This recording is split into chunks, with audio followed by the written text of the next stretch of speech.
welcome to today's continuation of Splatoon Raiders.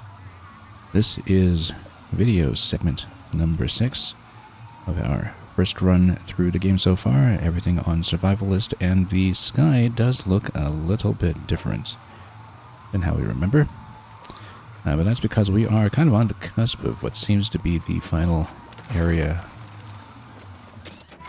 in this story, since we have revealed the spiral of the Spiralite Islands, and we've unlocked our way to the Great Salmon Mess Hall, which may be a final zone of some scope.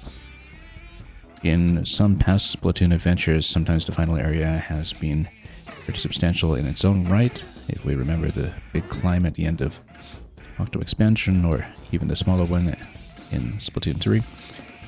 But regardless, we have a lot of business to attend to before we get over there, because we do still have a couple of collectibles that we missed on the first pass through some of the stages. Notably, one compass level remains, and we'll certainly want to unlock that and grab the skill points off of the compass stage accordingly.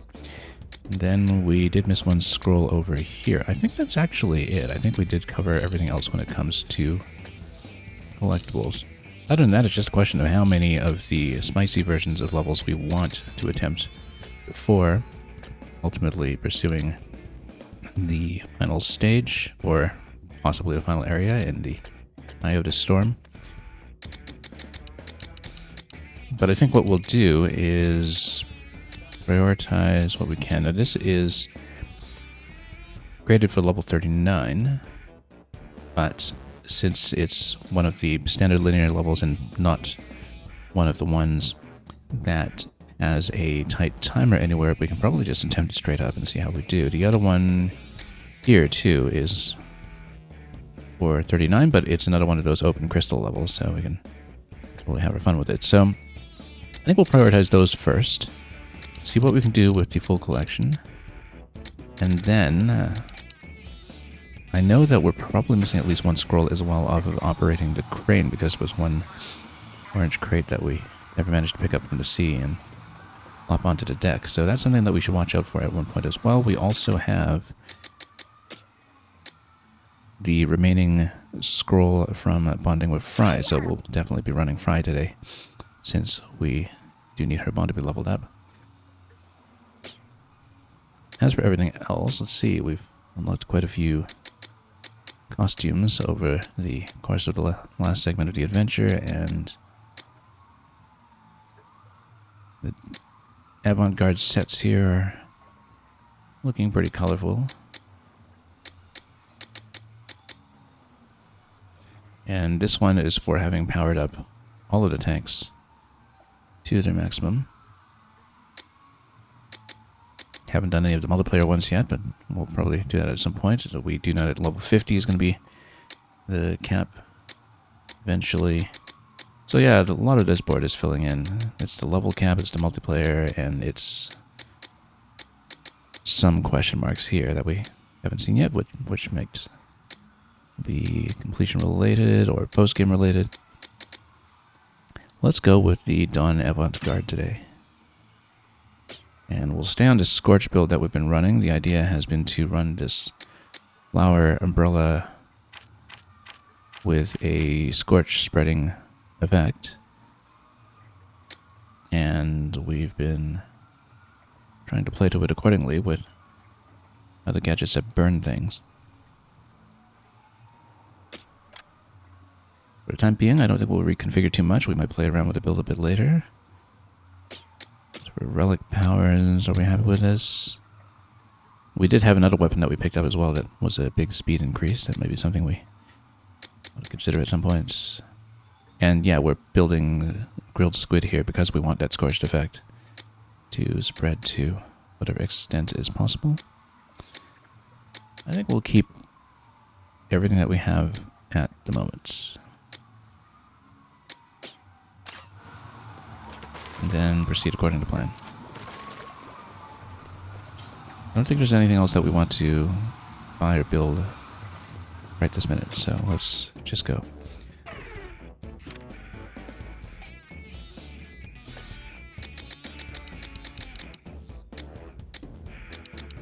Okay.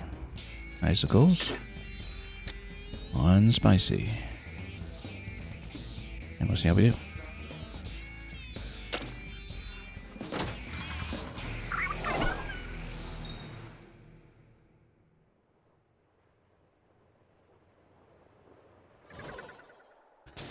So we're looking for one compass crate here. One blue crate that we've somehow missed. Now let's just get warmed up again with this guy right away.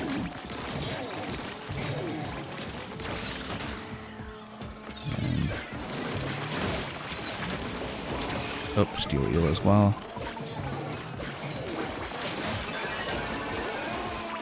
Just pop them to whatever extent we can. So yeah, looking out for a blue crate that we certainly don't want to miss while traversing. And so we'll have to come through it pretty carefully, I would think.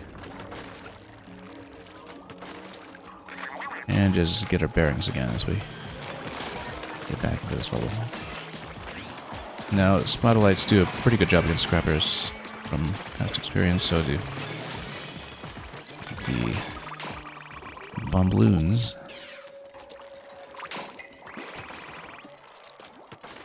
You know what? The crate's right up there. Isn't it? It looks like it. It looks like there's something reachable on top. Let's maybe get rid of some of this stuff while we're inspecting. But yeah, it's totally the compass crate up there. So we just need to jump across actually when we get up top. That's easy then. That's all we need. Let's just finish the rest then.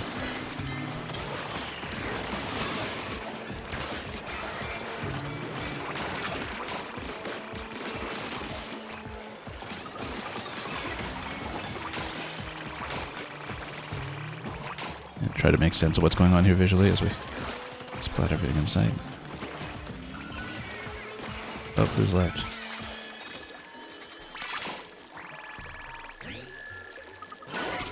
Okay, that's simple enough. Then we'll head up there and go to the left and grab the compass we missed. Can't believe we missed that one.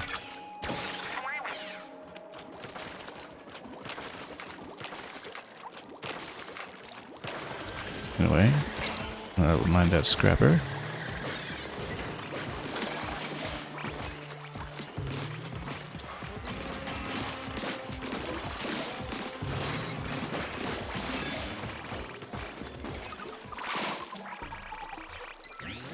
Yeah, it's right here. Amazing that we missed it.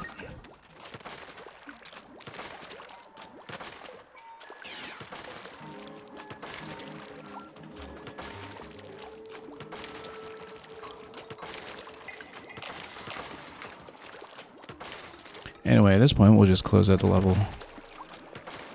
We've got everything we need from here.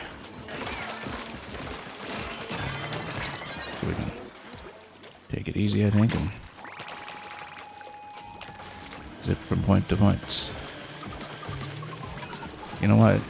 Over here. Oh, hang on. There's a big gap to jump. I was about to say, let's drop fry on everybody. And we can still do that, of course, but maybe just not as efficiently as we would have liked. Come on, flyfish, get out of here. And stinger too. And other flyfish. Whoop. We'll head back up, of course, but let's get away from the bomb, go hawk.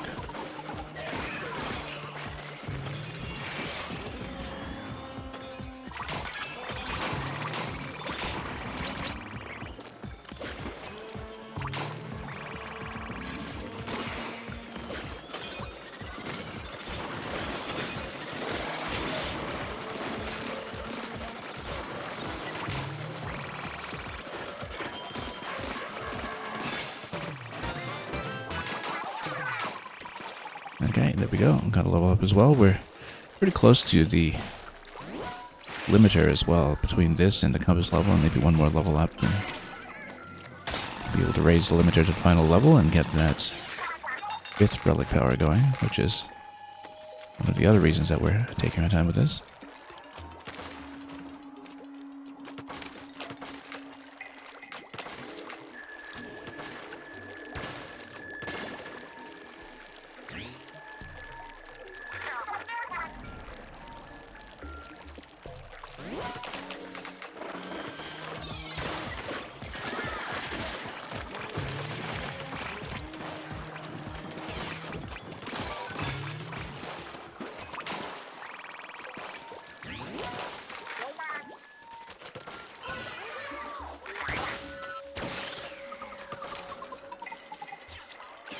And then this is the final area here with the big stack. Let's run over to it now. We can just get it out of the way if we can. Just kind of sit on it for what we're doing here, and everything else going on, including all of these shots coming in from Flyfish. This is fry time.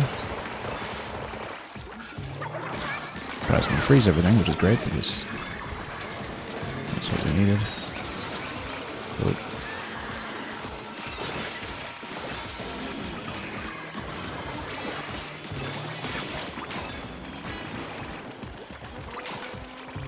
That basically takes down everything except for the steel eel over here, which we'll take. Oh, and the slime lid. Come on, slime lid, get down here.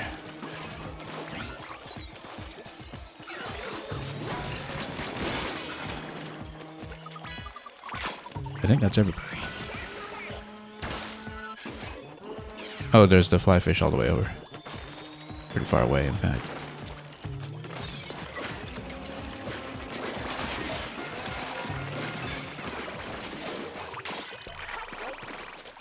Who wants to see a showstopper? We've seen it twice in recent memory.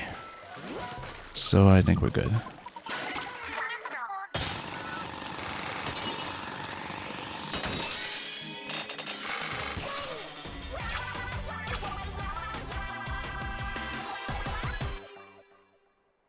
Might start to draw some higher level weapons while we're at it, since we're taking on higher level stages.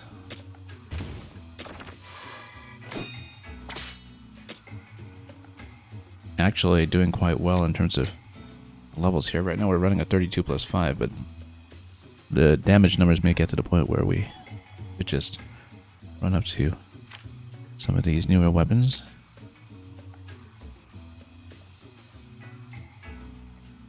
And indeed, this slosher here also goes with a Scorch build, even though it doesn't spread Scorch in quite the same way as what we were doing with Umbrella. Oh, look at this one. Lifeguard Splattershot Jr. This scorches and breaks ice, which, if we can build it with a frozen effect, that'll be great. Good damage number on it as well. We may run this 4-star Junior for a bit and see how it does, and put the damage on it if we're doing particularly well, but we'll see about that after we've taken a look at the compass level and also leveled up for a moment. Although after the compass we'll be pumping this an additional point as well, and then one level after that, and that's the limiter out of the way.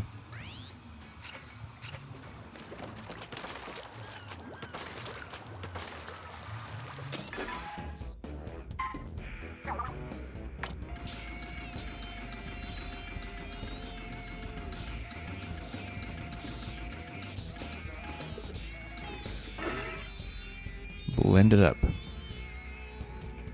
So we'll finally give the spin wheel a bit of a special look. It seems to be the last remaining compass level to show off one of the gadgets. And when it's powered up like that, it'll just go everywhere. Yeah, we'll bounce it and pick it up with us. And just follow it. And just keep on launching. And deflect it as well.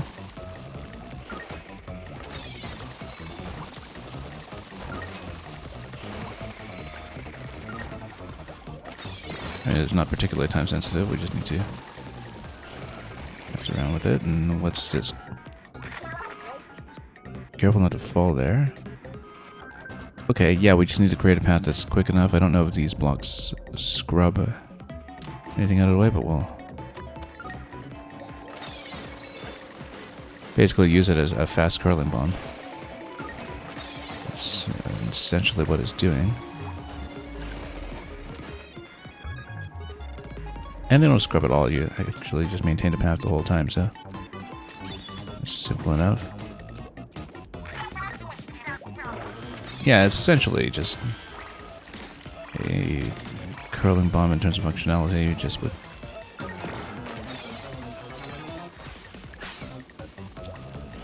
a much bigger attack tied to it.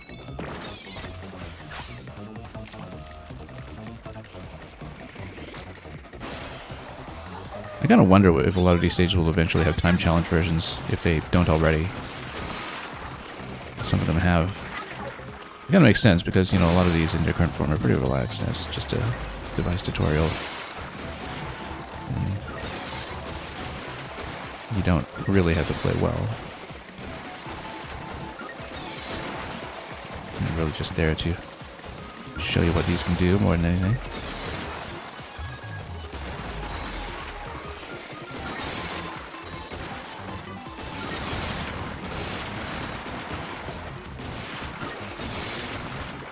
Not that we would do well in a time-sensitive version of this, I'm just saying. It seems natural to have one at some point.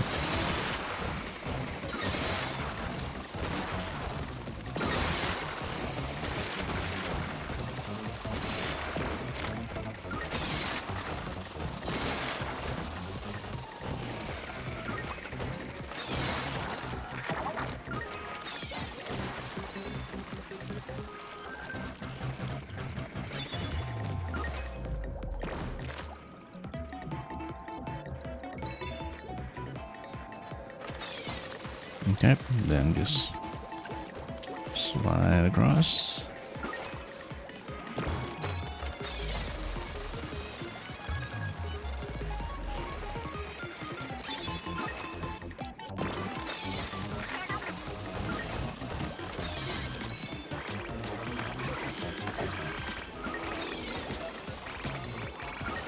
Bully them all out of the way. And here we are.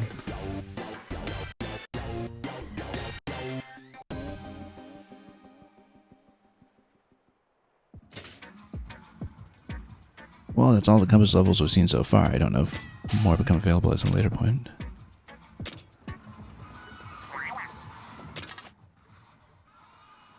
And lots of new weapons to look at. We may rebuild around them a little bit. Because we will want to get the last remaining scroll. We'll prioritize that level first.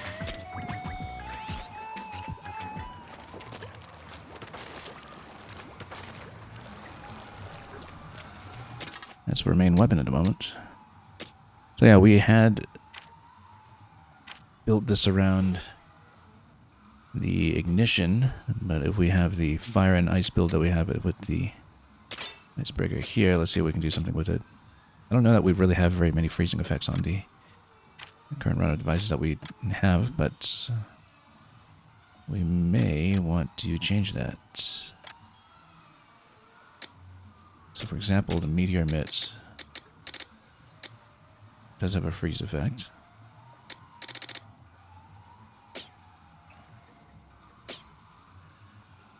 Let's see what else has a freeze effect. Maybe we just go a full frozen build, and then we'll have a reason to change this up a bit.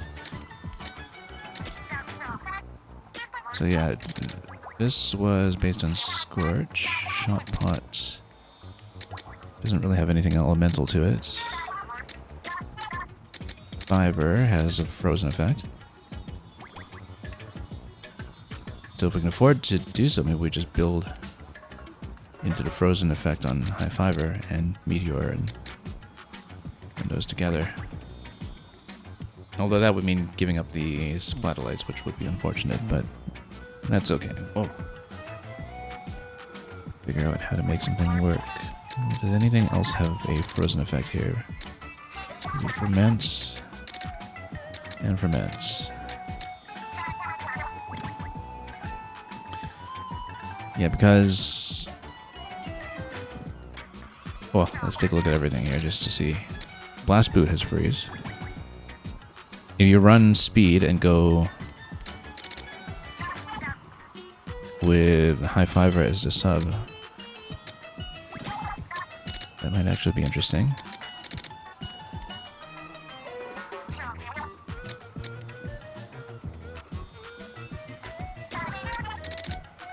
This is Scorch. Yeah, just seeing what we have. Meteor Mitt, it does have freeze, as we saw earlier. Alternatively, we can go Meteor Mitt and a jump and Splatlight if we're going Power Tank. Instead of going High Fiver, which I don't really tend to play very much anyway. And then Splatlight still does a bit of work for us here. Yeah, this might be interesting actually. Let's see what we can do with it. So the idea is that we go Meteor Mitt. We'll see if we actually want the next level of freeze, which we can easily afford at this point. And then yeah, previously we were just going Flywire, but if we go Blast Boot on it instead. Well, first of all, we'll definitely get this at minimum.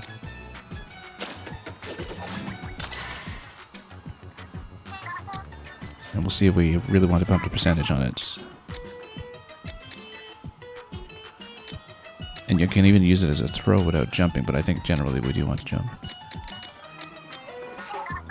So yeah, because the idea we're going for a freeze build is... We'll go our tank. Is there anything that gives you a frozen effect off any of this? Let's see. And then maybe we go for gadget cooldowns. And yeah, we'll mess around with this in a moment. Let's see. We still want Splatlights to basically remain as is. We absolutely want freeze, and you know we actually do have the points to spare to bring this up to the level 7. And leave most things the same.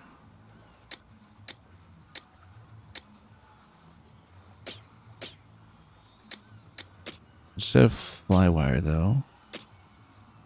Yeah, so the idea is that we go the slots.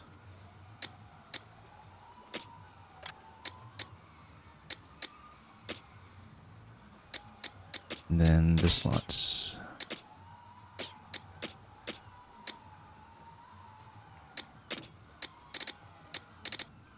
We just add the freeze. It's already there, in fact.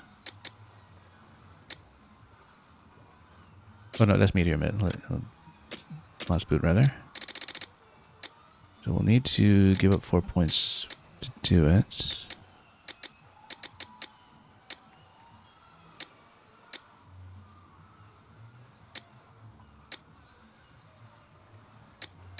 I do love the explosion area on this, but we'll...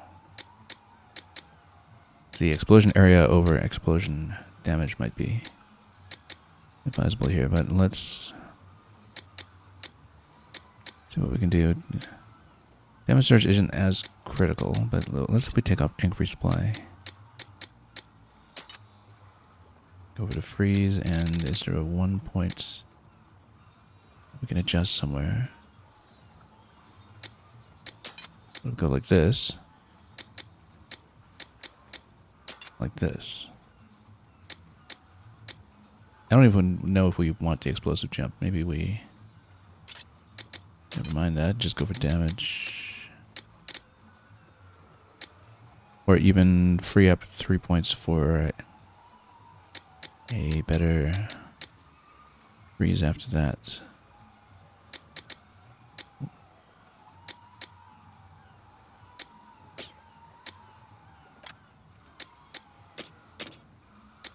So here we got 4 points to spare. I think we just upgrade to freeze perhaps, and then we have 1 point to spare.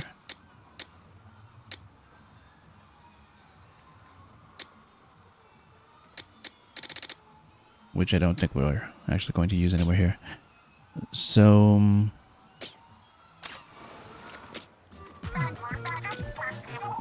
let's do that.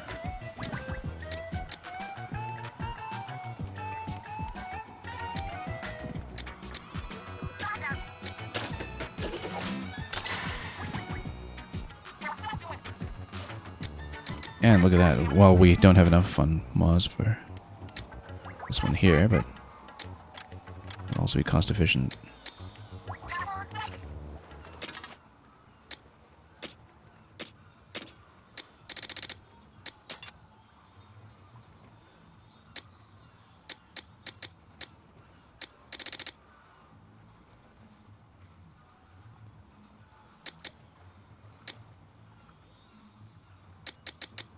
Now, of course, if we want to free up a few points for the repeated activation. No, I think we'll probably go with this for the time being.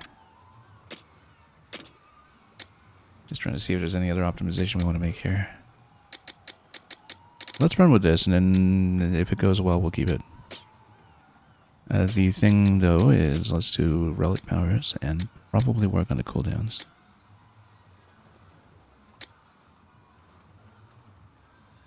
Like take the cooldown while moving.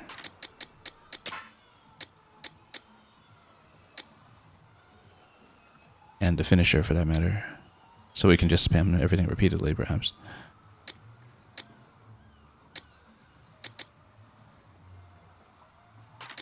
Well, let's take a risk here. We've been running this for safety the whole game, but maybe we can do without.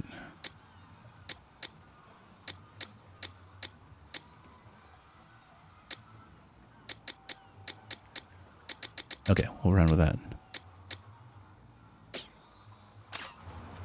As for the weapon, if we like it, then we'll see how much it costs to bump it up by 5. Because the thing is that we're running higher level areas anyway. It might be the case that we just draw something better shortly after this. It's going to be 15k. Or about a 30% gain damage. It's something we'll consider. Let's run a level with it first, though. So the idea that we're going for here is we go for shattering.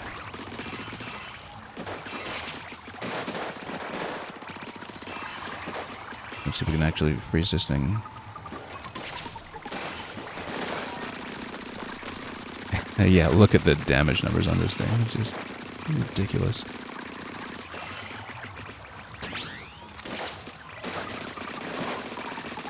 Just runs it up like crazy. Does it even have a frozen effect on it? I'm not even sure. But the idea too is that we could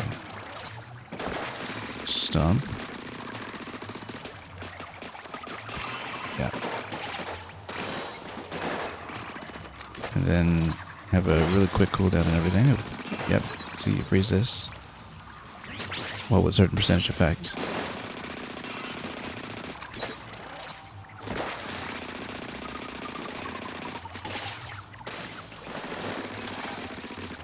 We might actually want to improve the freeze percentage on the last boot then. Let's take a look at that.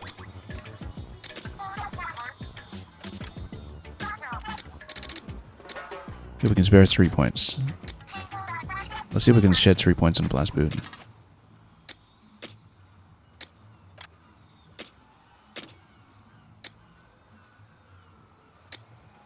Only if we take the explosion area down a little bit, and that's a little counterproductive for what we're doing. But perhaps we take damage surge down. Oh, I don't know about that, though. Because we want to use it in conjunction with a damage surge for that synergy.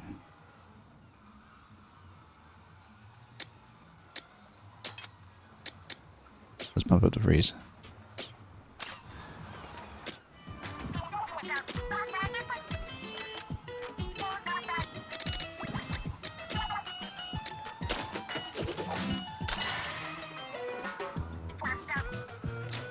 And we can afford that, but we're not going to get it just yet.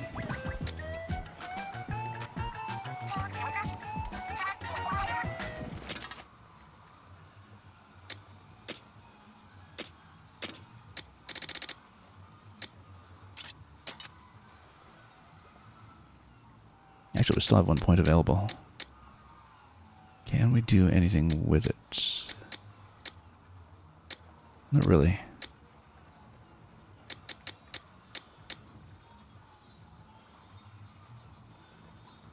Oh no, this is the meteor mitt. That's why I'm looking at the wrong thing.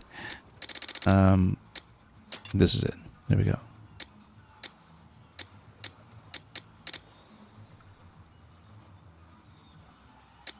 Okay, let's go with that.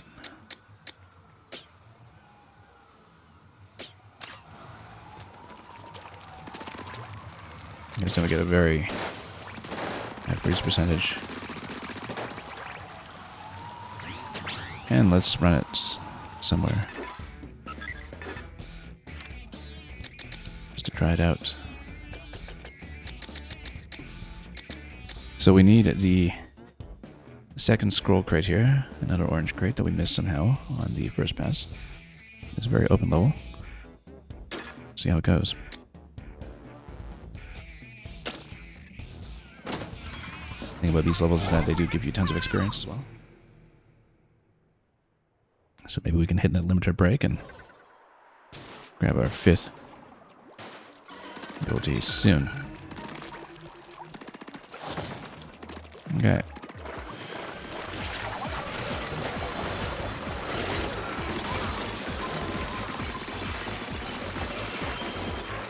I'll just pop everything on cooldown basically.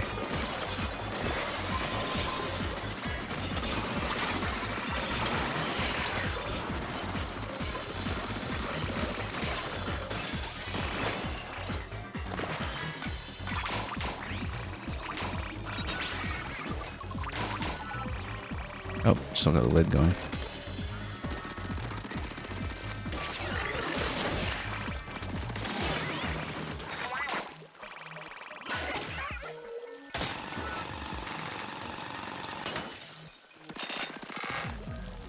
Okay, again, we do need to look for the missing crate. That's the priority, and that's the whole reason we're here. That was an accidental activation.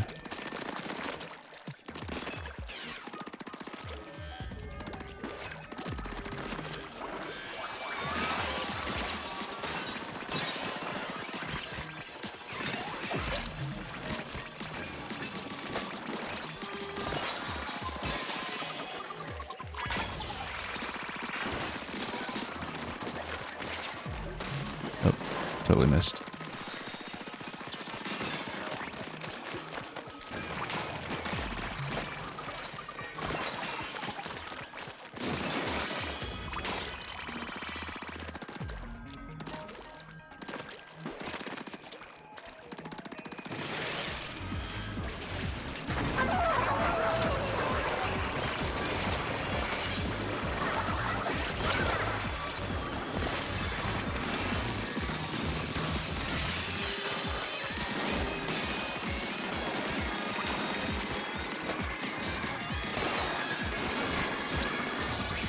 Nope.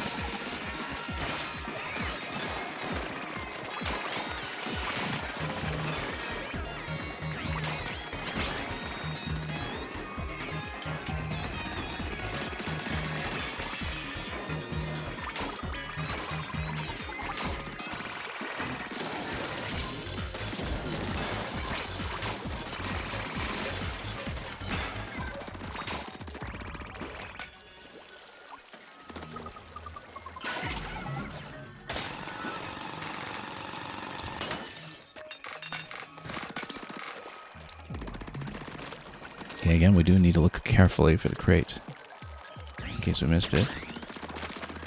But as an open zone, we'll have plenty of opportunities to look. I wonder where we could have missed it, though. Could just be on top of something that we hadn't thought to check.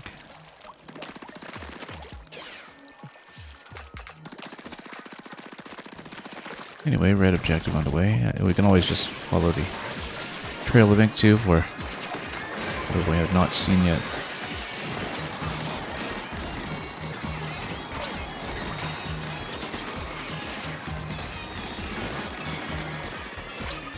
Cooldowns are coming in quickly.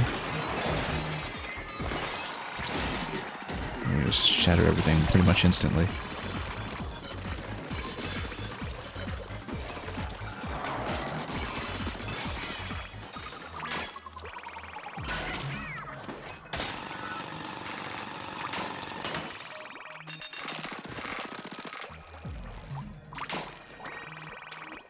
Just going to look around carefully in case we see any sign of that crate. We might as well go back and get that egg.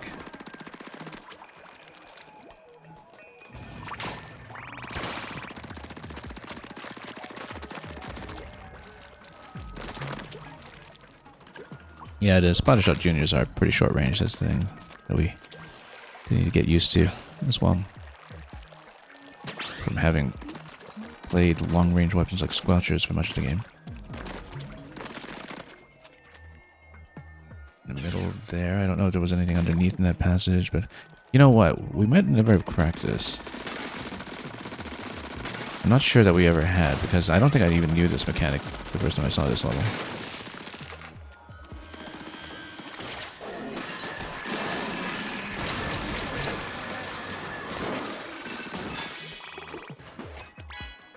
And indeed, I think that's what we needed. Yeah, we didn't even know how to open these areas the first time I was here, so no wonder. Okay, we should be able to get this done quickly if we just go around the map, given that we do have everything we came here to collect.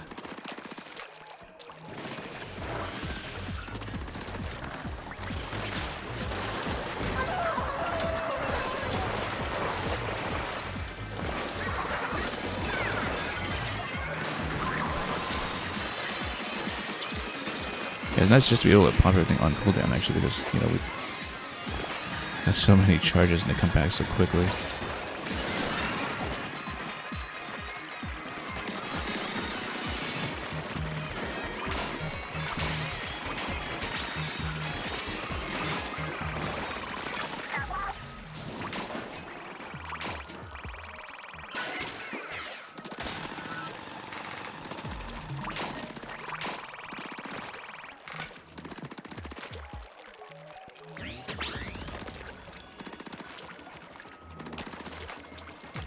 And this is with the weapon not upgraded yet either. I'm liking the build enough that we probably will pay into it, even though it's a pretty expensive upgrade that might be superseded before too long.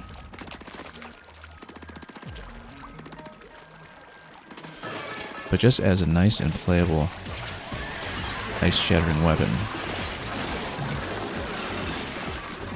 we're in good shape.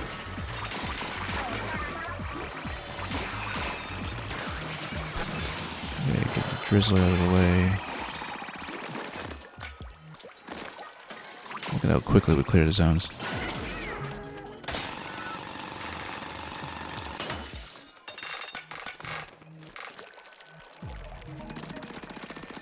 Well, that's a satisfying thing to do in games of this format, just to find a weapon with a particular property and have that by itself motivate a complete rethink of the build with the tools available to us. I think when it comes to games that are essentially Diablo-likes, that's what they should be going for. That they should be about motivating those changes in strategy, not just about the grind for infinitesimal changes in stats. Got to take what you're given and to really make it work.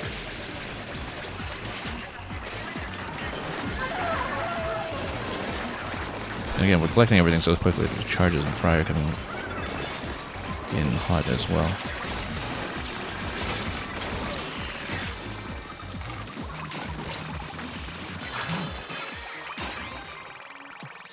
And everything just disappears. I would say that everything melts, but we're freezing it, so it isn't really the right term to use, perhaps. But yeah, we're just blowing everything up so quickly.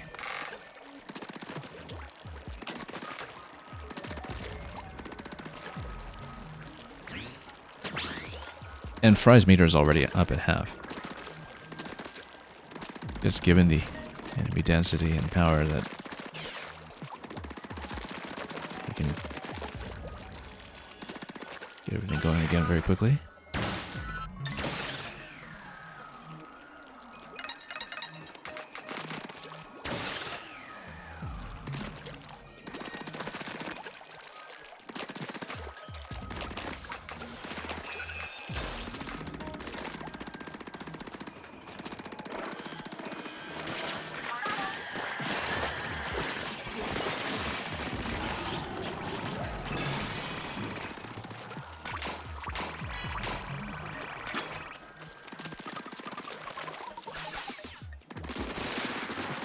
We've already been up here, but we'll do it anyway to enjoy the view. We've been up here many times.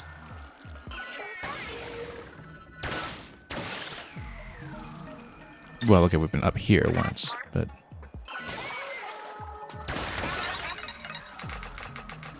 we'll take it. We'll be on top of the world. No red objectives that I can see, but I'll just go wherever. Dive down to whatever pleases our fancy.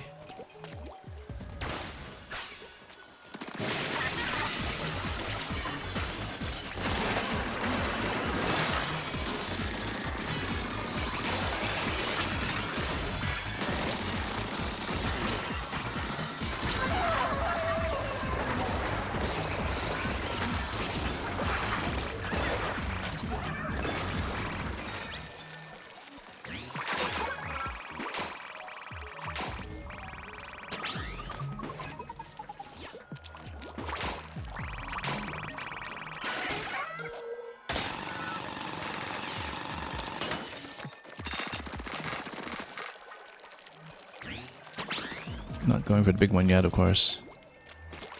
We still got business to attend to.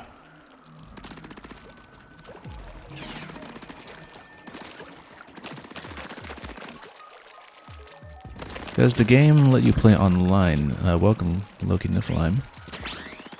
Yeah, there is co-op with friends. And then there's also a kind of drop in and drop out helping strangers mode where you can request help from a stranger or you can offer it and hop into their level. I haven't really played around with it at all yet, but it is a game that's co-op capable.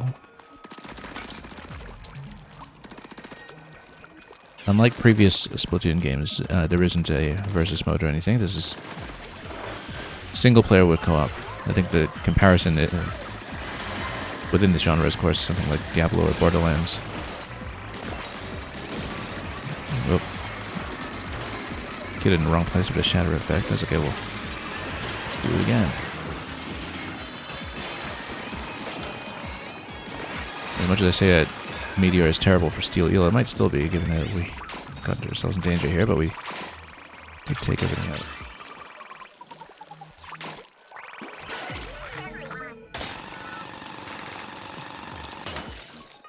Yeah, I can't believe how good the damage output is. What we're doing here.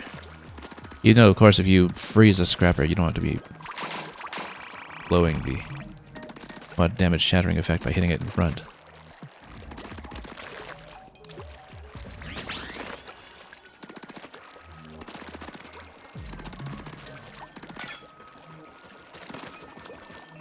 Okay, we got something here. We're not taking the big one yet, obviously, but let's see what the fly fish. I mean, we got the fries effect. Let's just dump it. Let's not stand in anything too threatening.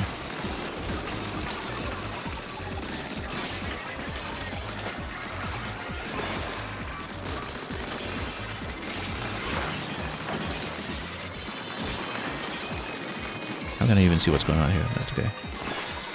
We launch the cooldowns and we pop them. Pretty simple.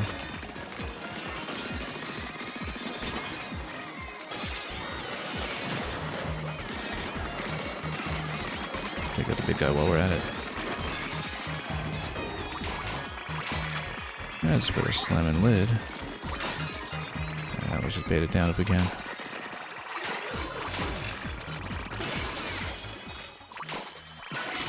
Getting close to 12k, but not quite there yet. One more cluster should do it. Butane Blaster. Another 4-star weapon. Haven't seen a 4-star blaster yet, I don't think. It was a blaster that I was running for a while earlier. Oh, there's actually a spot to drop in here as well.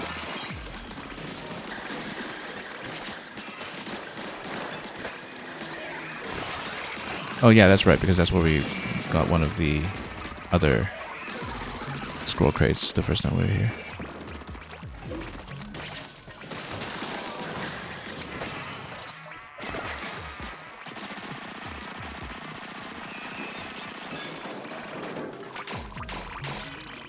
Okay, not quite at max yet. We'll take out another cluster somewhere.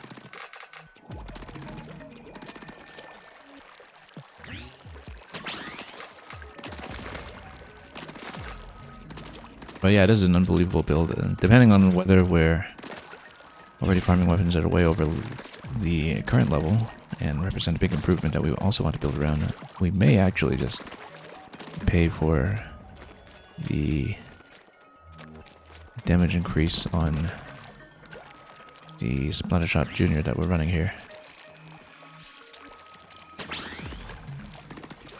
This is way too good. Goldie's here. Well, Goldie's not going to be long for this world, I don't think.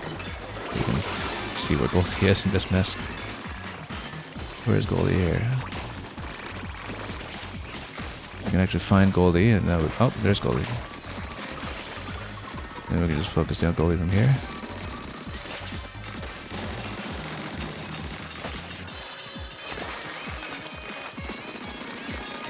Once everything else got out of the way.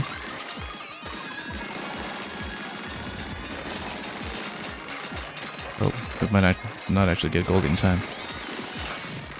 Okay.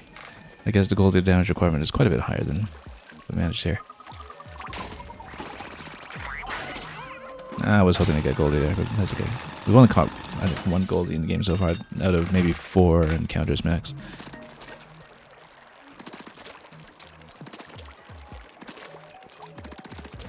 Maybe shouldn't have burnt so much time on using the meteor mid, so we could have had uptime on the splatter shot instead. We can just skip those guys. Let's just get out of here. So yeah, it's going to be about a 30% damage increase if we do decide to pump the current weapon to level 5. It'll cost quite a bit, but the thing is we're farming up quite a bit here, so... Leech Charger, interesting. So we have a couple of other 4-stars to look at in case we want to mess with those as well. And this got us pretty far along with the account up to level 40 as well. So Butane Blaster also does the Icebreaker plus Scorch, exactly the same as what we're running now. Ignite and Freeze. Yeah, Ignite we have to have a build where we're already scorching things around it. I don't know if that'll work well with a Charger. But I think we'll actually try this with Blaster instead of leveling up the Splatter Shot, because the damage output we get from this could be considerable. This is, I think, the first Splatana I've drawn in the entire game. This little low-quality wooden one here. Ooh, look at that. This is actually the first 5-star effect that we picked up in the game. I have not seen a 5-star gadget improvement up to this point, and so a huge added explosion. We might actually have to try that, given that I'm doing a blast boot build at the moment. But I do wonder if the added explosions also have the freeze effect, because that would be important here. I think we are going to play around with that. Let's see here. Yeah, good thing we didn't just upgrade this one right away, because I think the Blaster might work even better with this, the hurry up effect. With the same kind of effects that we're looking at. Direct hit 10k. Yeah, because the thing is, it's the first hit that does the shattering effect, right? And it's the first hit that gets the multiplier. Depending, well, I'm not exactly sure. It says ×4, but attacking them will enter frozen status, which tells me that it's probably 4 times damage off of the first hit. So the Blaster is actually going to be way better than the Splatter Shot for this. It might actually be the perfect weapon class for this. So we will absolutely run it. We'll see how it goes and see if we want to level that up as well. Let's see what we can tinker with here. Yeah, slight optimization on explosion damage, but nope, this is still best. So nothing to manipulate here just yet, unless we want to get a cooldown on it that costs 7. Blast boot, however, we do want to do something with. Because we only need 1 point. And look at that, we go from large to huge. Up at 1 point. So where will we shed 1 point? Don't want to sacrifice too much explosion area. Probably just a cooldown, since we've got a good cooldown reduction on this already.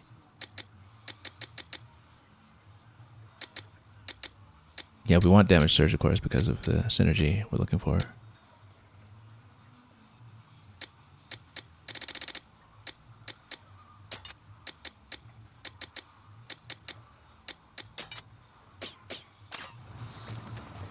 Let's see it.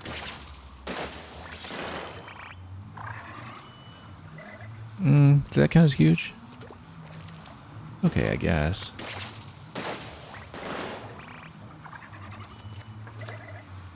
Let's try this again.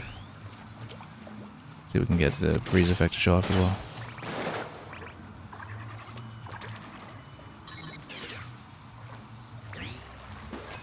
I mean, that's still pretty decent looking at the area that we're splashing in.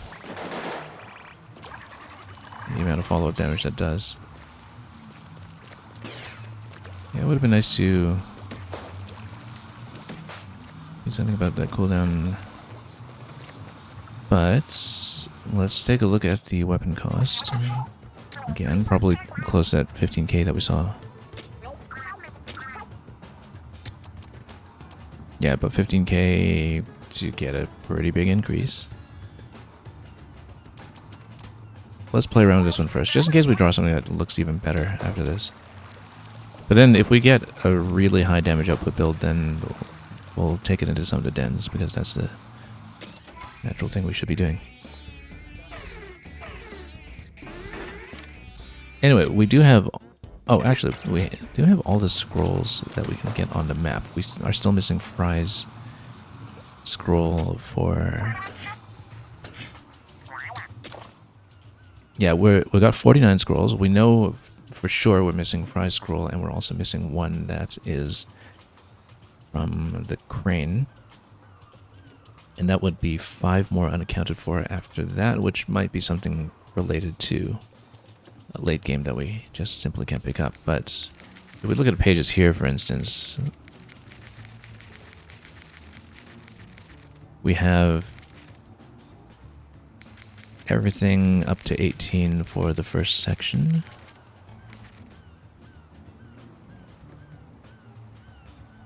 And yeah, just the beginning of the story here with why the summoners were followed after an attack on the cities.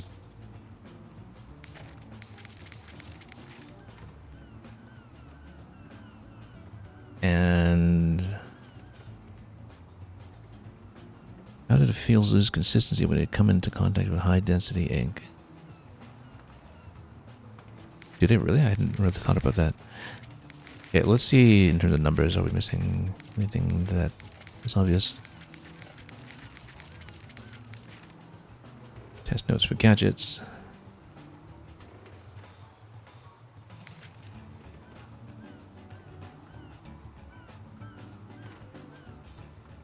And yeah, hence the development of the tanks. What a mysterious proto-engineer.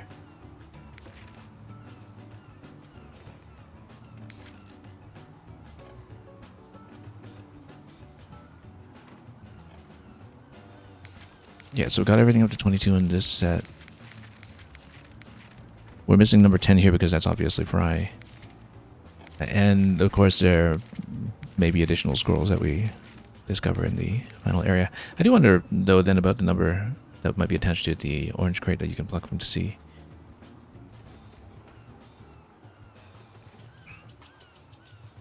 but we'll worry about that later.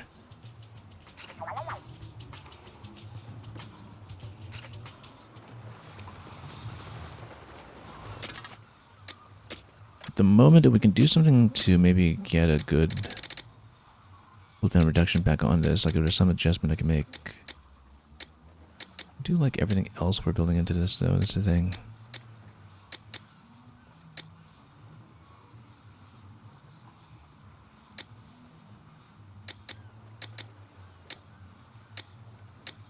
I think we're fine because the cooldown reduction that we're getting off of the gadget recovery is actually doing pretty well right now.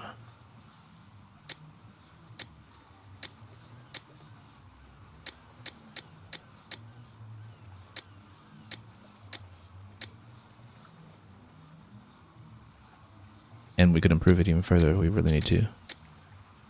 Especially once we get that fist slot open. So, alright, let's mess around some more.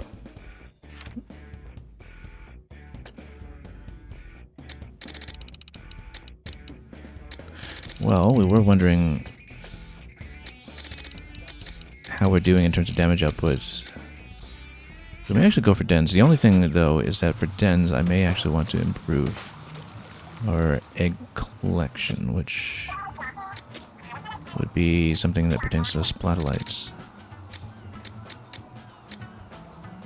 If, for instance, we go for mega egg power collection here, which we can easily afford at the moment,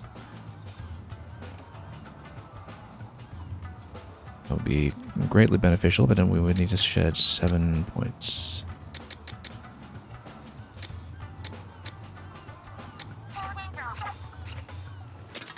Let's see if we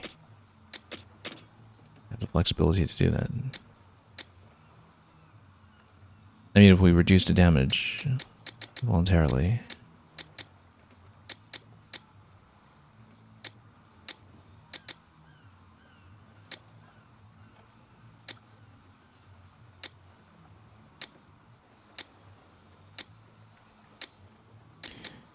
Or even take off the Scorch effect, because we wouldn't need it for what we're going for. Like if we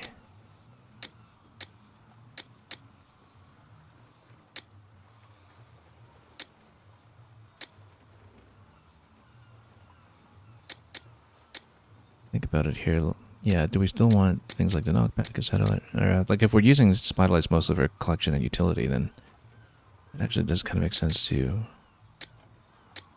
strip off a few points. We go Scorch off. Then let the light down to here. Well, we need 7 points available, so let's see.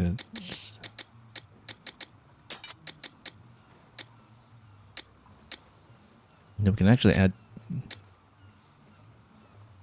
2 points beyond this. Which makes me wonder if I should take the orbital range even further. Well, let's buy the egg collection first, then we'll figure that out.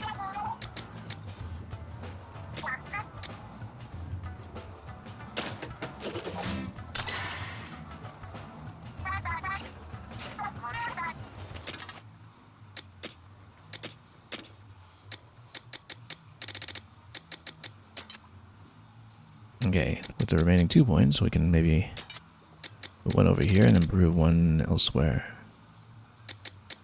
Like maybe we just with that extra 1% of damage, unless of course we have an even better idea.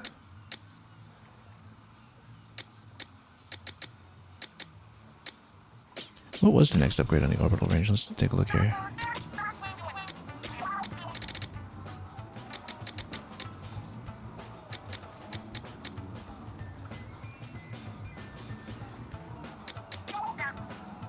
I think we take it.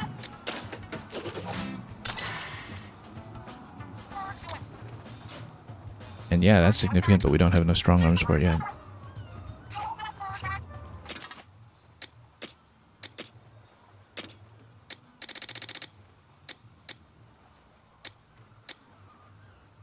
Well, maybe we take duration down by a point again, and then go over here. Unless there's a point we can shed elsewhere.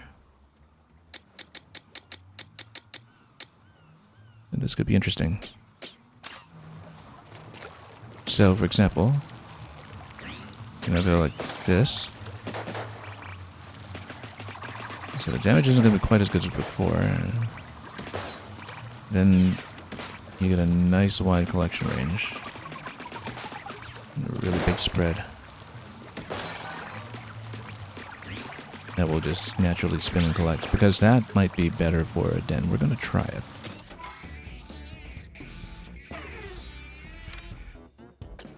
And see how hard we can push these. We'll just take them one at a time.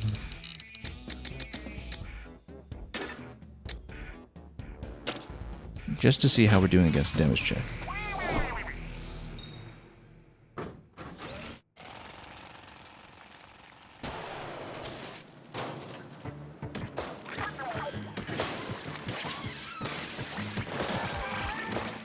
Drillers like crazy.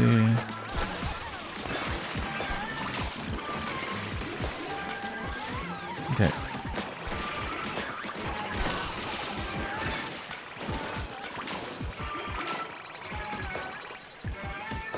Okay.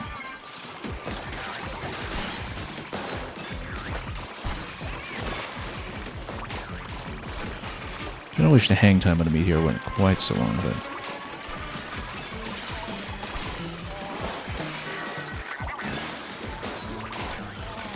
yeah, the fire rate on the blaster isn't great, but we know that about blasters. And power X almost full with about 40 seconds. That's looking good, actually. When it comes to timing.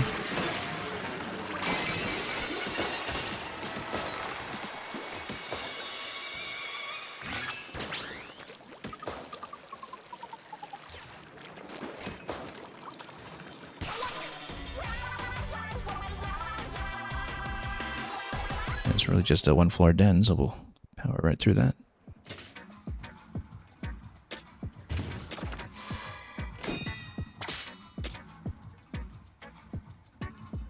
Yeah, not that we've been using the Schlacker very much, but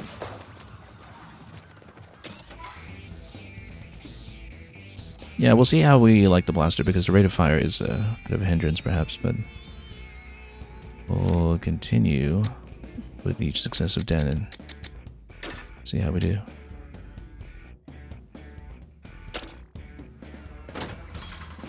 Might not be great against Slime and Lid, just because of the range and aerial issues with the setup that we're running right now. We'll see.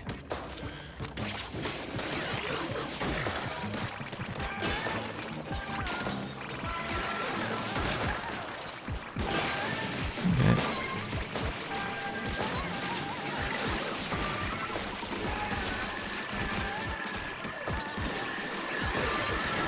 Yeah, we do need to bait them down from time to time.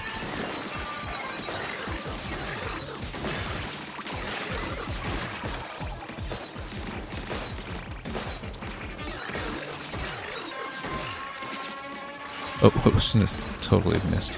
Put ourselves into danger, too.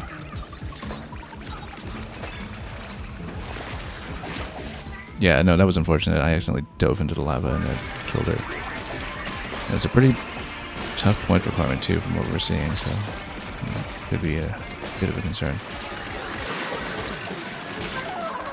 Now, Fry's is potentially pretty good against something like here, though, so let's see if we can catch up a little bit.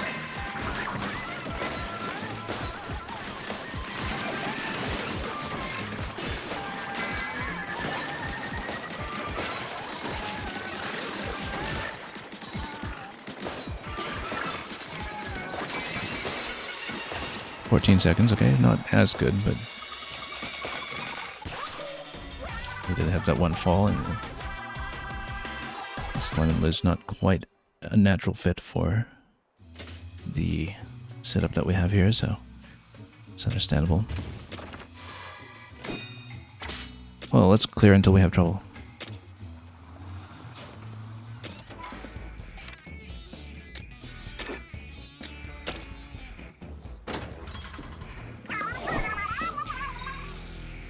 Bit my tongue.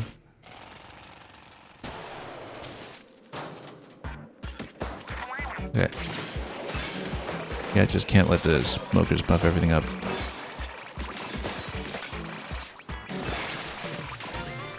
And then we'll just over here.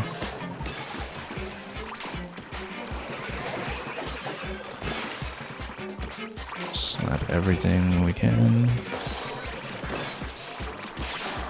Oh, missed. We had to be careful with the blast boot not to put ourselves in a danger. Because the splats can come quickly if we do that and have a self-inflicted mistake.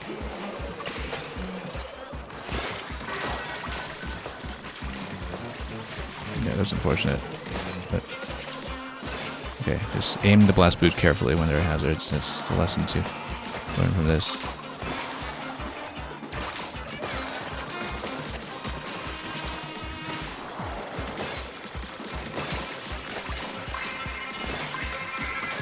Seconds left. Yeah, we'll make it.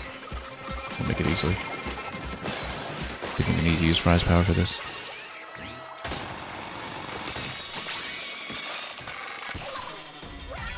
So yeah, mind the jump on the blast boot, but other than that, that's going smoothly.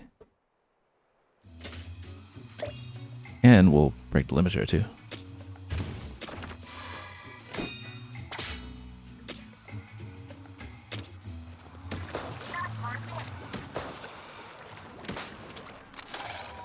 Oops.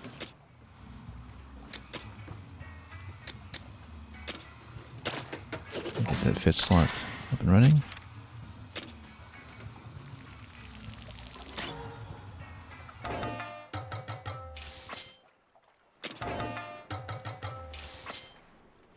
Okay. More relic powers up and running. And so 2 points for the next upgrade on these. And yeah, the limiter unlocks the whole section that shows us now that we actually have quite a few upgrades remaining. We will, of course, continue to go glass cannon. It might actually be even better at this point to prioritize gadget parts slots, because that's what we've been working on the most. Over the course of the game, we've been primarily building in damage, but at this point, I think the gadget part slots may actually be more impactful. Let's take a look at relic power here. See what we'll add. I mean, additional gadget recovery might be good. And yeah, recovery on power egg collection, while we also have added power egg collection, that actually might be good. Better than the explosion, I think, because of the recovery effect. Just in case we need to get out of trouble.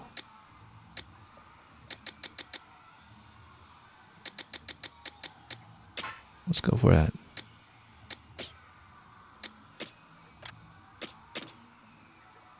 As for the blast boot here, any adjustment we want to make? Not really.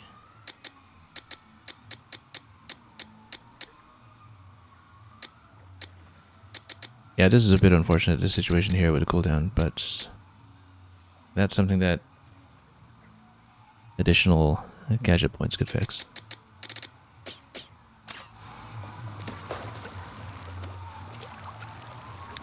In the meantime, yeah, I don't know about a blaster speed. Like, I feel like it does go better with the freeze effect, just because of how that works, but it is slow.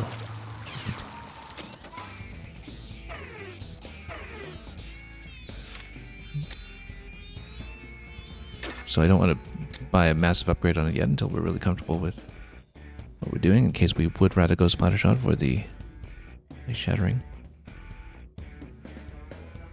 Oh, this is the one that you have to run all the way to the end quickly. So we might want a completely different setup for this, just because it's based on chasing down a stinger. Let's see how it looks first. Because I don't think we actually have the ideal setup for this at all. Then Go for the three stingers up there. Yeah, we don't have enough movement skills here, except of course for the blast boots, which... Yeah, again, we do not want to hit the pads.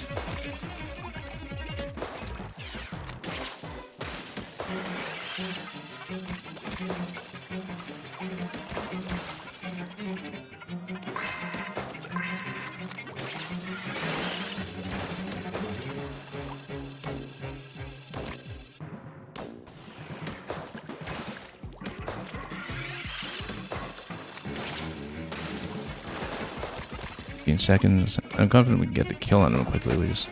Oh, hit the wrong button. No. That was a mistaken activation. That was bad. Oh, missed.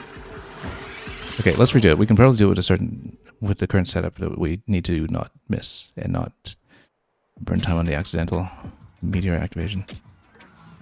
We can, of course, build in other movement skills for this, but specifically for this then, yeah, actually maybe we do want to do something with the double jump.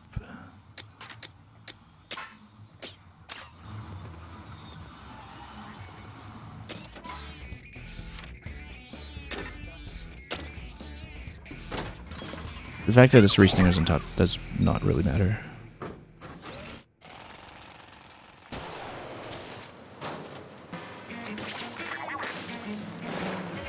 Okay. Let's just speed through this.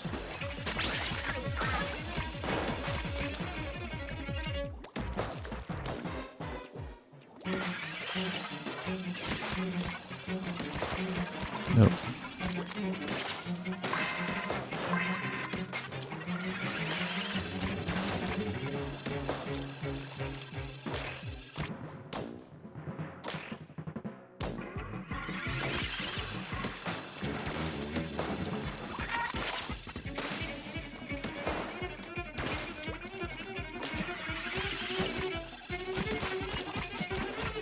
Actually doing worse for time than we were before here. Yeah, no. Bad jump timing perhaps, and we didn't even make use of that double jump, which we should have because of the bounce pads burning extra time.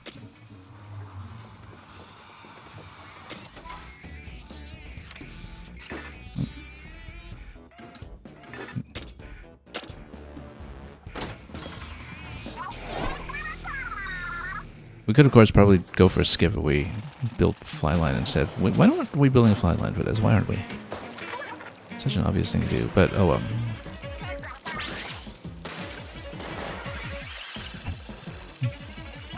I couldn't be bothered to shore up our gadget build for this level. That's the reason.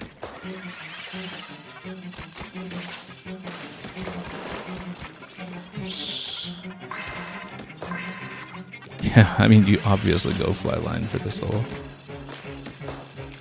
Actually, the double jump doesn't even work with the pads.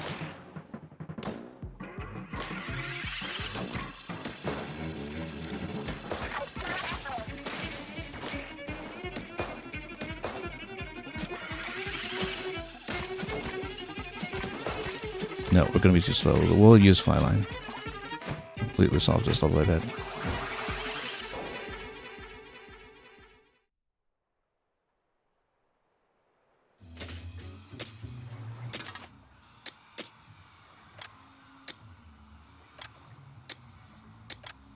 Oh, for flyline we would need to go speed build. So let's actually switch this back for a moment.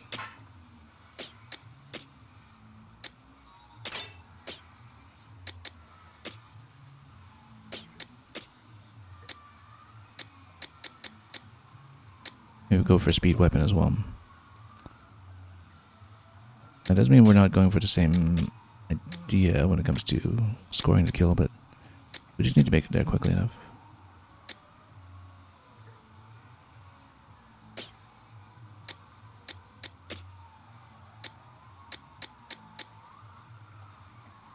Cooldown while moving, cooldown while submerged, I think.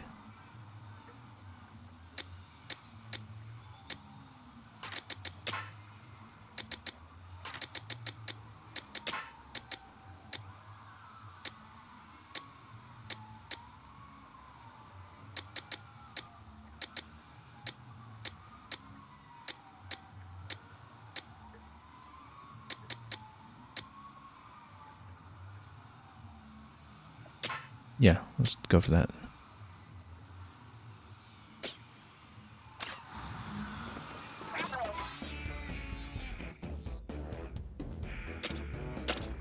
We have some movement speed weapons as well, but I'll go with this for a moment.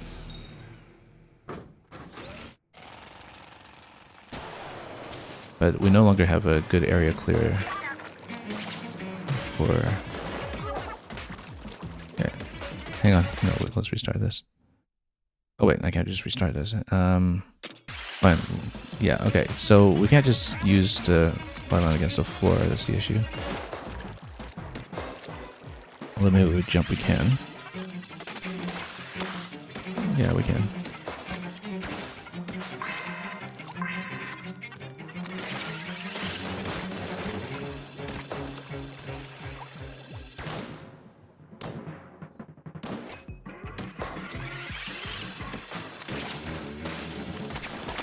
Oh, missed the fly line. Yeah, we're slow, but that's because we got off to a really bad start.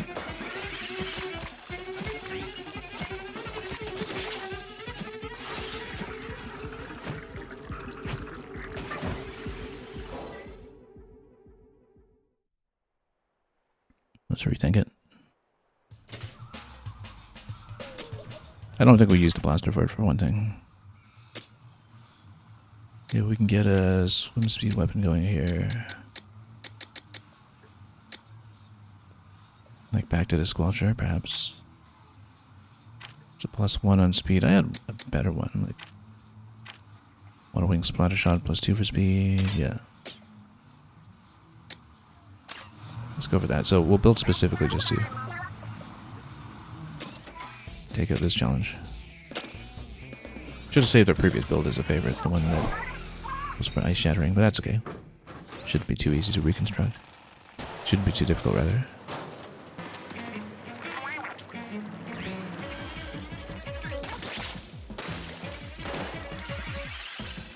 Okay.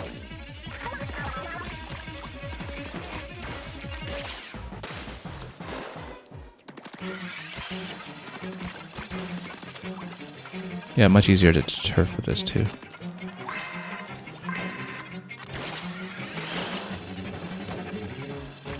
And we also get a lot more jump height for whatever reason.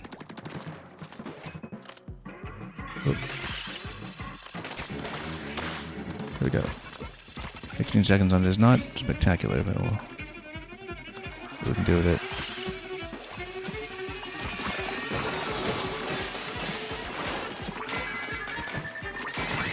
Got it. 3 seconds remaining. We did need to collect the eggs. That's important.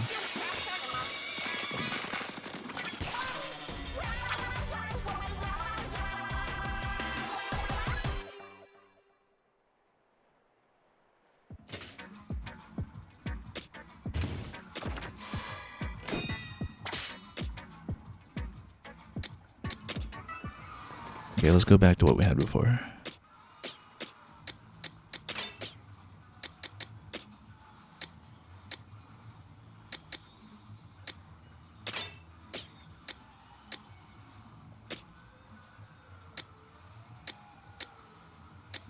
And yeah, that's more or less what we had.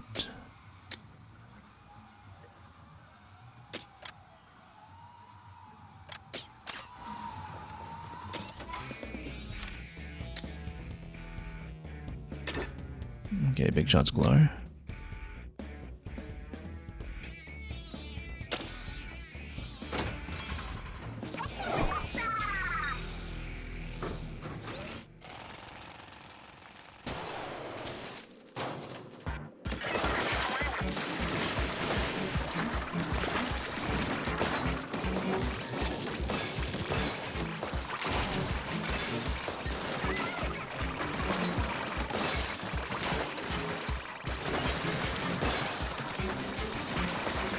Yeah, immense amount of damage on the ice shot after freezing it. We're in the air much of the time as well, so I'm not even taking that much damage after projecting.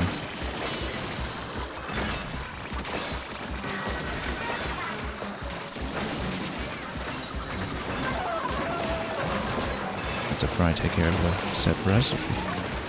Yeah, and then it's nice not to sweat the egg collection too.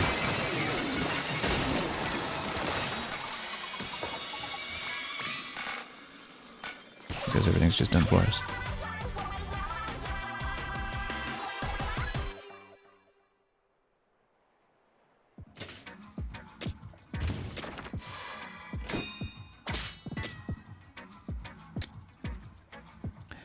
Battle Frenzy cooldown on Splatoonites. I don't think uptime has been too much of an issue for Splatoonites, but it's good to have that on reserve.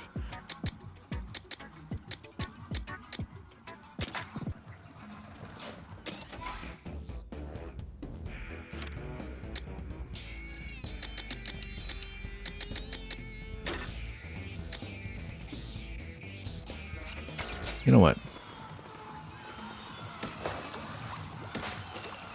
Let's live a little.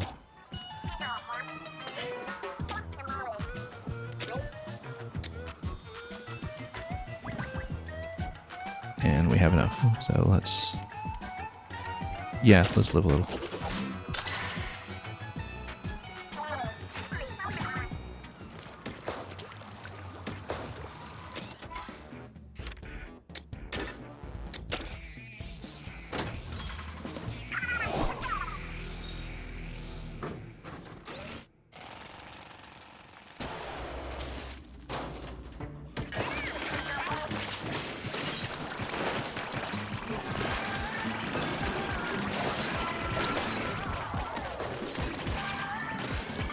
Okay, let's not jump off cliffs.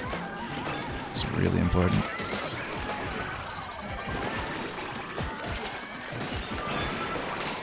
Yeah, we'll just blow everything up instantly. Everyone's shooting at weak points or anything, we'll just blow them up.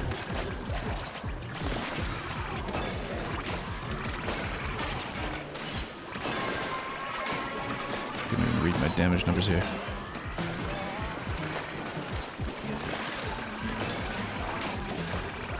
Almost got Fry up and running too.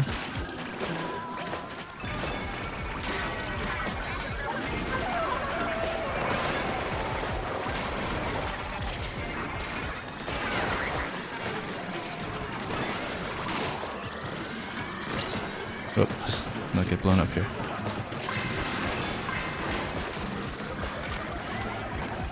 Okay, there's danger perhaps. There we go.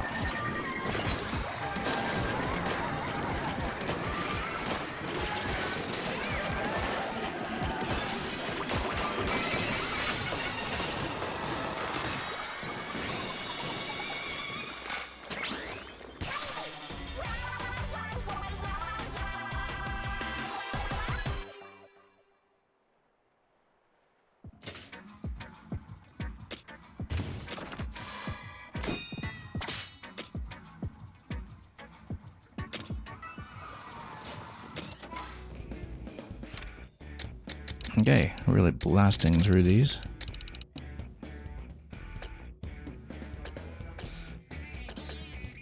We'll go through some of the other levels at some point too, particularly the various ruins.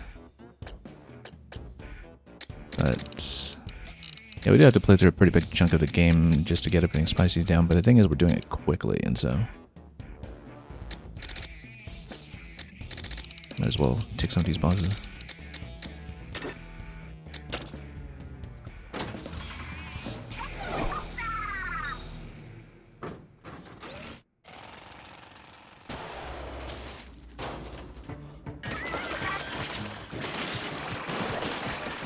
Yeah, about 4,000 damage on that. It's looking pretty good.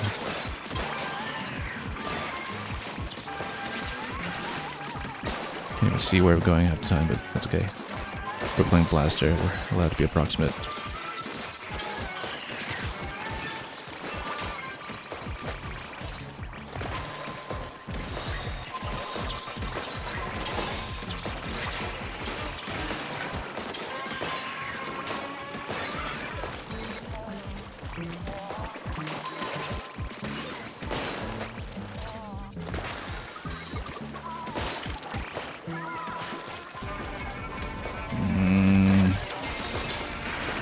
Fry here.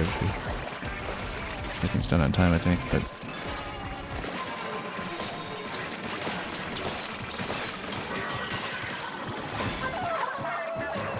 otherwise we may actually have timing issues here. From everything being hard to hit in the air.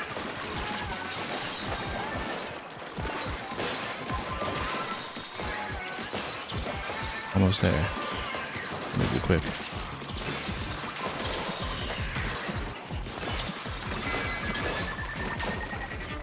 Oh.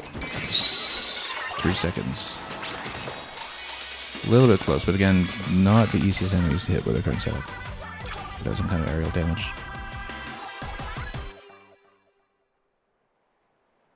But we got it done.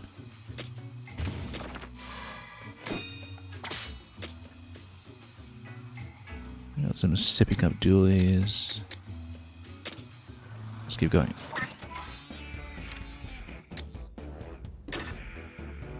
Oh yeah, this might be a bit of an issue, but we do have splatolites, at least.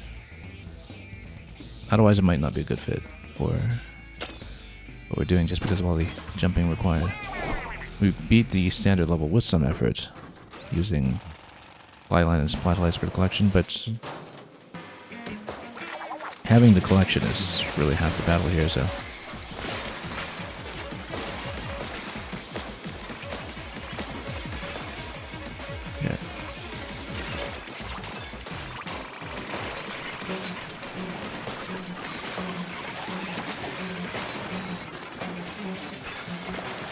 because it's a little bit difficult just to hit anything here.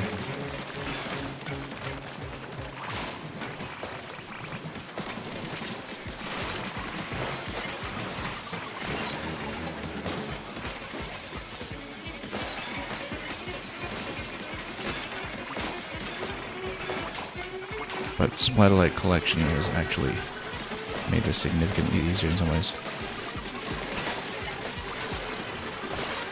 That we're not jumping around all over the place just to collect things.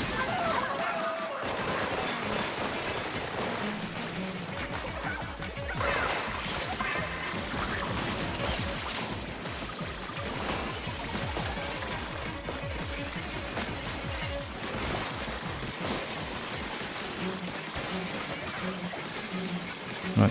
Up.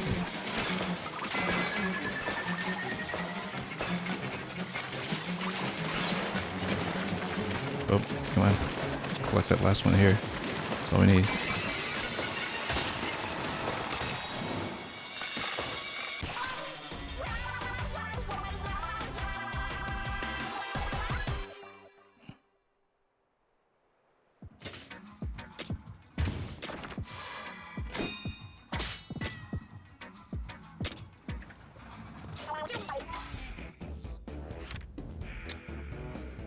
Okay.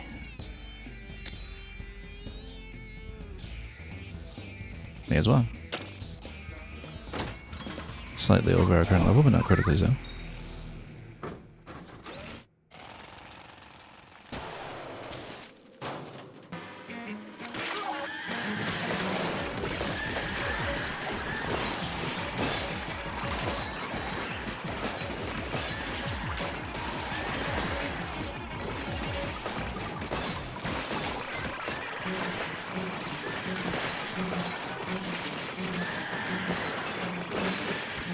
Just pretend that I can see anything.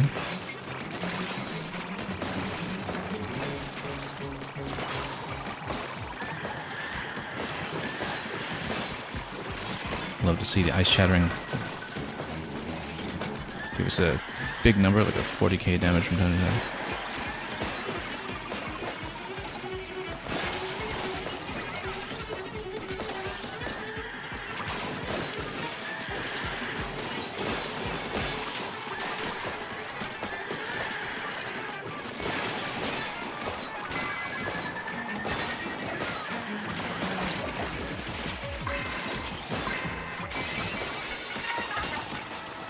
No problem.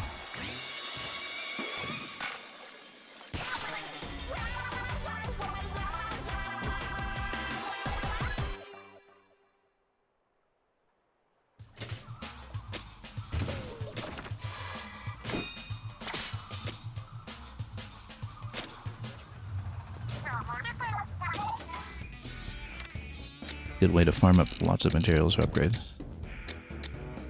Now, this is getting pretty high up in level 48, 47, 49. Maybe we save these until we've leveled up a bit with some other adjoining challenges. But since we're doing well in terms of time requirement, let's go through some buried ruins.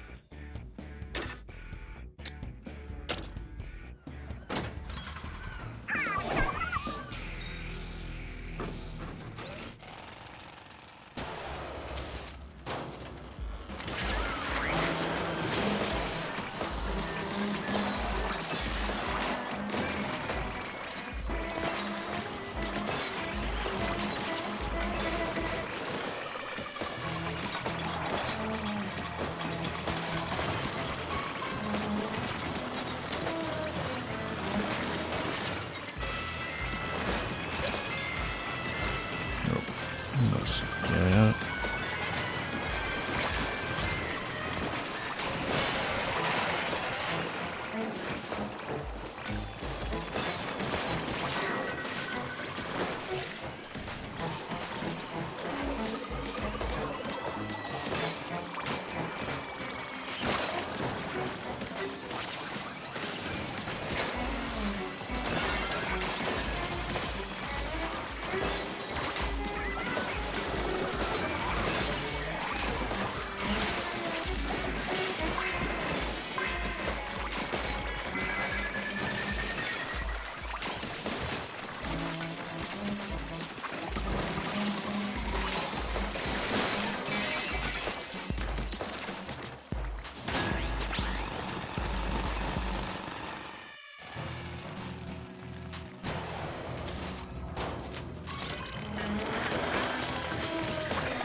Nice, just one-shot the mint scrapper. That was very satisfying in its own right. Whoop.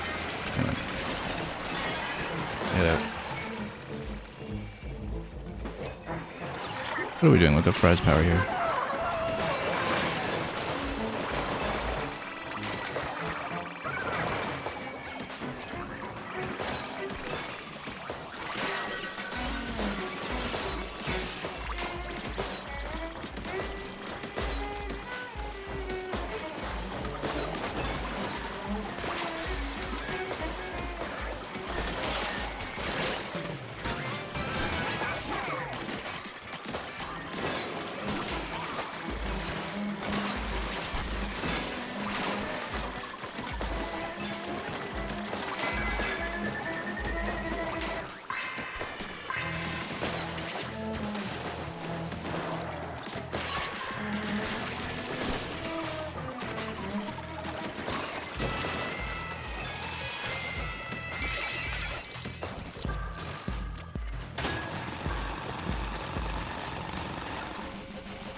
Okay, refuel still had. We'll see if we can get a good shot of that one.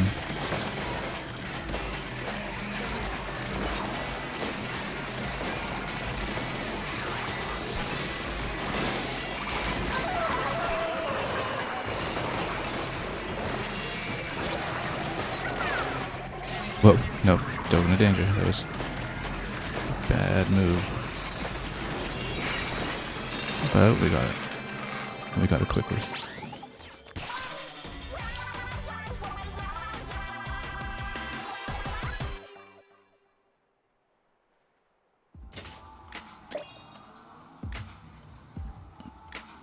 So I said, yeah, oh, we actually need to stack multiple points first before the next upgrade. I have to remember that.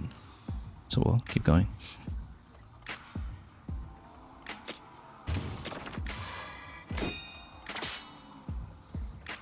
And Alora, you've beaten the Raider's story, so you can watch now. Yeah, I have not beaten Raider's story, as you can probably tell by the storm clouds where I am.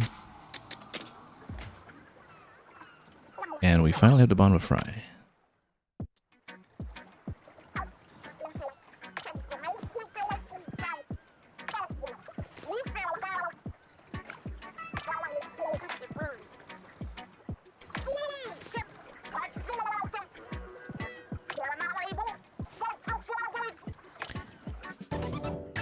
Okay, showstopper. powered up, and it's going to, as we expected, have a fermenting power for a damage increase.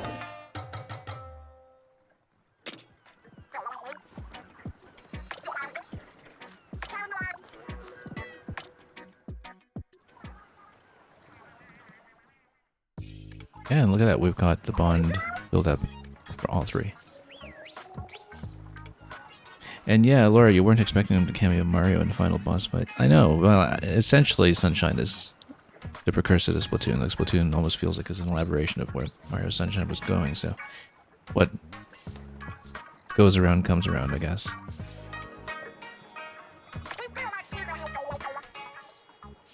I mean, weren't you wondering how they managed to get Chris Pratt's voice for it too?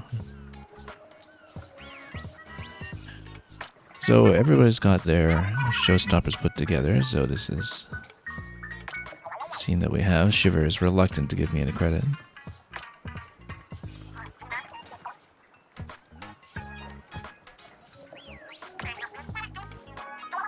Anyway. Can't count all the gems you've helped us through. So what reward do we get for leveling everybody? Music? Definitely music. Or a cutscene. Or a dance. Oh, tickets. I passed every show in Deep Cut's very first nationwide tour. We'll take it.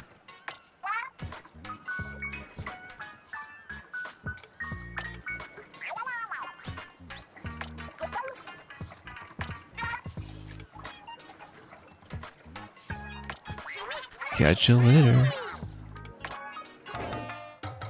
Future VIP pass, so we will in fact have it in our horde as well. Let's take a look. And let's see if we want to save a fry for the fermenting effect. I guess it depends on whether we need that additional damage. Because the freeze effect, if we just stacked freezing on top of freezing for Shiver as well, might actually work better for what we're doing currently, since we're building everything currently around freezing everything in sight.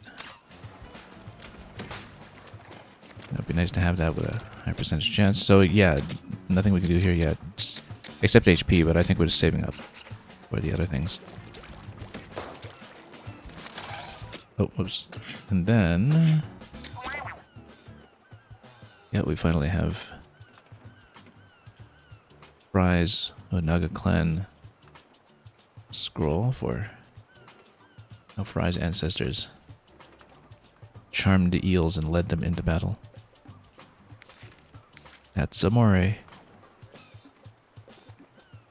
And the bearer of this ticket is our buddy. Yeah. Could we make anything up to date? Splatfest incoming. Okay. Yeah, so the thing is, I drew this weapon earlier today. Butane Blaster. Actually, we drew two different weapons that had the same kind of effects. Icebreaker and Scorch. The Icebreaker is the relevant thing here. And so we have an ice effect on a Meteor Mitt. We have an ice effect on the Blast Boot. And then we just have the Spotlights hanging around and collecting things. But the idea is that I try to ice everything up and then I blast them with a blaster. And it's nice to see the damage numbers come up that, you know, you fire the blaster at something frozen, it does 40k or something. One-shots it instantly. And so we've been messing around with that. And since I'm kind of ahead of the damage curve right now, we've been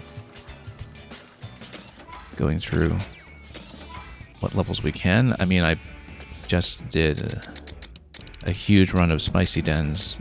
I might do the rest too. They're kind of well over my current level, and so we probably could try to take them, but maybe we'll prioritize some other things first. So, let's do some more Buried Ruins. Been able to A-rank all the arcade games yet? No. In fact, oh yeah, I forgot to buy the fourth one. In fact, I should do that. This is what we're looking at currently. I didn't really put very many attempts into them. We played each of them maybe twice. So that will be another grind in the making. Yeah, I was on a Scorch build at the beginning of today, but then we picked up those Icebreaker weapons that just naturally worked so well with everything else that I've been messing with it, and we've been able to kind of punch above our weight in terms of damage output, so let's run with it while we're still able to. And yeah, so if you look at the current state of my map, we have not looked at the center yet,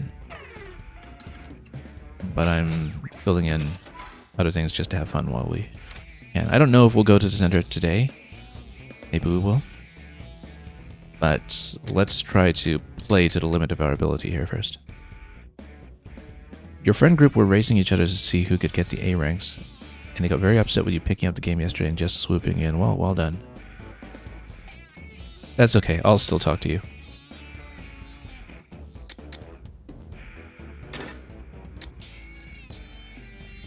Did you really just pick the game up yesterday and you're already through the story? I guess... Yeah, I guess I have been replaying things quite a lot here and going through everything exhaustively to pick up all compasses and scrolls and so on, so... Let's take a look.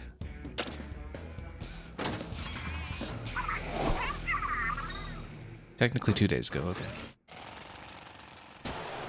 Still a bit faster than me. I've been on my 5th day of play now, I think. Okay, so here's how we run it. We just smack everything.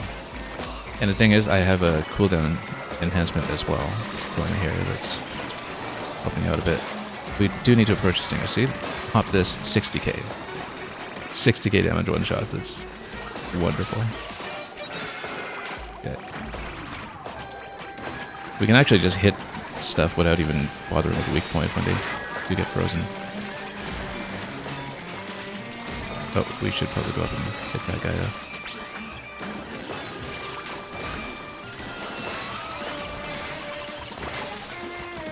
I don't even know what's going on half the time. We just shoot things and blow them up and hope it all works out. Whoops. Got hit. But we're pretty close to completion on this. As you can see, he's a...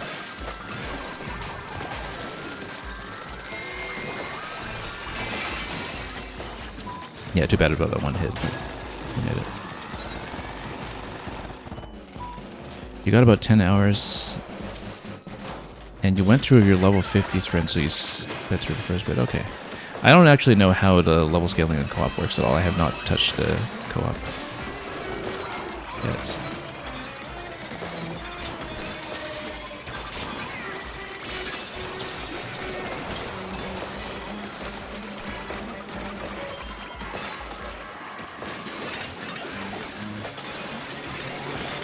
Okay. Whoop. In danger a bit.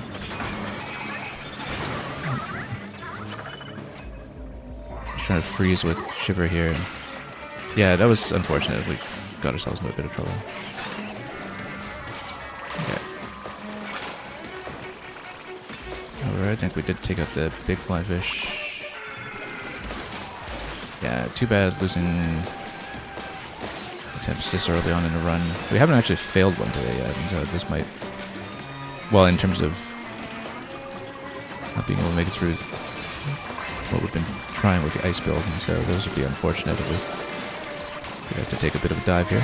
Anyway, pop that guy. Almost full. What do you mean almost full? Here we go.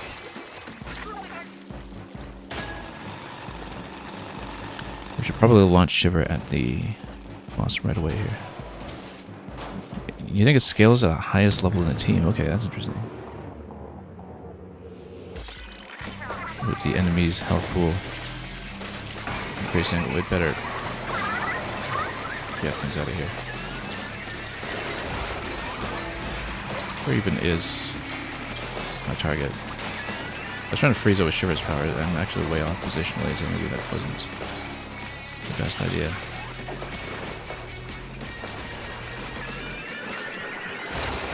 Oh yeah, it's Moz. Okay, no wonder. Whoops. Okay, let's redo that. We'll try to be a bit better about positioning. We really shouldn't have taken the losses in the first 2 sub-levels. Just being a bit incautious.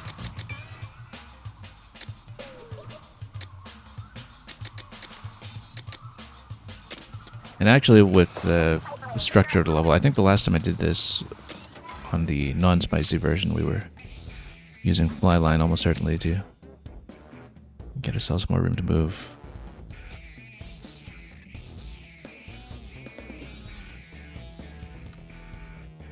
I almost think that for safety's sake we run big man or something for it. And that's okay, we'll try it again. Same build.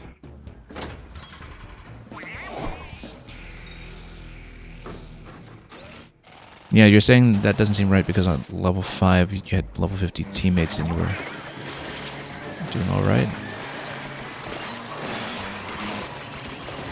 Oh, okay, let's actually remember to get out of danger. I was getting really complacent just with how offensively oriented this build was and how often we could just walk into stuff. But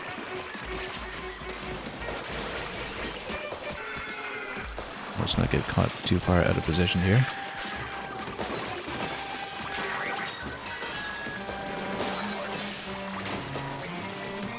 Yeah. Okay.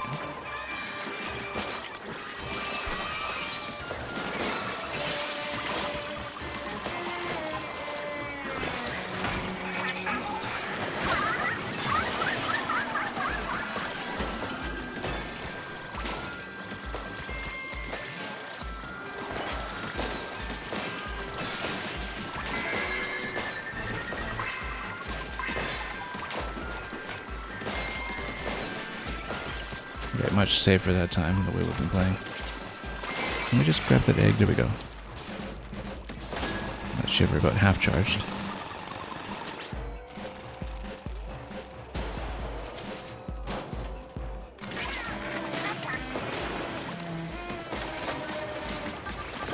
Yeah, I need to take out the fly fish nice and early if we can. Fly fish is not a very good fit for how I'm building this, just in terms of not being able to get into the air very much here. But we'll see what we can do and see if we can rev down. Oh, actually that was almost things I went.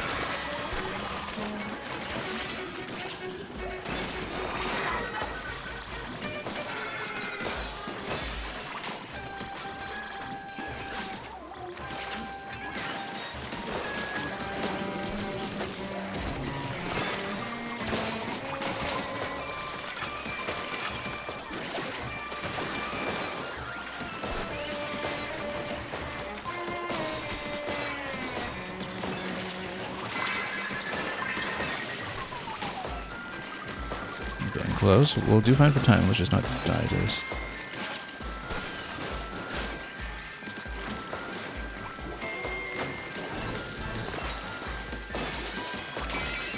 Here we go.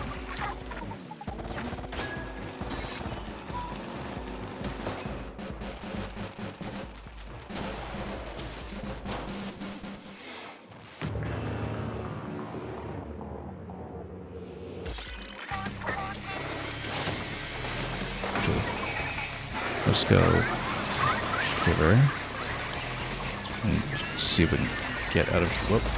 That's the thing, is that I might need to actually save the cooldown on my escape here.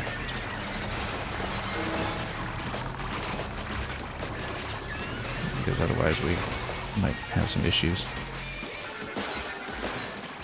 Yeah, let's save the cooldown and jump just in case we need to jump out of trouble like that.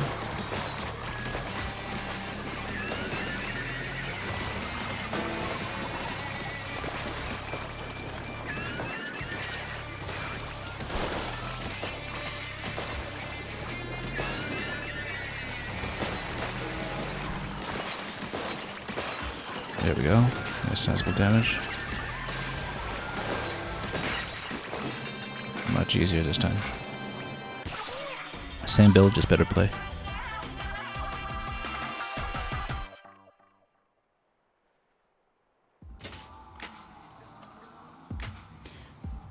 Yeah, Laura, you've been saying you've been loving the PvE content this game has to offer. So much more than PvP in the rest of the season. Oh, do you mean just in relation to Splatoon generally, or with whatever else you've been playing?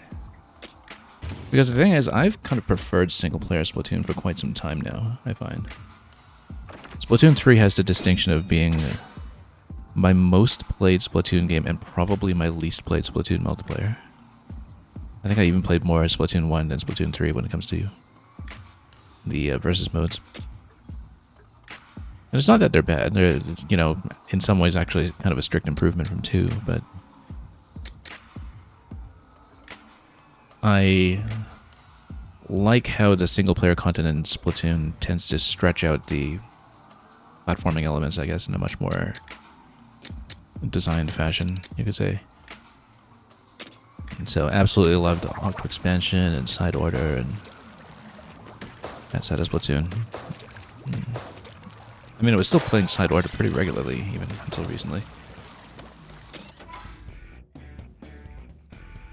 Yeah, that's the thing too with multiplayer Splatoon. Not that it makes a huge difference, but with the versus modes, you know, every time you step into the lobby, now you see that everybody's kind of got their gear slots perfectly optimized, and I stopped caring about things like the gear grind very early on.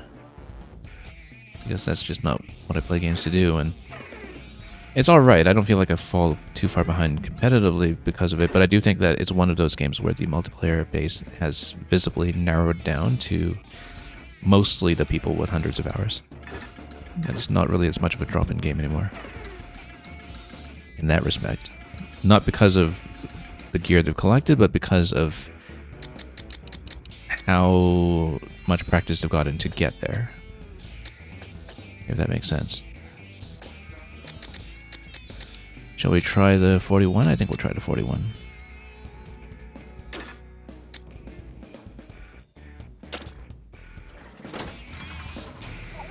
You think Splatoon 3 is catered much more to competitive? Yeah, I mean, Splatoon 3, in large part, seemed to replace 2 because they wanted to build it with a mind to greater longevity, right? Even if it's just a cosmetic unlocks for the locker or whatever. Whoa, bad start here already. Let's get out. Yeah, no, bad start, I got trapped.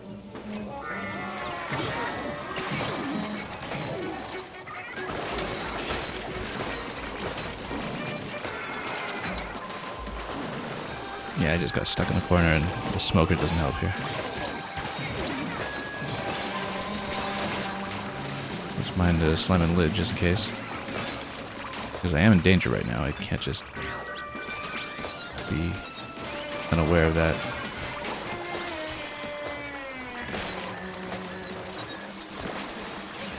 We'll swim through it. Or maybe not.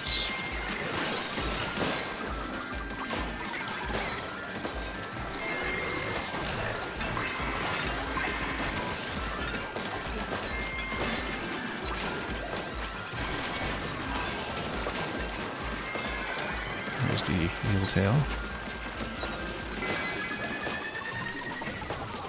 How am I still down on time? Let's just smack this guy again. How is the slime and lid still up and running? Oh, I'm gonna run out of time because of this. Okay. There we go. 1 second. Uppercut. Ooh, that's a 5-star. I don't think we've seen a 5-star weapon. Oh no, that's the property, I think. Uppercut? Yeah, I think there's a property for Splatchet or something. We have seen some 5-star gadget improvements already, but oh, didn't actually mean to be shivered away, but that was a misclick. Okay, this will probably not go that well, but we'll get it through anyway. And oh, standing on the edge here, not great. We need to get rid of that stinger.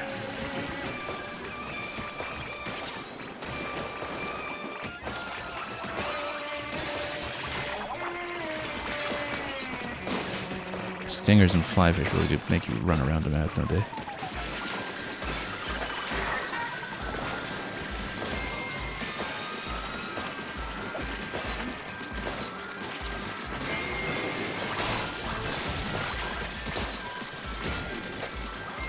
Okay, let's just get off the ground against these.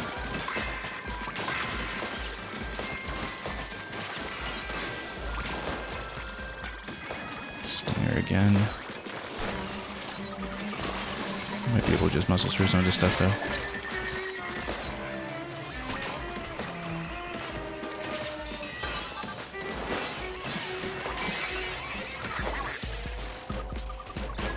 bit rough, but we'll get there.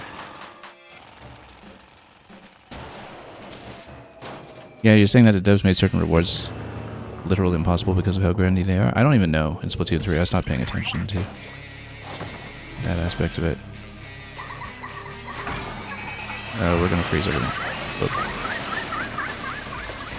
And then we'll just try to not get shot down by everything around us too badly. My strategy for this one previously was just to circle around it and not get sniped too badly, but with enough damage, we might actually be able to approach it that way, except I missed. Yeah, just go directly for the big guy and ignore everything else. It's funny because the meteor actually let me dodge the stingers vertically.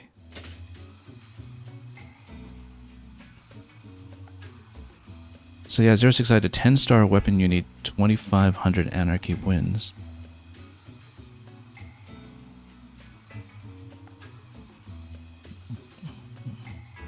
Yeah, I mean, it's one of those things that is there to be theoretically doable, but, you know, you watch somebody else go for it.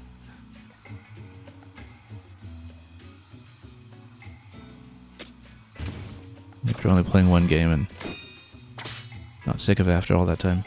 I guess it's the same thing with people who do, what, the ridiculous endless streaks in Mario Maker. Where, okay, if you want to use your time like that, that's fine, but I'd rather play good levels. So yeah, no, Splatterlights, so uppercut is for Splatterlights. Splatterlights knocks salmonids upward. This is new and this is interesting. That's a unique effect. We're running Splatterlights anyway, let's see if we have room for it. I guess once we build up more points on a budget. The thing is, we've got a pretty tightly tuned build for what we have currently, and we're not really doing airborne damage, but if it's airborne and vertical, for instance, you could see the uppercut being useful, but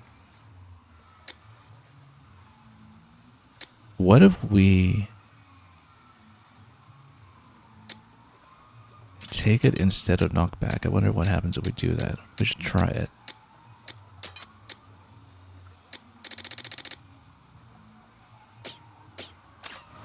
I don't think we'll really get a sense of it with the targets here, though, because I don't think they get knocked upwards.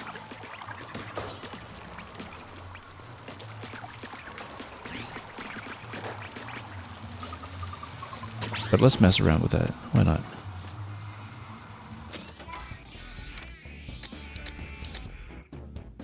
We could try to 46. That might be a bit of a tall order, but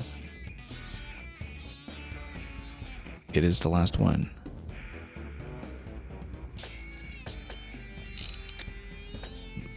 But we could also just power through a couple of the lower level stuff. More of the lower level ones, just to build ourselves up a little bit on the way to attempting some of the mid-40s content.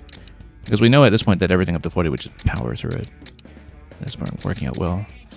Even if we're just running one build for it while riding out the excellent weapon we've drawn. What about, yeah, so we've done these, we've done most of these.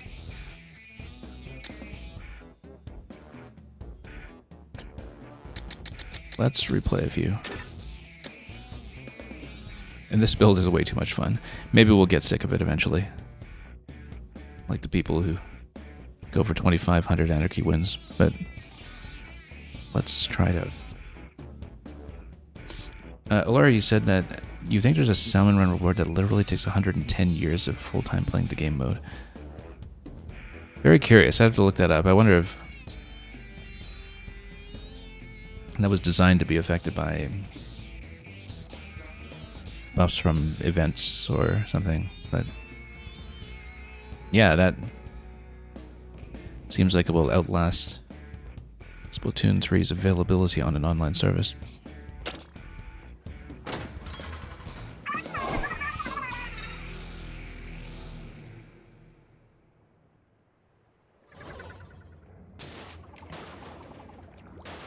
Gold skills are infamously very rare to get, yeah, but you do Well, I don't really know how the scaling is like on the highest level of executive VP or whatever, but if you kind of have that in conjunction with big run events or something, maybe that turns it into something more realistic. Where are we going? Yeah, let's just speed through this. We've got all collectibles. Let's just speed through the level and clear it.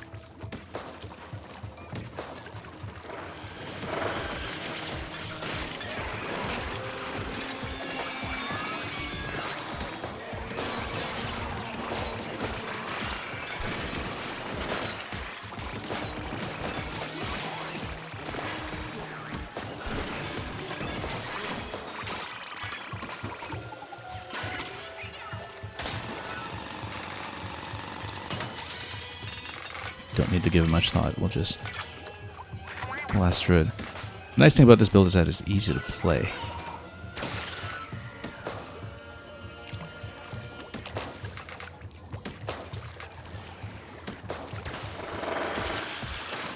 It's actually kind of brainless to play, in fact. Not quite complete autopilot. I'm sure that, given what's in the game, you can absolutely do some autopilot builds where all your gadgets just activate themselves and you just stand around. But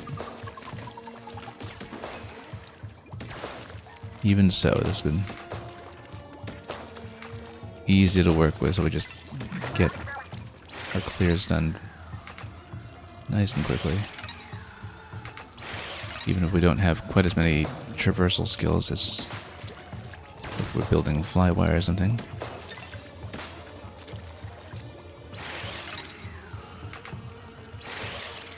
Yeah, Laurie, like you were saying, oh neat, you beat the triumvirate, time to acquire your 5 bronze. Yeah.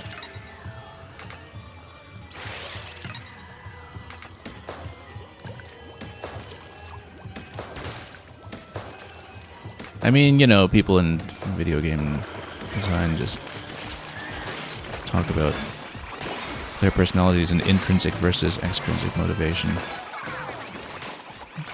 How motivated you are by the inherent activity versus the grind. And back in the early 2010s, I played just enough World of Warcraft to be kind of permanently immunized against any sense of extrinsic motivation. I just don't grind anymore. Now, the thing about this game, and why, for one thing, I've always had a better time with side order than with most other roguelikes or roguelites.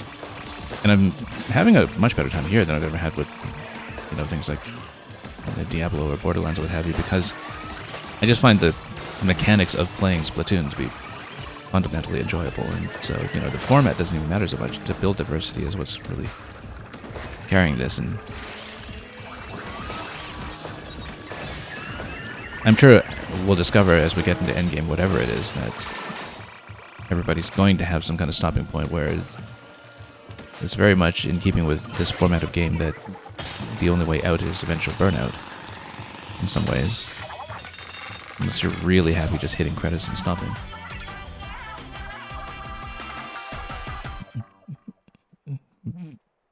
But the thing is, if the actual gameplay you're doing is inherently fun, then, you know, you don't need to be motivated by trying to go for the 5-star weapon you're looking for or something.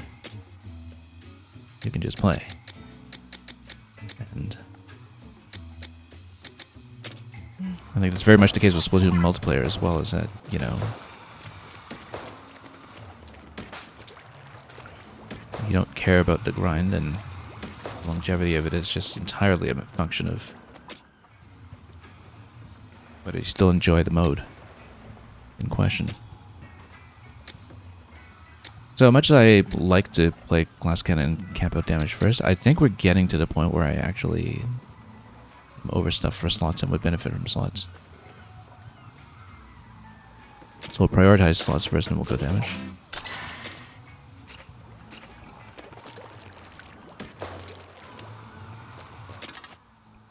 Because that improves everything we're doing. Eventually.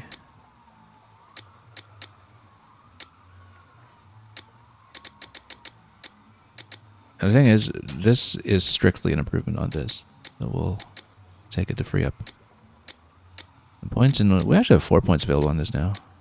I didn't realize that we had that much to go with. So, I mean, we could even add more explosions. Who doesn't mind more explosions?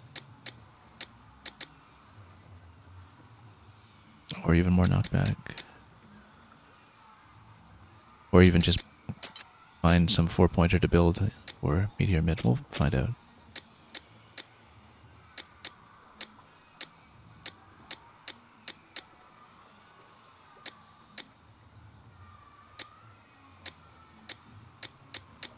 Got 2 points to play with over here. I don't even know what I want to use it for. I guess we'll keep it on reserve until the next upgrade. Or just get the 2-point cooldown reduction that's very cheap.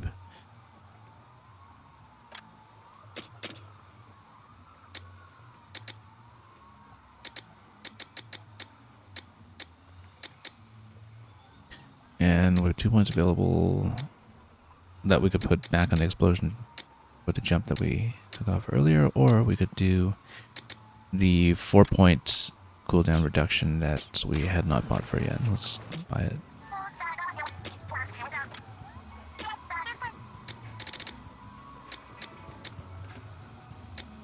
Or even a better freeze.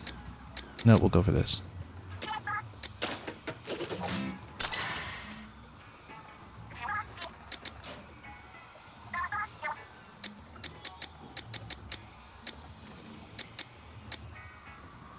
I wonder if we can get a speed increase on the Meteor as well, actually.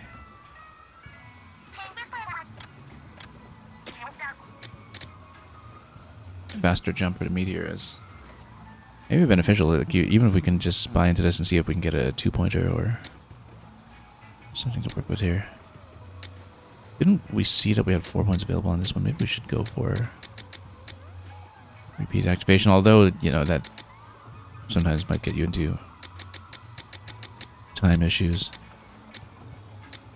What are we using here currently to 6?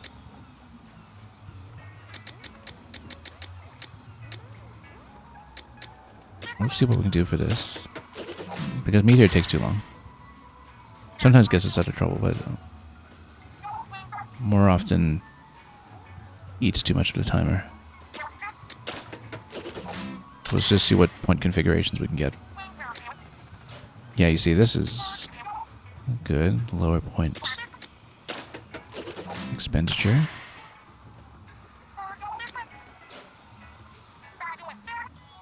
This costs 30 fly fish. Maybe I don't want to jump on it yet until we've decided if we really want to run it. Let me just check.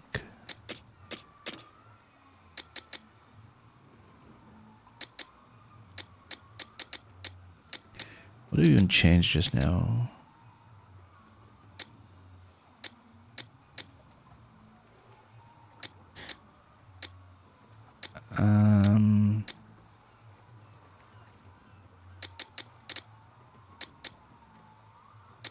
The current build, I don't even know if we want the emergency activation.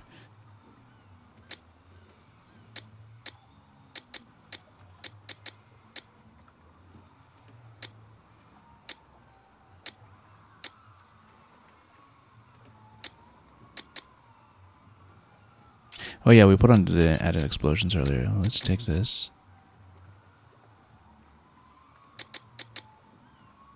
Maybe we even buy that 4-pointer then with all the fly fish bins.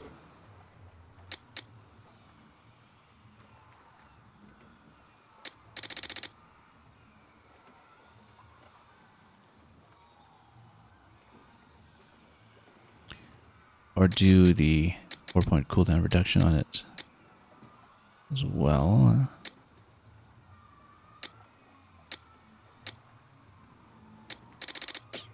Maybe. Let's see how much of a faster jump it is here. Let's try it out.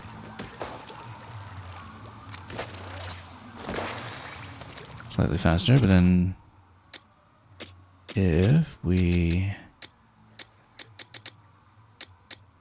For instance, take off 3 points just to try this, or take off 1 point somewhere just to try this.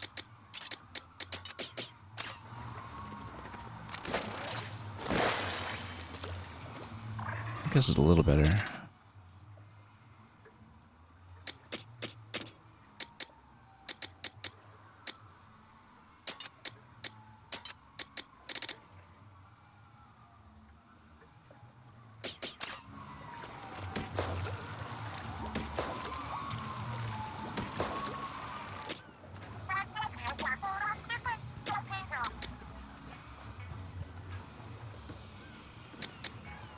Controlled movement isn't a bad idea either. This is something that was shown off in the test level.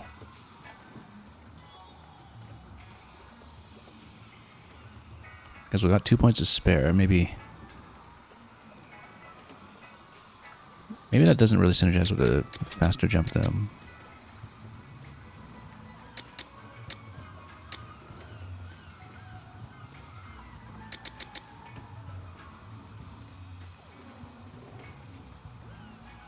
Let's grab this. Save some points. And put another 4 pointer back in it. Perhaps.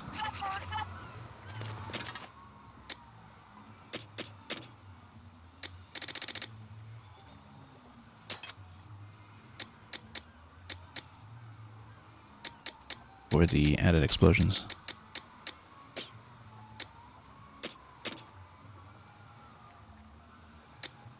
Now, what do we want to do here? We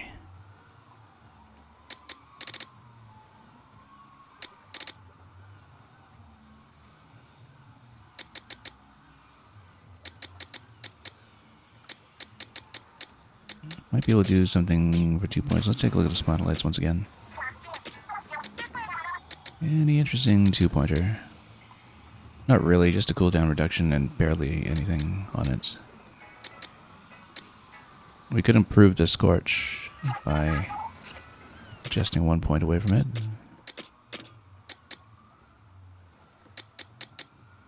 If there is anything where we'd want to take off 1 point, maybe the duration up.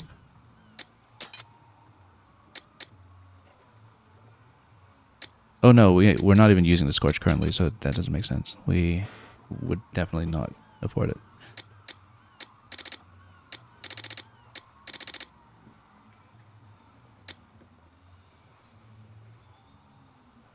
However, I think there was a big orbital range improvement that does 2 additional points. That might be best.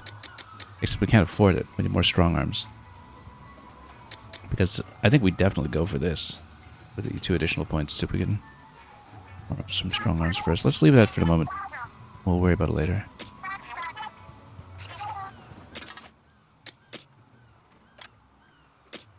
As for the boots.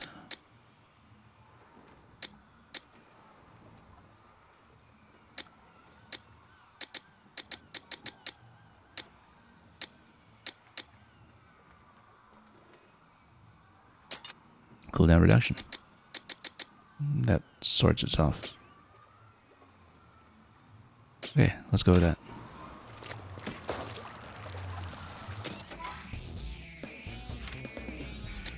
And let's just play some more levels.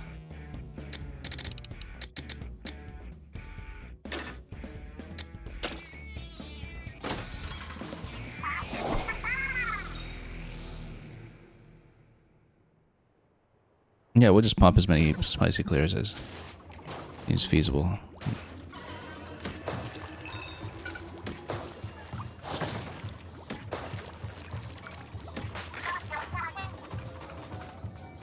Probably not jumping all the way down there, but we'll see. It's going to be interesting to see speedrun skips on this game, in fact, because there's so much flexibility potentially for mixing and matching some of the movement skills.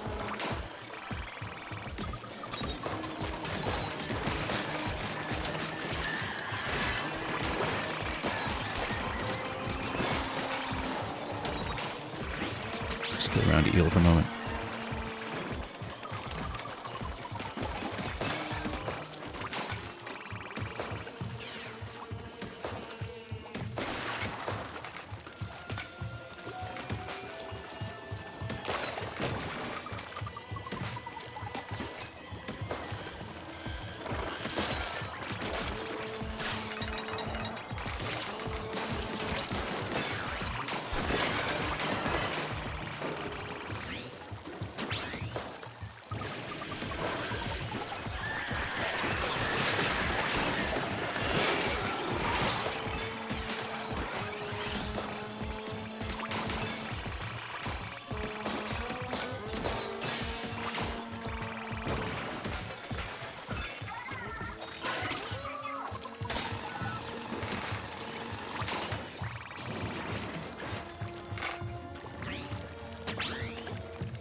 Yeah, this segment is meant to fake you out. Actually, we did get into a bit of trouble there. You're supposed to bait them to the other side and then go around them. But we didn't do that this time. I thought I could just charge in and see if it's playable this way. I could have done better.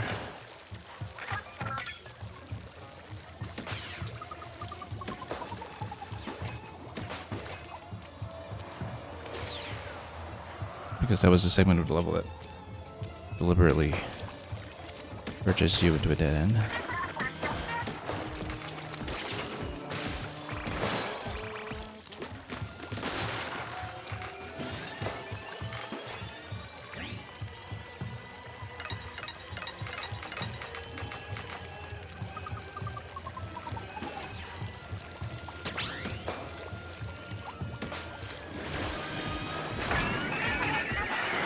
Oh, I was trying to jump out of there and we missed.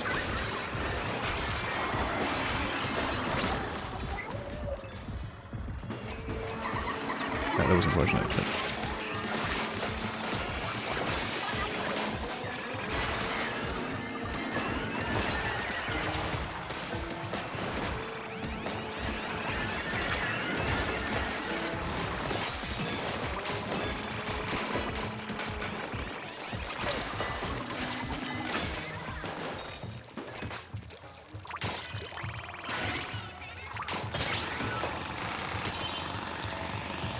Okay, got into more trouble than we would have liked, but we made it.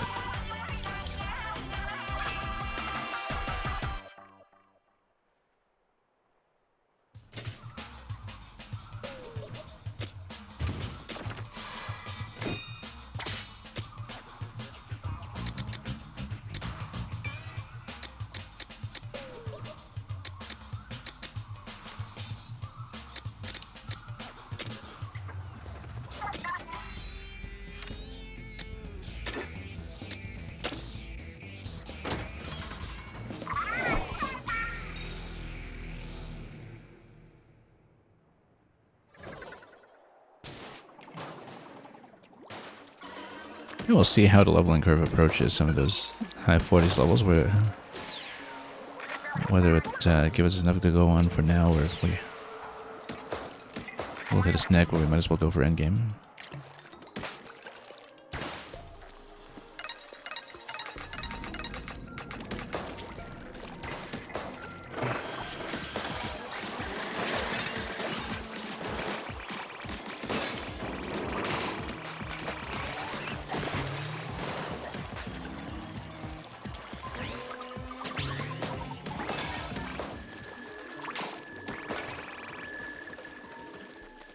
It was very satisfying to flank the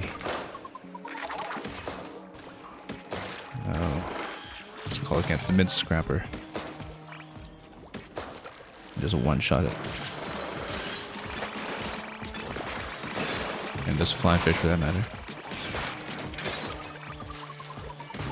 It's gonna do a good 80k against it.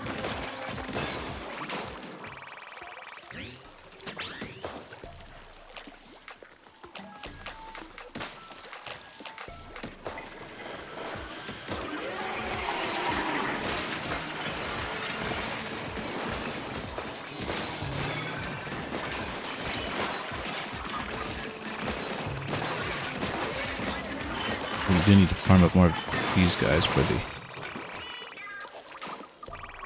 improvement to the spotlights I was thinking of. The strong arms.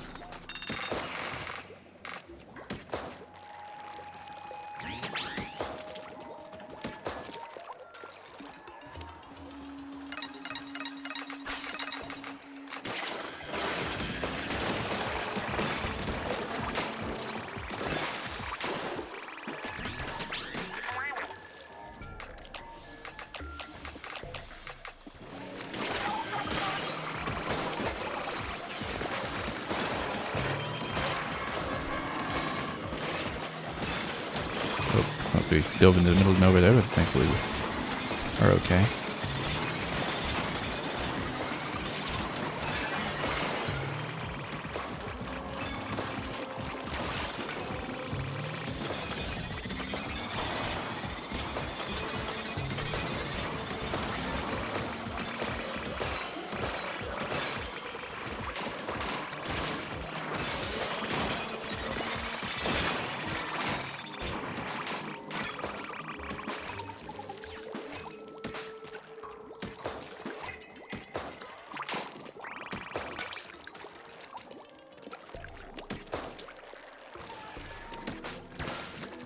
Oh yeah, I guess we should mind that.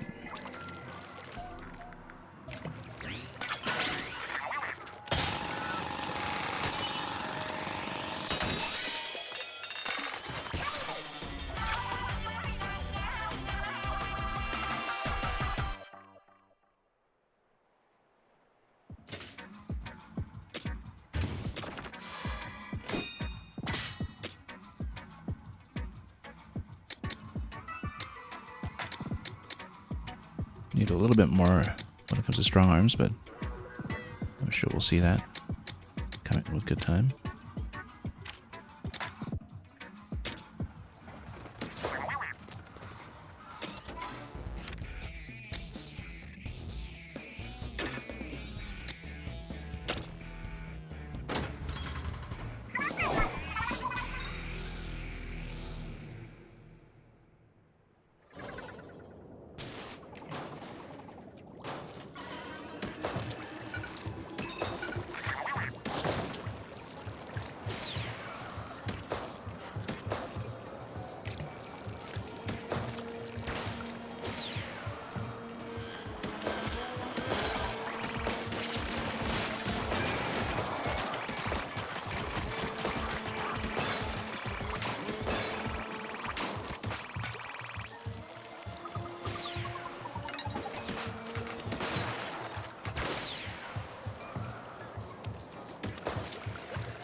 Blaster seemed especially useful against those clusters once we're frozen.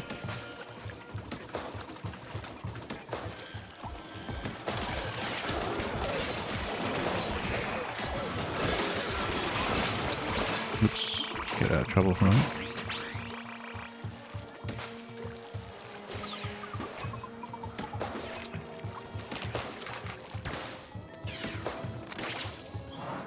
Oops. Didn't realize to do that myself. Where am I? Okay. No, this is new.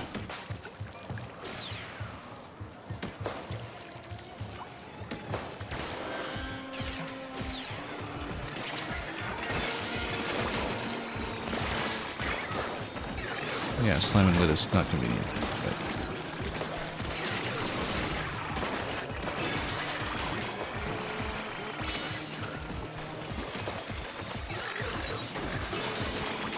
there's a flyfish who's shooting me from over there.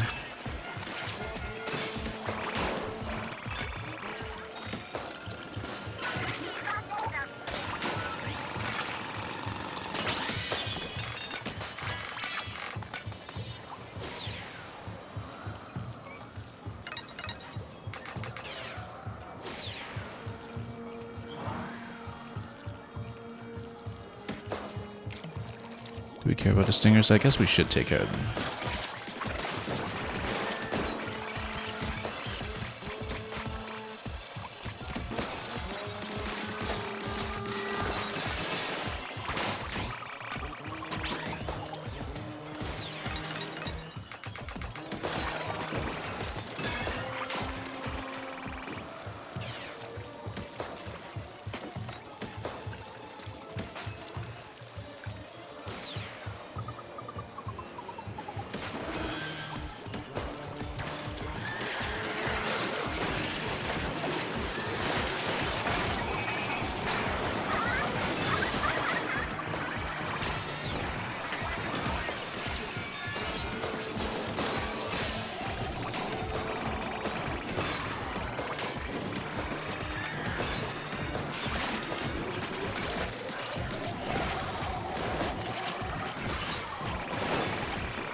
Okay, look at this. This is new Toy Claw Blaster.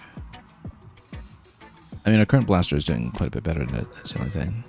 It has a freeze ability, but just not the freeze shattering that we've been doing. Let's keep on going.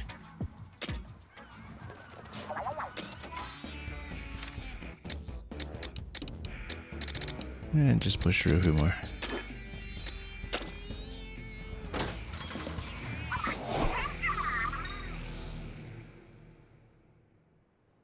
It is nice to blast through these knowing that we already have the optional rounded collectibles and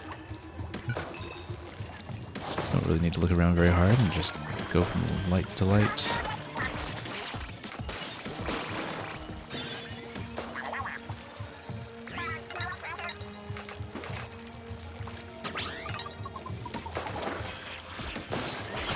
Okay, big stack over here. We'll drop into it without missing.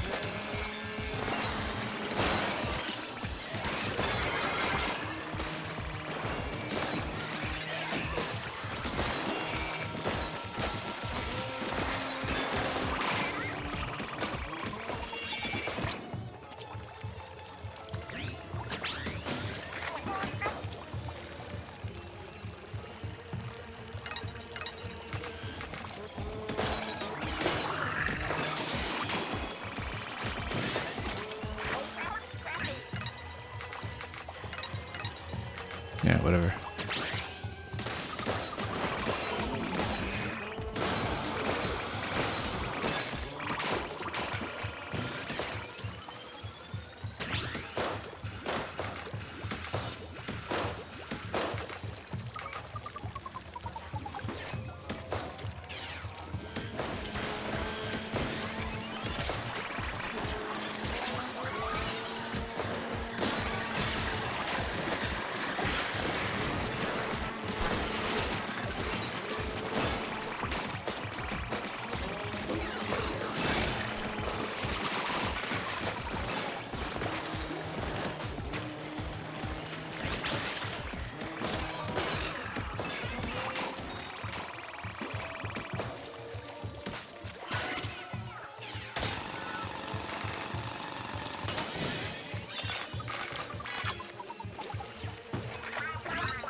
Yeah, the mechanics in this game are very well suited to just occasional stylish improvisation where, you know, you see the bot available for a bot jump and you just go for it.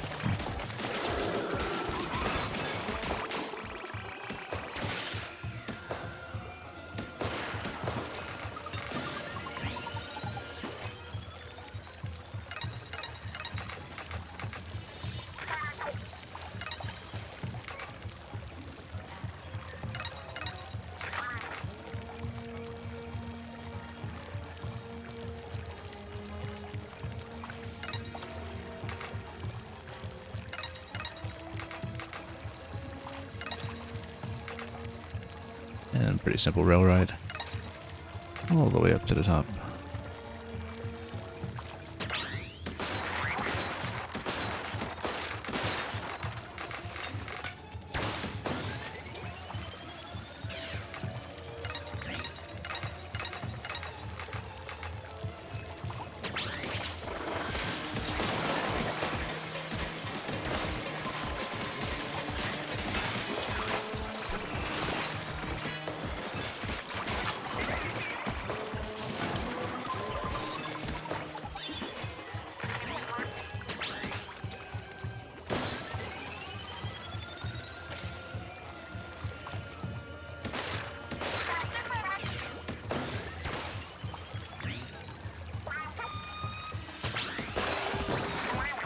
Nice thing about the blaster is you don't really need to aim very well to take that out.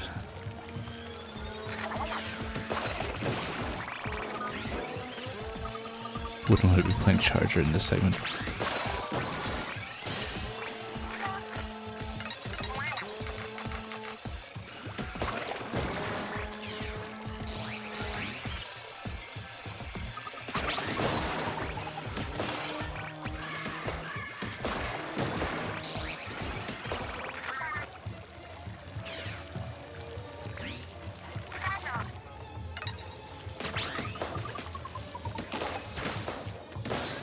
Another nice thing about the charger is that you can pick up those clusters of crystals without fussing about the edges too much.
Even more explosions off the meteor emits.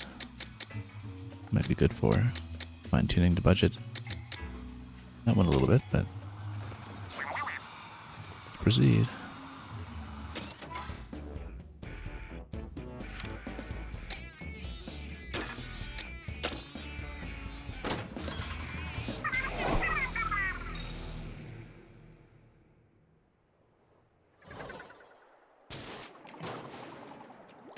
Yeah, it's been a reasonably quick replay of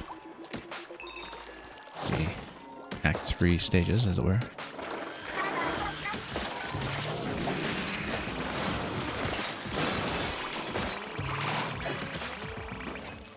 If you do successfully ace everything up, then things go very quickly. Whoop. That was... Oh, nope. Bit of an error there. Oh yeah, because I was still in danger, it was slowing my speed. Hadn't accounted for that.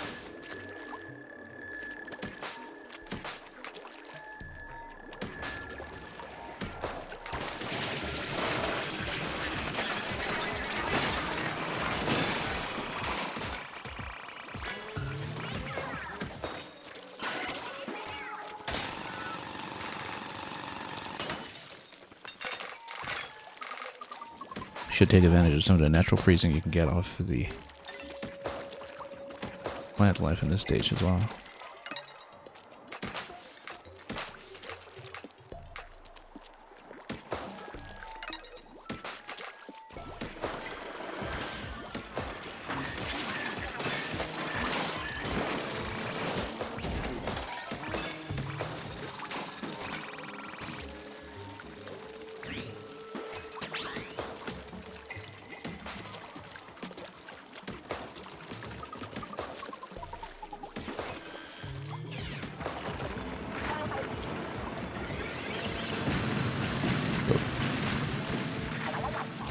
Okay, just need to do the platforming.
Okay, big stack going on here. Let's get some of these guys out of the way as well. Whoa, danger. We get out of danger first before we proceed, but nope, got caught. Yeah, let's maybe be a little more risk averse here and get this properly. What a big stack gets us in all sorts of trouble.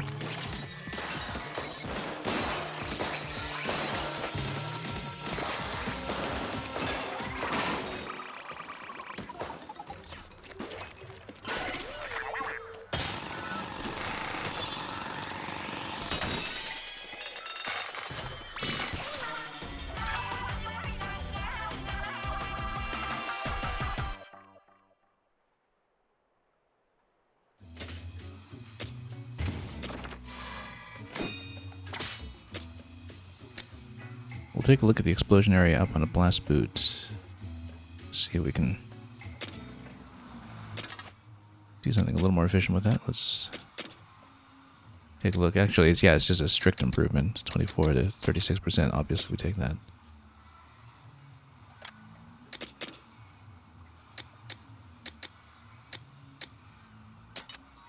And we'll take this. The other thing I was considering was building into the one other upgrade we were thinking about with the orbital range, but no, I think we'll be fine with this. We'll just get some damage going again. 2 points for the explosion area if you can do it. If we can free it up somewhere.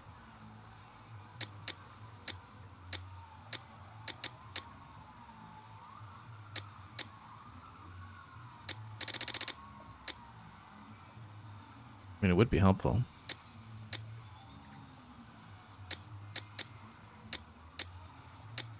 But I'm not sure what we'll reduce to do it. Maybe...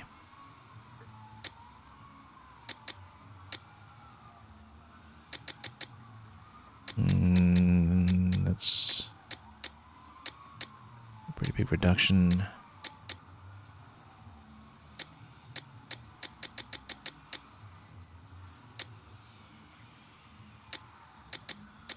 Let me take down the added explosions slightly, or even just take off the faster jump. No, I like the faster jump, so let's like this.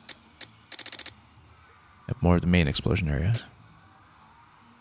rather than the follow-up.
Oh yeah, this bit was the bit where we had the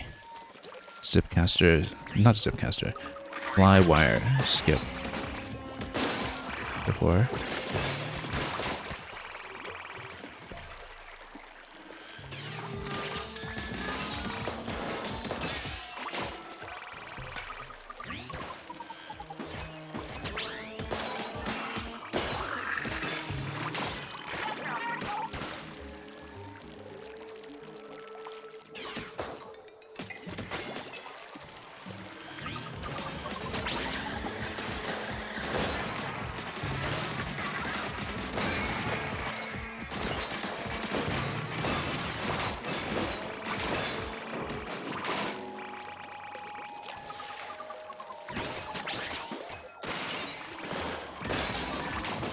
Hitting over 100k on that shot now. That's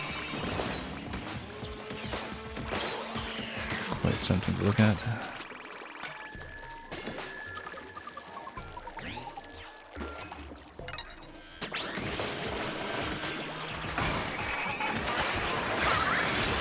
Oh, took a little bit long there. They might be in trouble, yeah. Okay. Yeah, it didn't time the shiver activation very well, unfortunately, and got into a bit of trouble.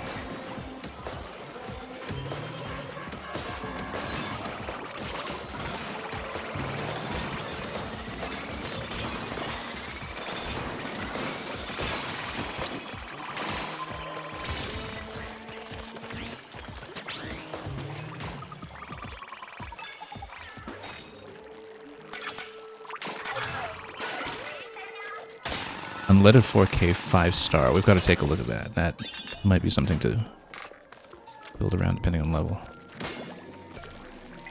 We haven't really played any of the 4K charges over the course of the game so far, but we'll see because, you know, too much charging up to really make them fully viable, but we'll see. And I should probably save this build as one of my save slots. Because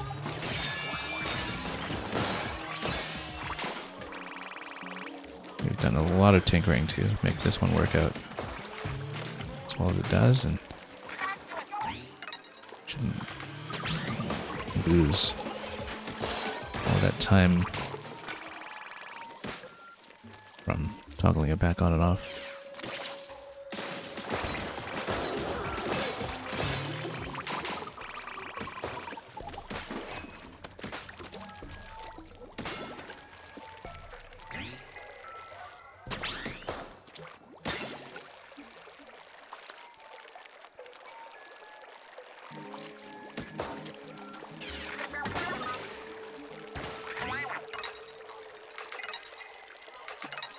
Yeah, let's work on this shiver timing a little better this time.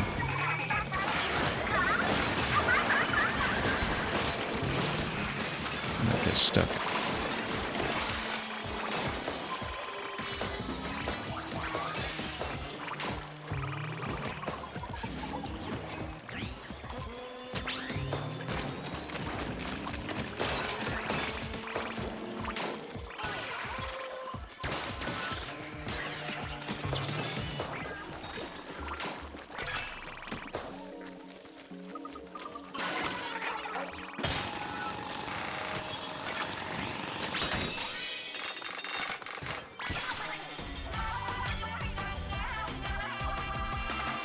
So we should take a look at that weapon. It is our first 5-star weapon of the game.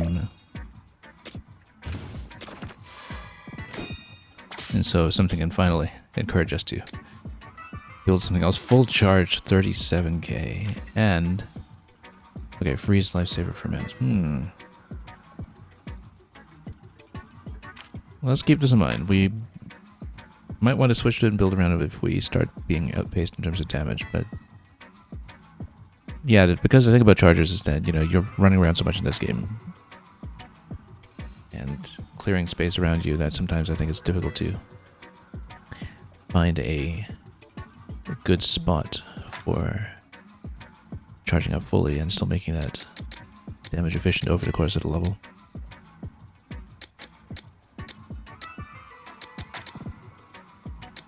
But that's something that could last us a long time if we do decide to build into it. I'm gonna see what the cost is like for something of that quality and level for fully getting it up. Oh, I bet that thing could take as many upgrades as you want as long as you got Spiralight Shards and Spiralight Gems.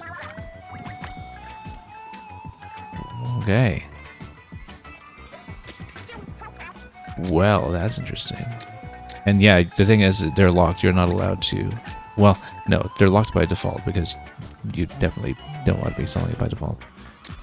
By accident. Yeah, because past a certain point, you get Inspire a lot of upgrades. But look at this. Look at this. That's ridiculous. Absolutely ridiculous. Minimum charge gets you a 4K damage. Yeah. That... Let's keep this for now and keep drawing some weapons, and maybe we'll mess with that as we get further, because we don't really have a build organized around it right now, but we probably should. That's way too interesting. Also, it's lost my current weapon just in case. That is crazy.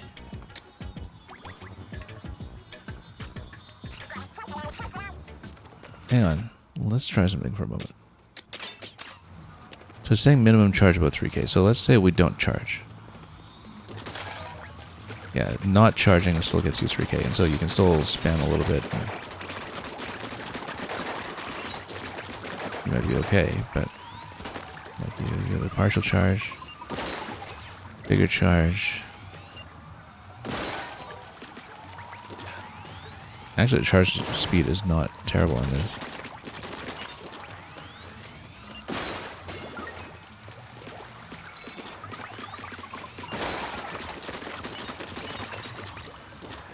I'm just wondering how I want to build around it. So the thing is, it would have a freezing effect as well.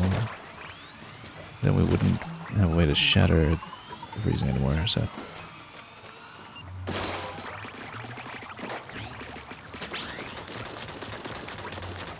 We should think about that, because you can actually get yourself out of trouble decently with it as well. But yeah, if we're sick of running the blaster build currently, then we can do this. Might be good against bosses as well.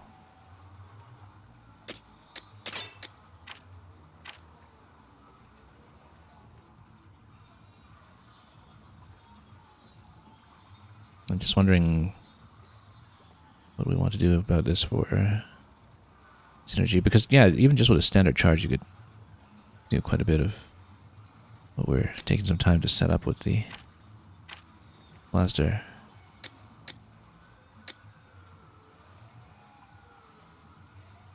But let's stay with this for the moment. We'll see about this later. Let's see if I can think of something we want to do with it. Okay, we're saving up a point for the next gear upgrade, so let's keep going.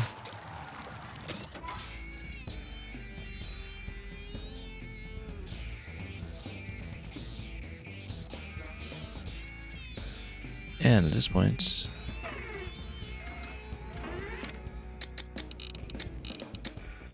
well, we can push a little further, see how we do. We're not very underleveled for this.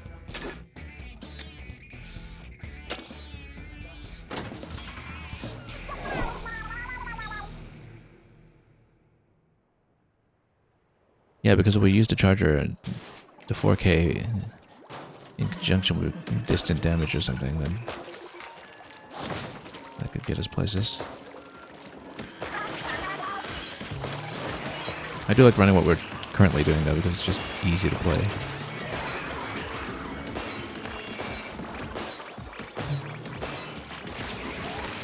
You can be messy and still get out of here pretty well. We did play a good bit of charger at the very beginning of this game, but not so much since, as we got into the later stages.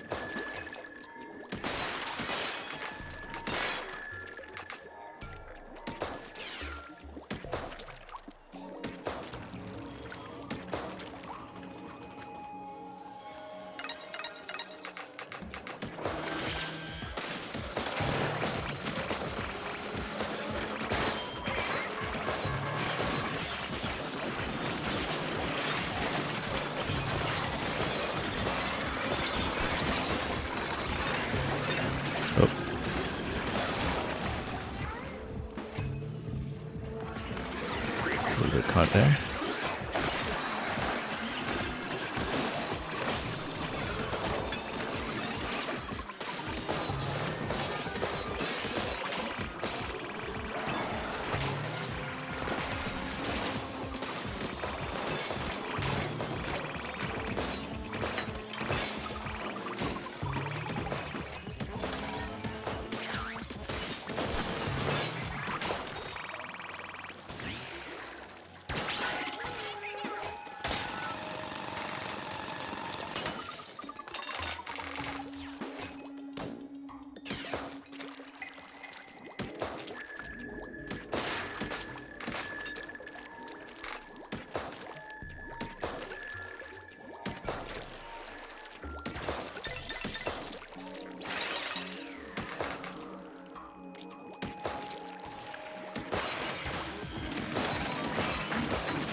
Nope, watch out for danger. Whoops. It's sloppy.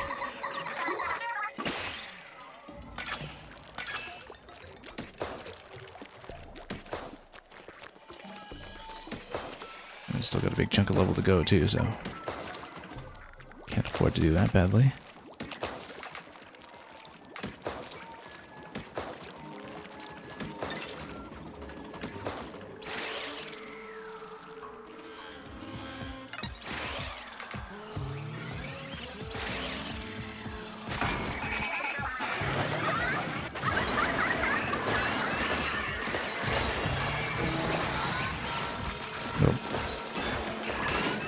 Get out of danger. Prioritize safety first. There we go.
Okay, we're in danger. We gotta get out. Oh.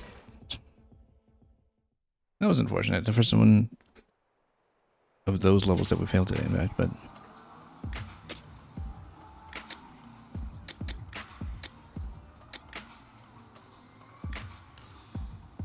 yeah, too bad.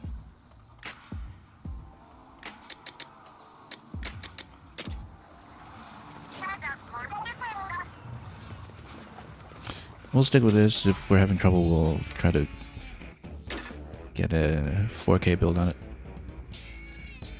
Get one organized.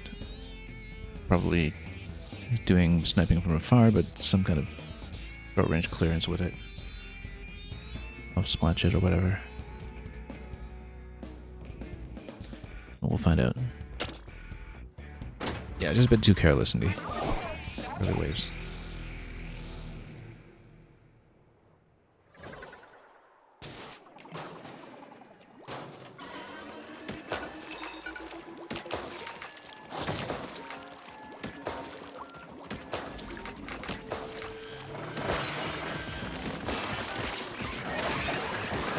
Yeah, just watch out for stuff like Moss because that can catch me out of position sometimes.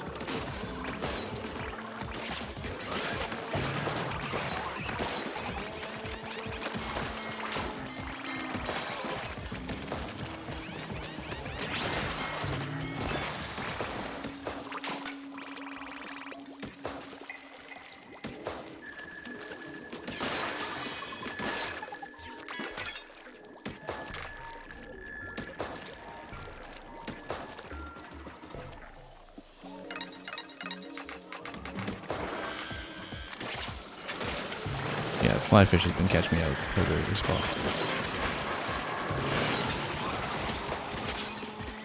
Sometimes I get a bit complacent over charging it with Shiver's ability as well. That's something that's been a weakness in our play.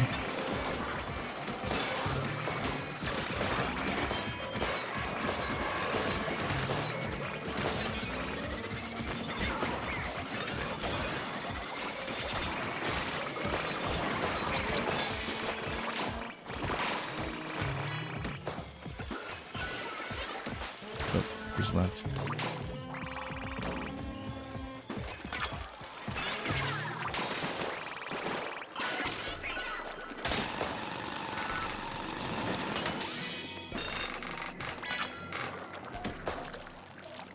Okay, you just need to not play quite so carelessly this time.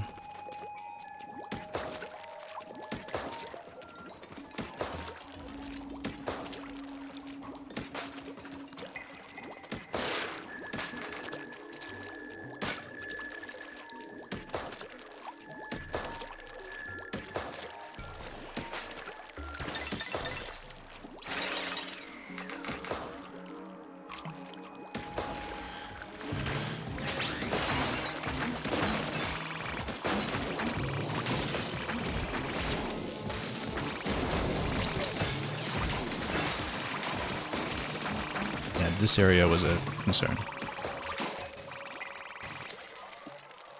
But we got it.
Critical decision there to swim away from the big shot radius. Well, we were already in danger.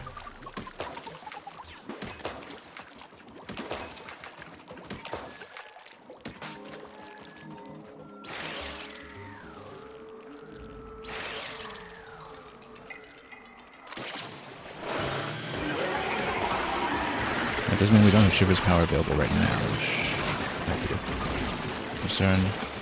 Just try not to get caught by too much stuff. Oh, danger.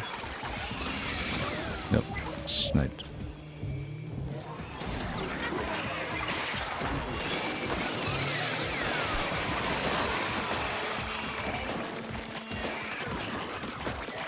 We haven't really learned how to fight strong arms properly yet in this game, but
we've run through a pretty big chunk of the game today, in fact.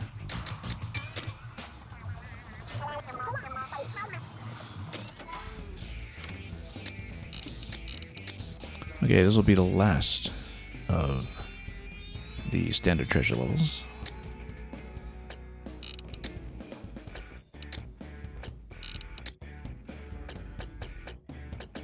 So I wonder if we could even just do all of the hard modes today. I mean, the ones that are high 40s might be a little out of reach, but we'll see how much more we gain here.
No, that's gonna get me in trouble.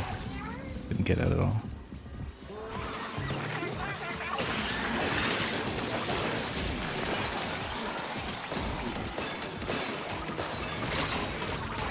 In danger again. Can I get out? Nope. Almost. Not quite. Okay, this got us into some difficulty here. Let's... Yeah, a bit of a rough patch in this part of the stage.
No.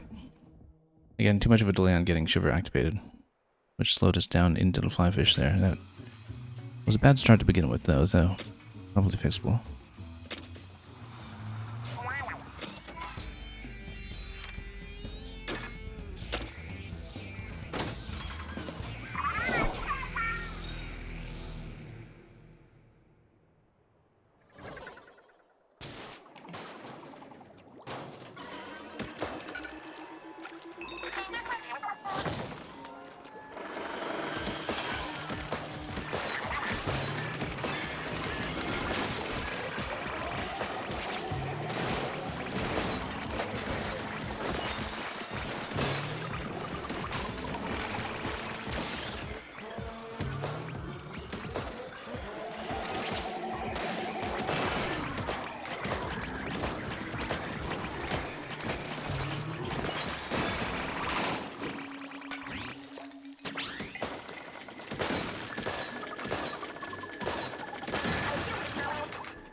Okay, stingers had to be approached first, I think. We need to get them out of the way if we can.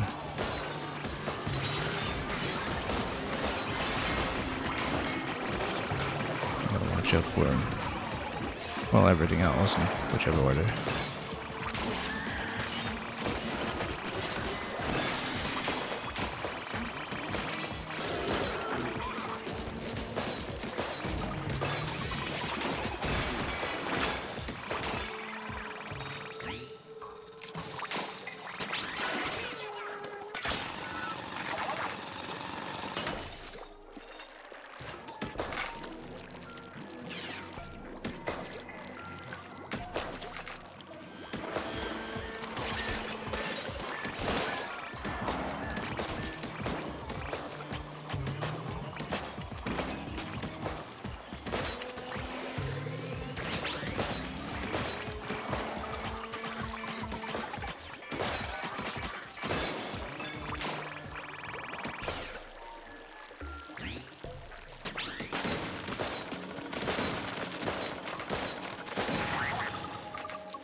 Okay, going a bit more efficiently than before, but we still have some potential trouble spots in the way, so let's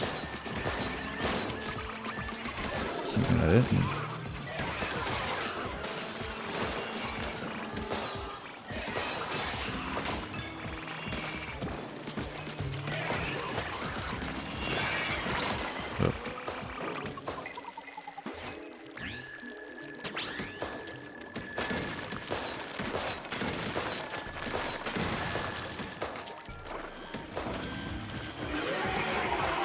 Okay, strong arms will need to know how to fight him at some point.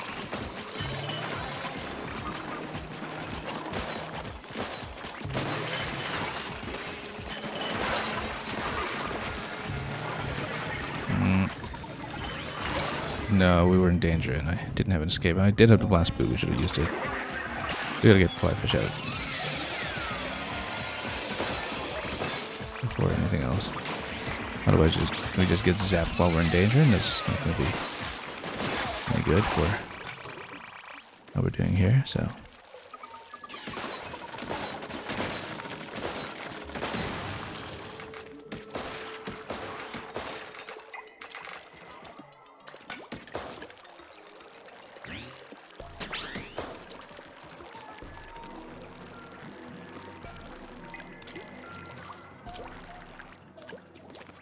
Didn't we just come here?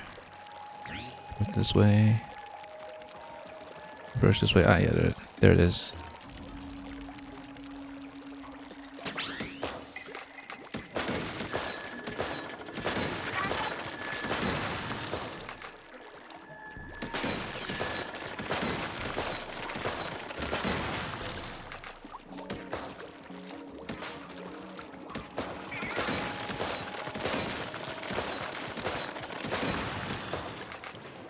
Okay, a couple of big snacks there. Let's get you working right now.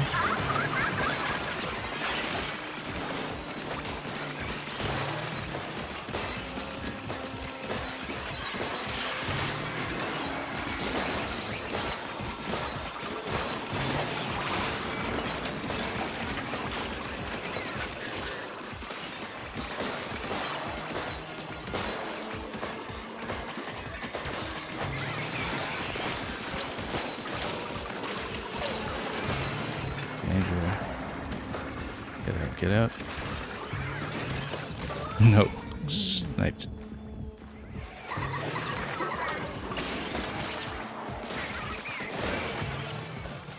Yeah, we gotta get the big stack out of there.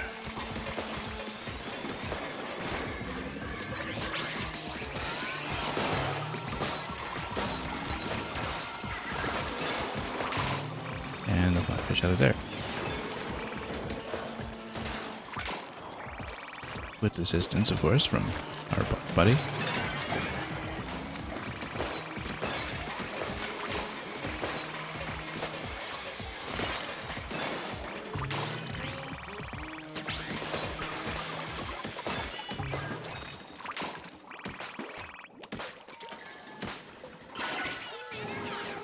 And that should be it for the standard stages.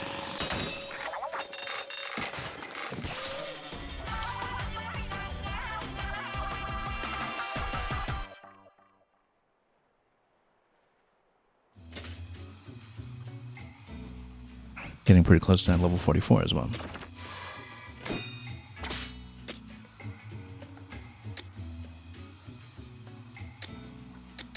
We'll see about that spotlight damage up to see if it's something we can work with here. 2 additional points for it. I mean, we're pretty close to just building 2 additional points anyway. Unless there are 2 that we want to take off right now.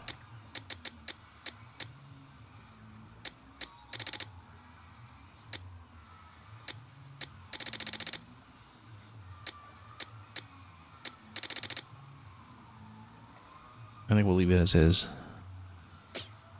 We know where the next 2 points are going.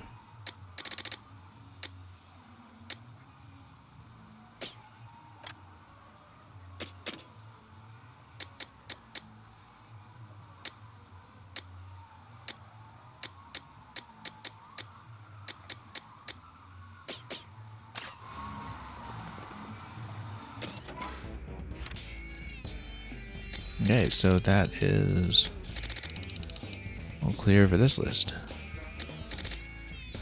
These take a little bit longer, but they could be a significant burst in level, so that certainly can't be discounted. We can try to last buried ruins. It's 46. Might be a little rough, but we'll give it a try. 3 levels down, it is marked as a danger, but let's see how far off we are.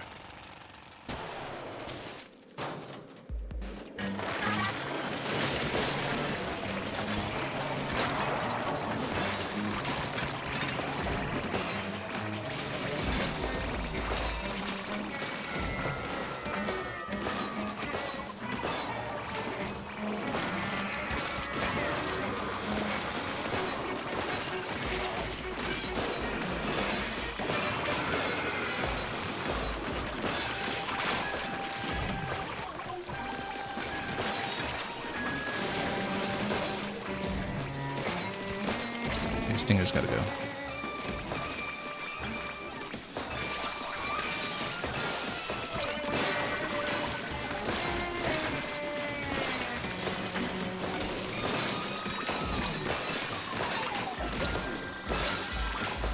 Danger. Okay, got it. Timering will be fine, we just need to not take critical damage.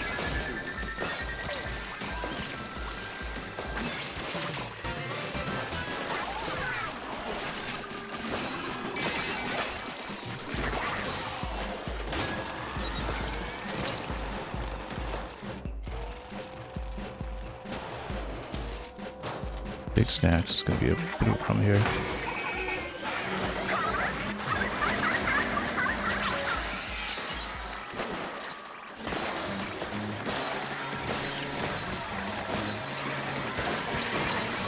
Whoa, no, that's a problem.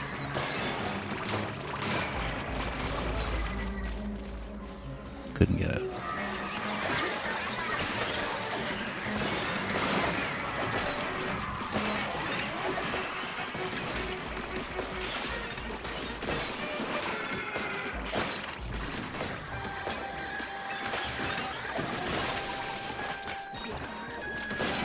Oh, couldn't get around to flank this guy for one shot, but danger.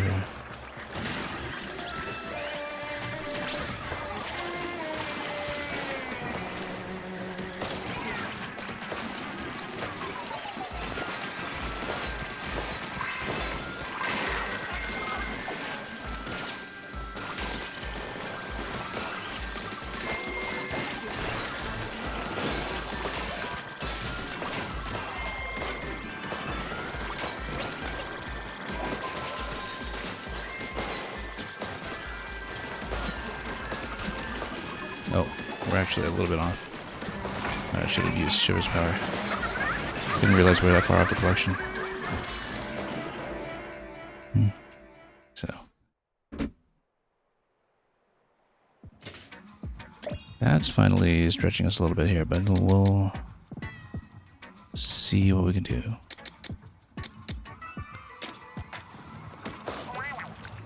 It's the first time I had timer trouble there, but we did lose a bit of time to the hit that we took, so.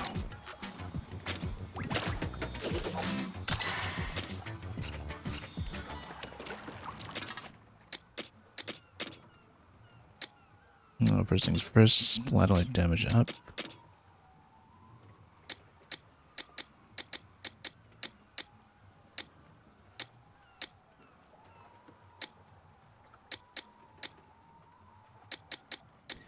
Maybe additional 2 points on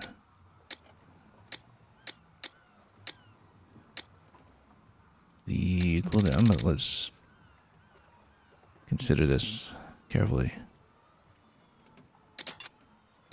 Yeah, we might be able to do something better there with those 2 points, but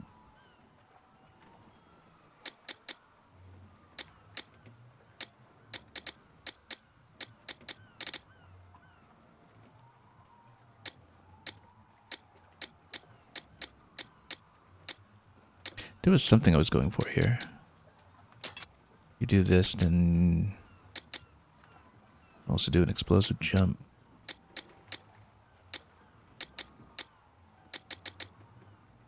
Or a bonus to the meteor, we follow it up.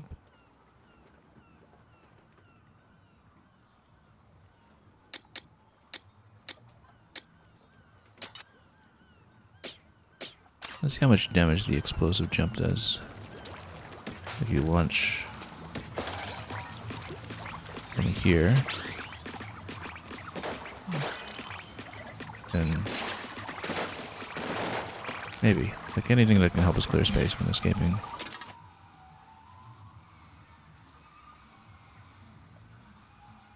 We've got good synergies going on right now, but we'll switch to the charger if things don't go well.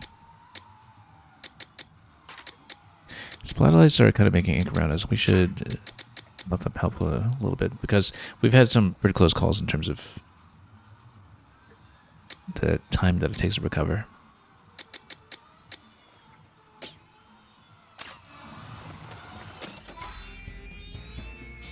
And I wonder if we should go Shiver. Gives me the frozen effect, but if we're trying to get out of trouble, it makes more sense to go Big Man, perhaps.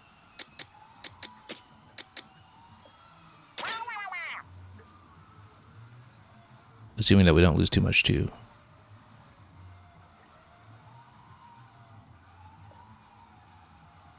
Not having enough damage output while in Big Man form. Then Big Man gives you an escape, which is maybe what we need. Instead of the additional freeze effect. Which gets me into danger sometimes when I try to activate it.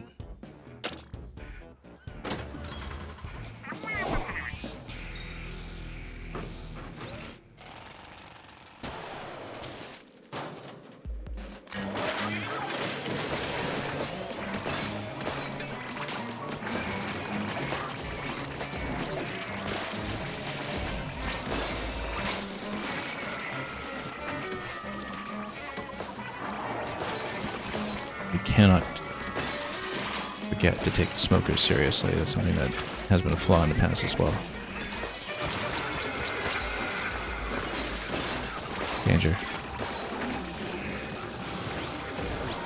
Yeah, you see, the danger recovery does matter quite a bit.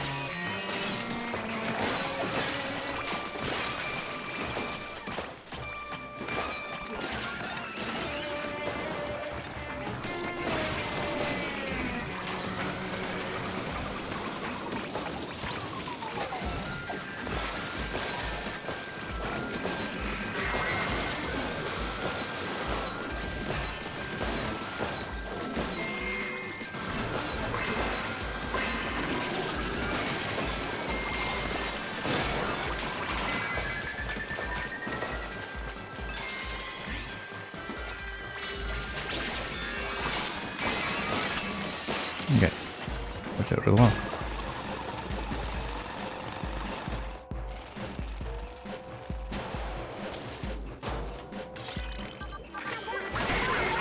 Let's actually do Big Man first so we can clear the area heading towards the big stack.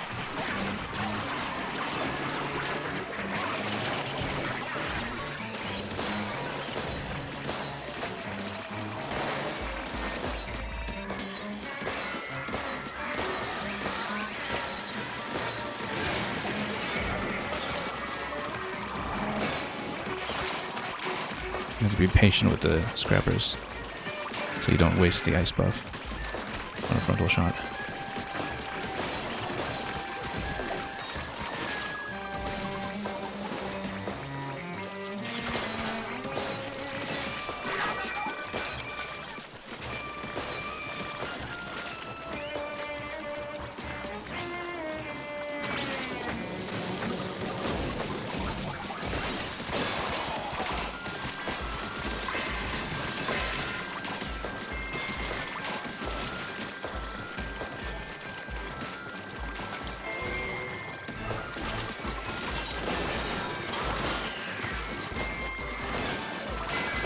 In the event of emergency, we do still have the additional charge in Big Man if we're looking a bit down on time. I think we'll just barely make it now.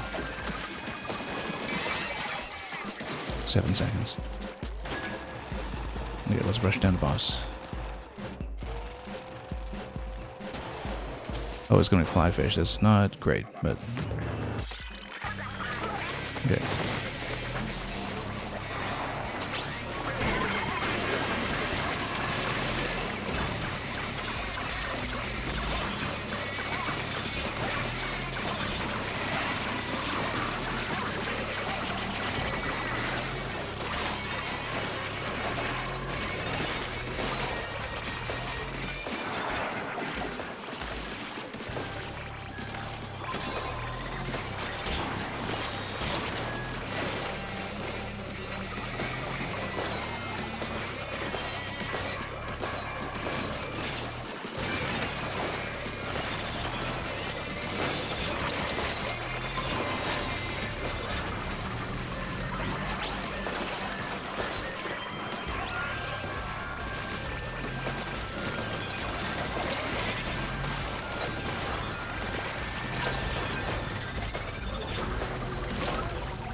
We can actually get Big Man up and running, that'd be good too, but...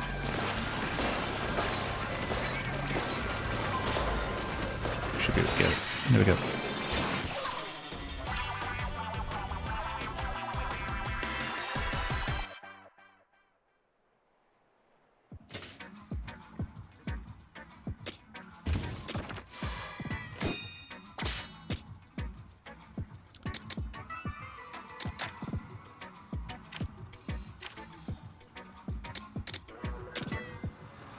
Good amount of income there too.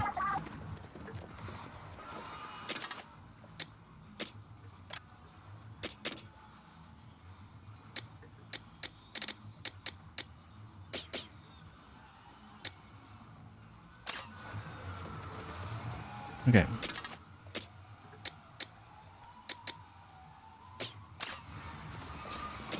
That is it for any of the buried ruins. These are still a little above where we are right now, level-wise. Maybe makes sense to try to maybe grind these out first and see what happens. See if we can at least get the clears on them. Even if we don't do it with the full ×2 bonus that we usually go for.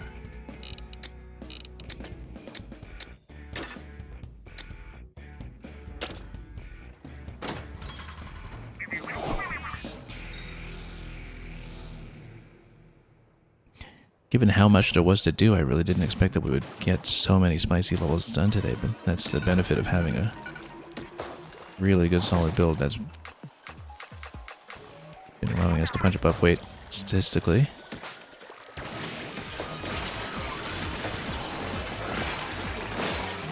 Let's not bite off too much here, not too much more than we can chew.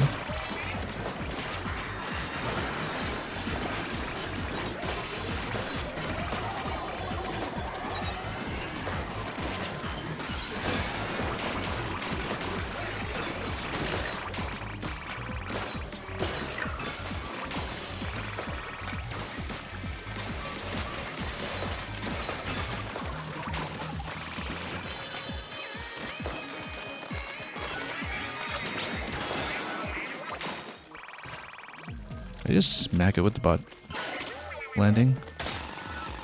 Is it even an interaction that we just weren't aware of up until this point? Maybe so.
Oh, here's the drizzler. I was wondering who's still messing with us here.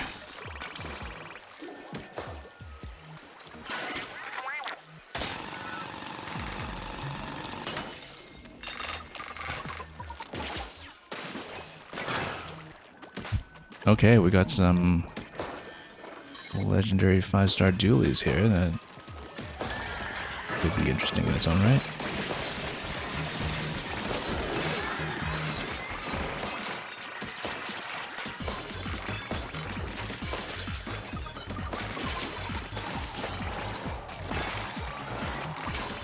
It'll be easier to play than that 5-star charger, perhaps.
The thing about Big Man is that he can also go up the ice where necessary.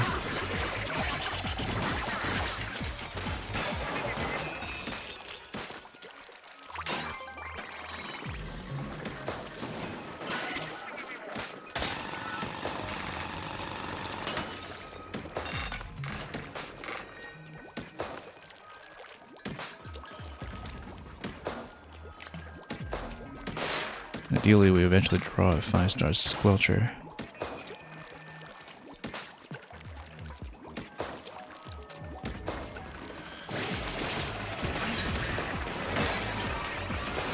But yeah, Blaster does seem to have worked very well for ice shattering purposes.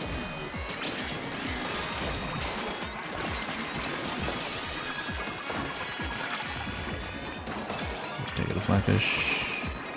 Where's the smoker? Is this just a smoker? Yeah.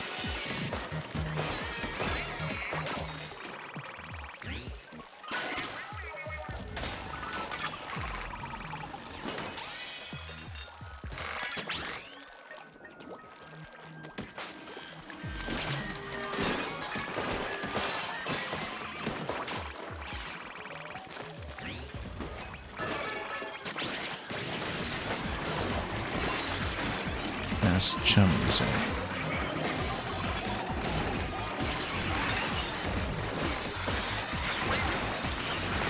Whoop. Okay, we were in danger. Yeah, Manta Dance gives you a good escape. That's what we're learning here. Escape's better.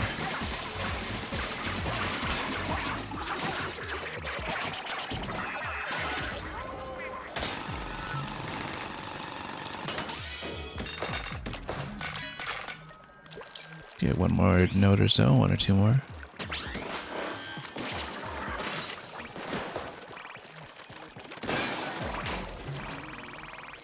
Let's go over to that central one since it is a red objective again. Let's see what the variation is this time.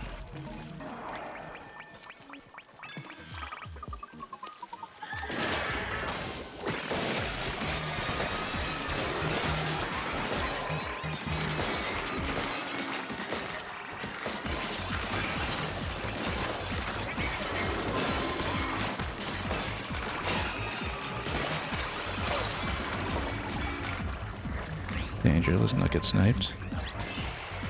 Okay.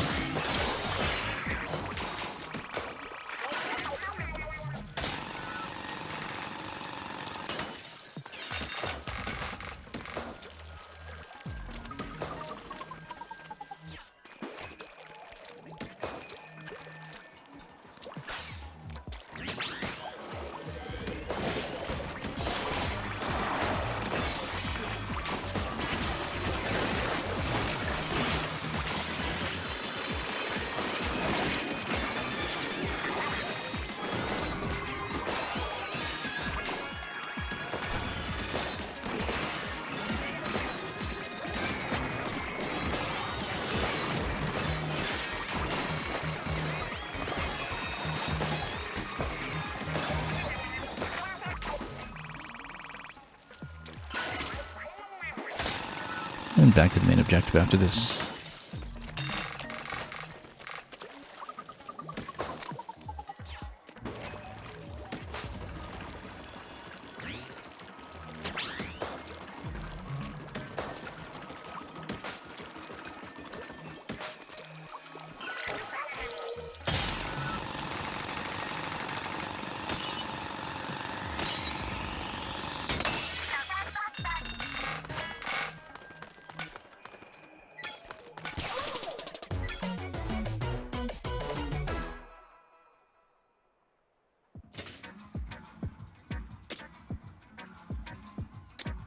So, twin cans over here. Icebreaker and freeze. Yeah, we're taking it. We are taking it. We're switching to it. I mean, obviously you won't get this massive single shot effect off of the ice break that you do after the blaster, but it's only a 4% chance on a frozen as well, but this is so synergistic, we have to try it. And probably just pump this weapon to disguise as well. Okay. Yeah, undoubtedly we're trying this, and we'll see if the ice breaking effect is going to be as good. I mean, obviously you get better sustained damage and probably more efficient damage against the smaller enemies as well, but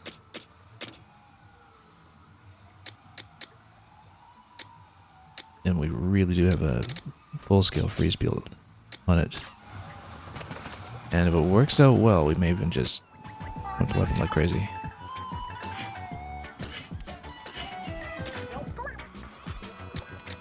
Because look at this thing. How much can we afford? We can actually do a full +10. I mean, it says it's unlimited, but it only gives you up to +10s, but maybe after that you can still do something. That's ridiculous. Look at this damage here. I'm tempted to go over that. Especially if we have some trouble with damage output later, but it's going to be spending about 30k or so, but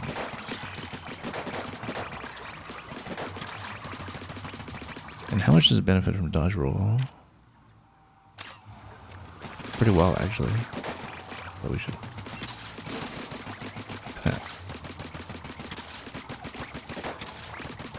The ink consumption's not bad either. And the thing is, it gets so many shots down, even with a low percentage of the freeze, and even with a low base damage that you're using to multiply the freeze. So, for example, you get 20k off of that instead of the 80k we get off the blaster. That's still pretty good, because it'll happen often enough in conjunction with everything else we're doing here.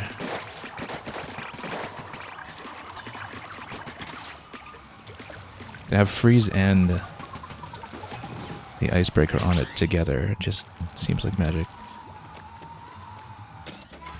Okay, we'll try it without upgrades first, and we'll see if we like the way it plays. And if we do, then we'll pump it up. Now, maybe we don't step into the 49 right away. Let's take a look at whatever's lowest level right now, which actually are all pretty high level, everything remaining. You know what? Income's going to be good off of this stuff. I say we just pump it. Although, the risk, though, is that you do something like a level 47 to 49 that we're about to get into, and then you just draw something much better that has a higher base level. But theory, you're supposed to have unlimited upgrades on this, right? I mean, if by unlimited it just means 10, then how would you? You know what? Let's try it out as is. If we're having damage issues, then we'll... Great, but we'll try at least one level to see just how bad the level 49 difficulty is, because... high danger. Because it's the incoming damage we're more worried about than anything, and we do have big man available for escapes.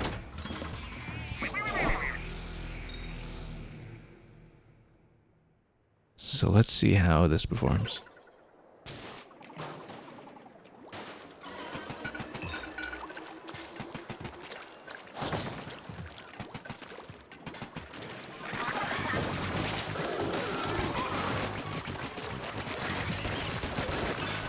Okay.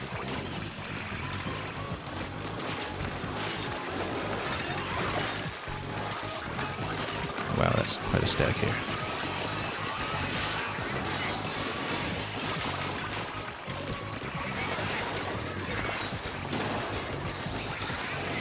Yeah, not as big a sudden burst as what you get off of the blaster, but still useful. Dodge roll, of course, is always useful as well with Julie, so given that defense has occasionally been a bit of an issue here.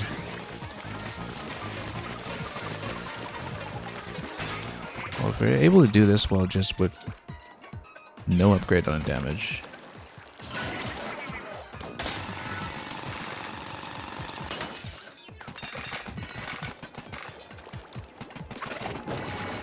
I think by the time we make the weapon obsolete, we probably have earned most of that upgrade cost back. You would think. Especially because we haven't even bothered disassembling most of our existing weapons yet. And that's also a factor that I'll keep in mind.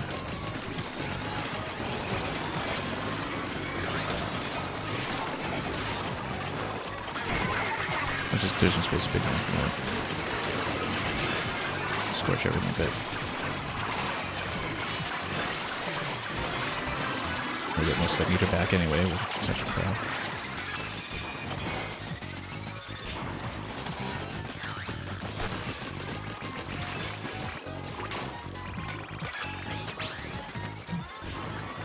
Nice big turbine roller, really.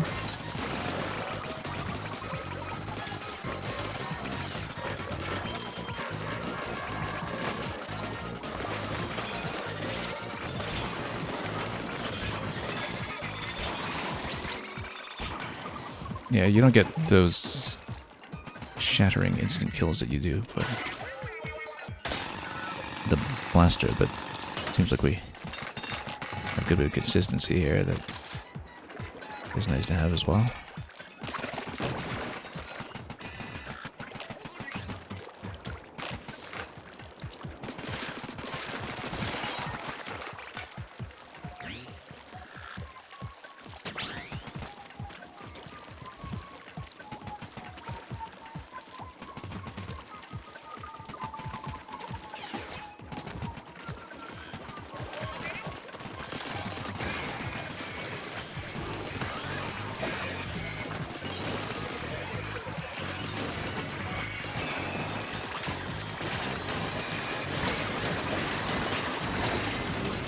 Danger. Nope. Couldn't get out. I don't know, dodge rolling would have helped, but just didn't get enough turf down.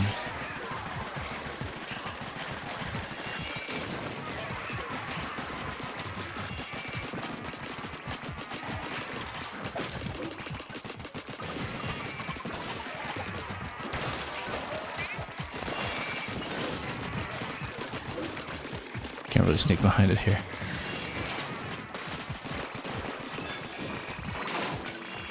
There we go.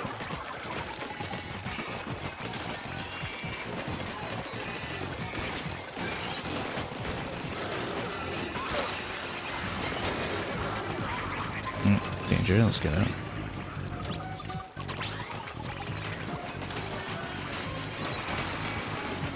Have to remember to get out of danger, which is something that our sloppy habits for the blaster build not conducive to training.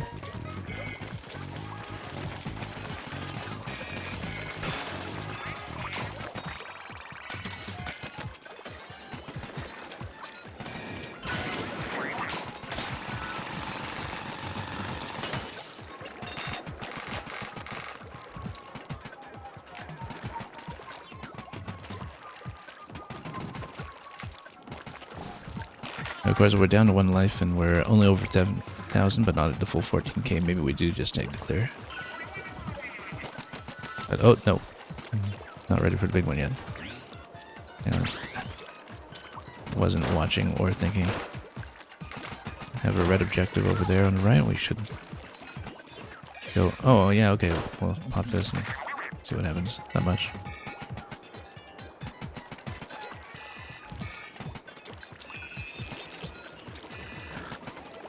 We'll do a big man available for emergencies.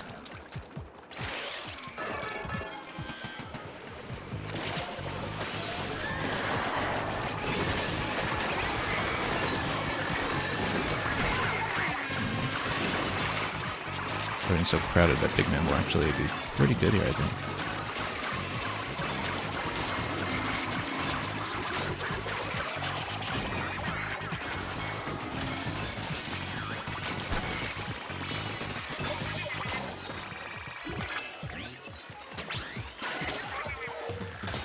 Got some more dualies going as well. Given the level 49 of this stage, maybe the sport model dualies will actually turn out to be even more damage efficient than what we have now, but we'll see. Oh, danger. That is a bad spot to be in with danger, with the big shot.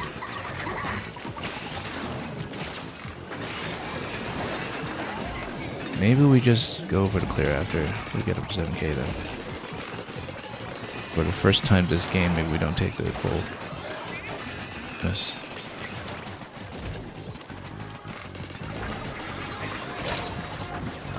Well, actually, I mean, we have to survive this first, and that did not go, so. That was a bit careless. We were doing well until that point, actually. We'll, in fact, level up. We will save the points for damage upgrades, although at this point, maybe survivability is actually more critical than giving credit for. Look at that, we have a pretty good set of dualies here as well. Starting at the level 47.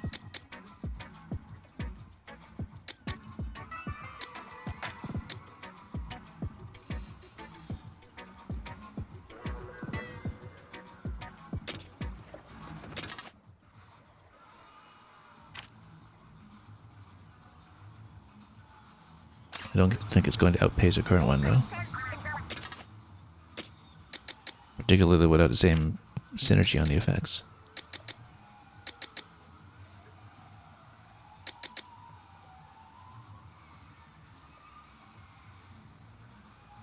Yeah, I might benefit from fire rate, though, with those extra levels on it.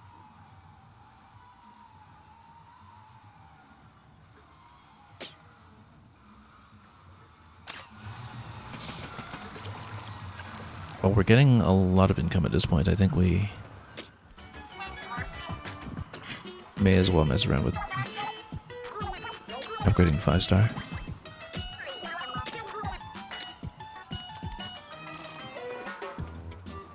Yeah, we can totally afford that.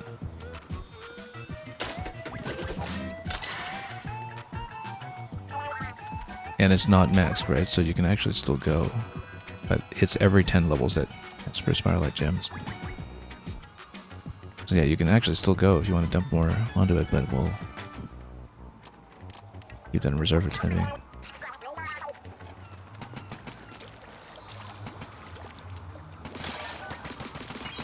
This is a big increase.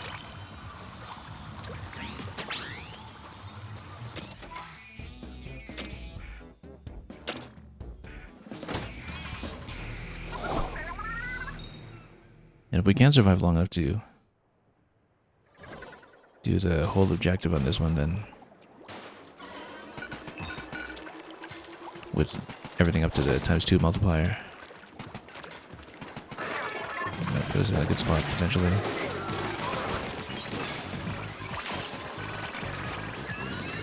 The thing is, maybe we don't need to build as heavily into the one-dimensional idea of the freeze effect as well.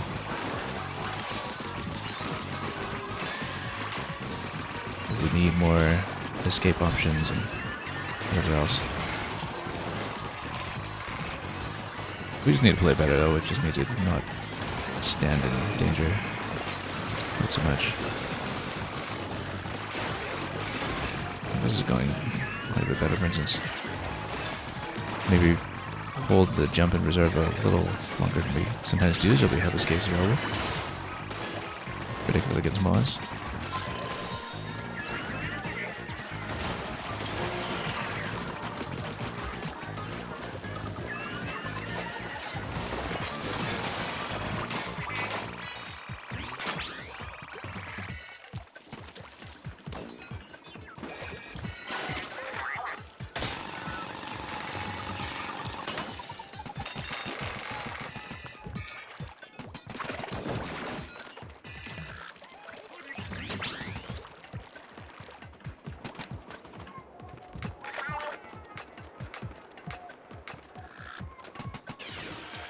Yeah, all the ground-based explosions that we have in this build are maybe not best for aerial enemies either. There's weakness, unless of course we get the aerial damage up on the spotlights or something. That might be at least a partial solution to this.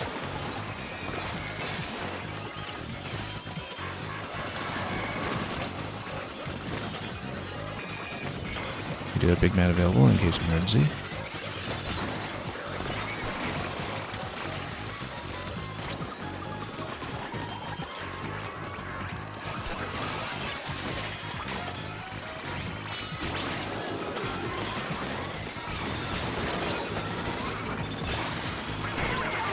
Okay, yeah, Big Man emergency. That's how we do it.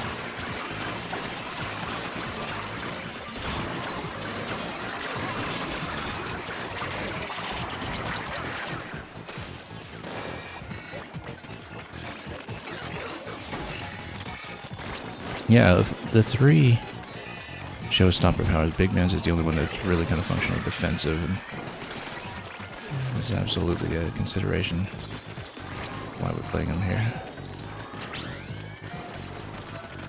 Let's get that fly fish out. If we can.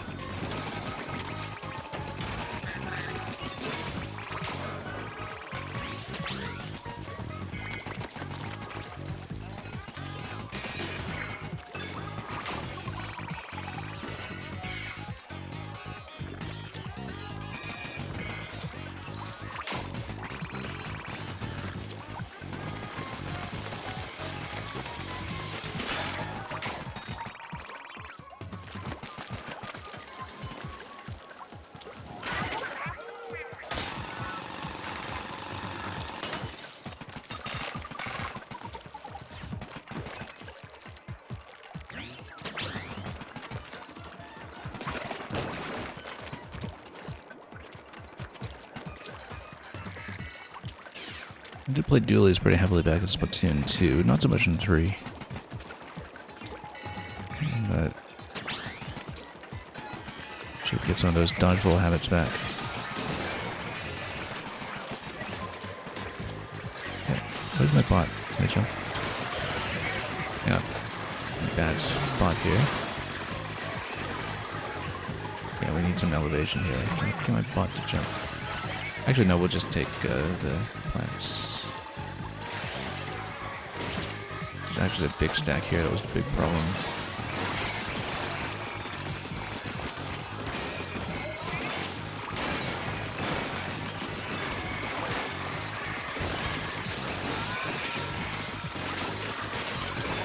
We get to go down in the boots often enough, then we can.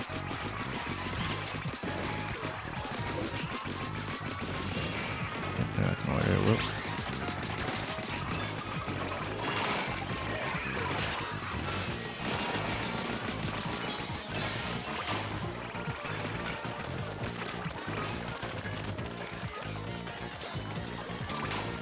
Oops.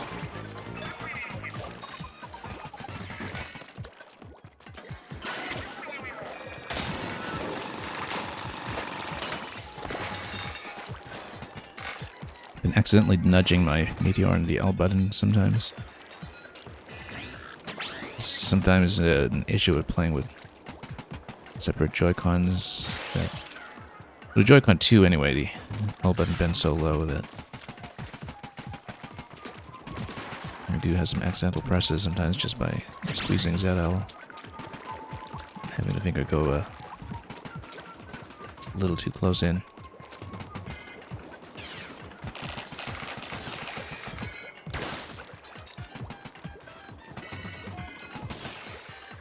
We do a big man available when needed.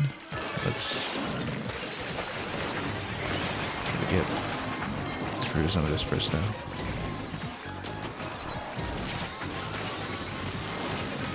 Okay. Do pot big man at the first sign of danger, I think.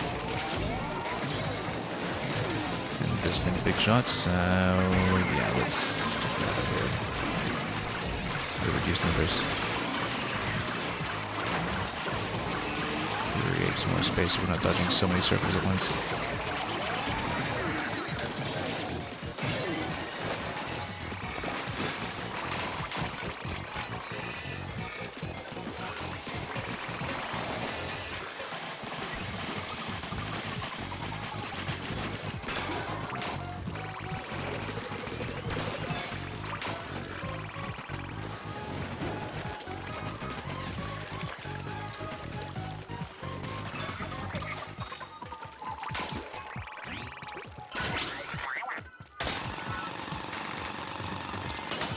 Well, almost over the line for 7k without taking any losses yet, which is a pretty substantial improvement from last time, but let's keep going.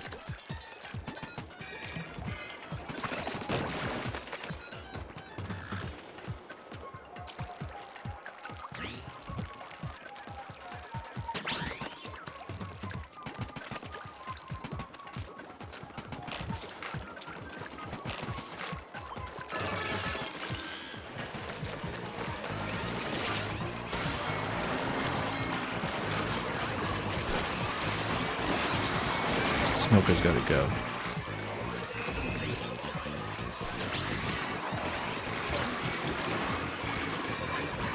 Okay. A bit of difficulty here. Let's Smoker out, get flying fish out if we can. Get big man up and running if we can.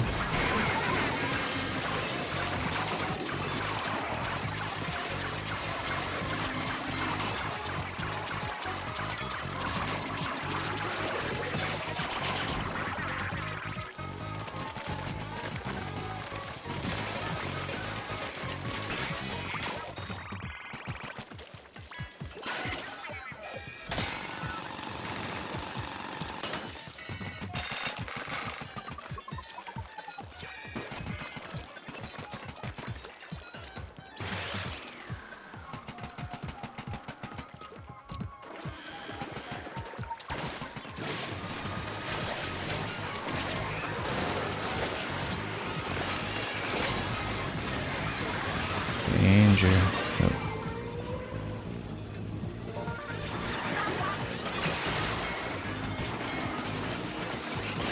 Big man offers his condolences. What that's worth.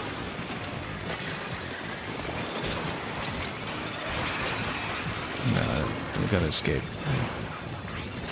Against flyfish, that's gonna be a difficult escape. There we go.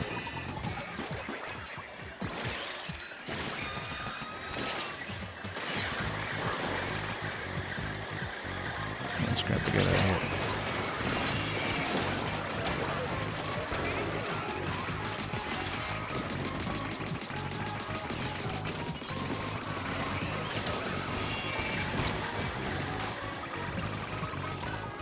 Stinger's gotta get out.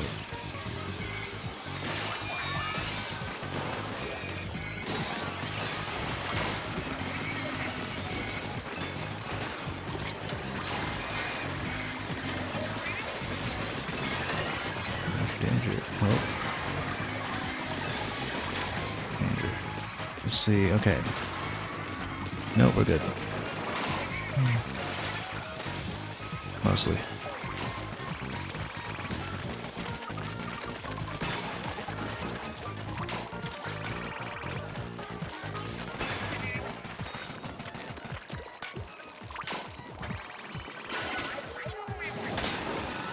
Okay, only one loss so far.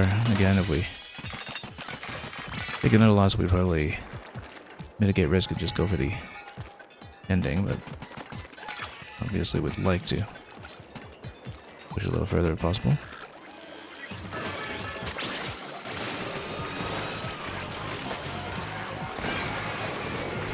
Those two big guns charge here. Let's maybe we keep that option available. Back for as long as we're able to find revival here, and so get rid of what we can. Fish is a big problem.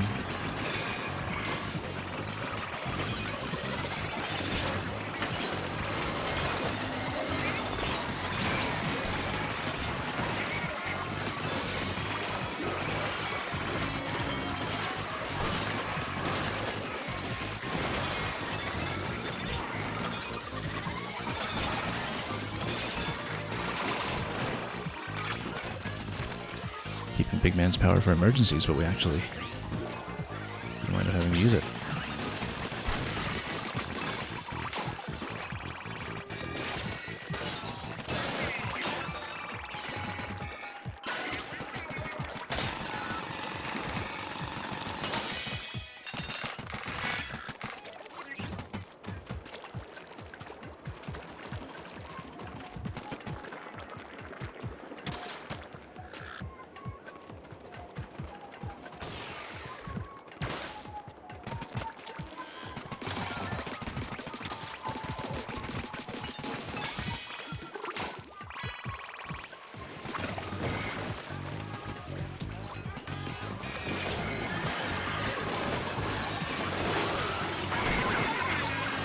Need better pumping now, but that's just to do some initial clearance before we get into too much trouble.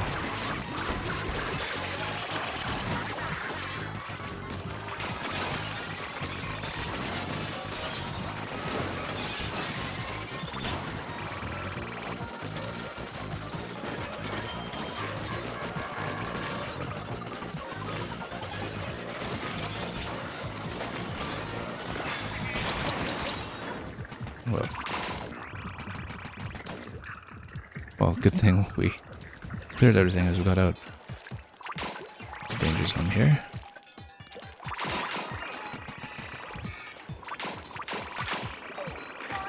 One more cluster should do it when it comes to the full bonus.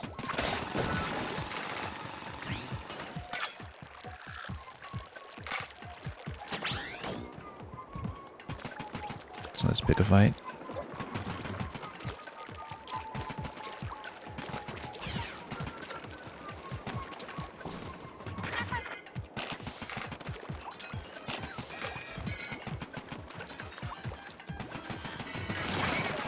Don't know if we want to go all the way to the red objective. We might not.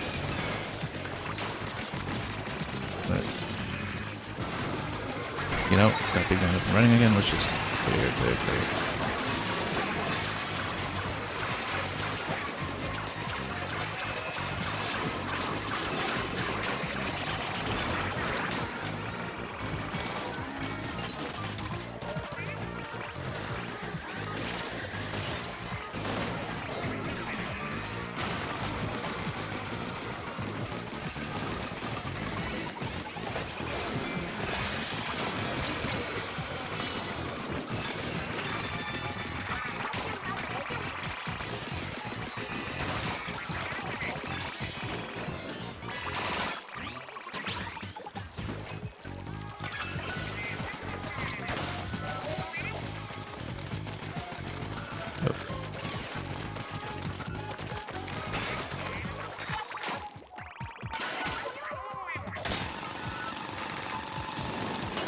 Well, that showed me that something supposedly tuned for level 49 is clearable with our current means. Certainly the massive upgrade on our main weapon doesn't hurt.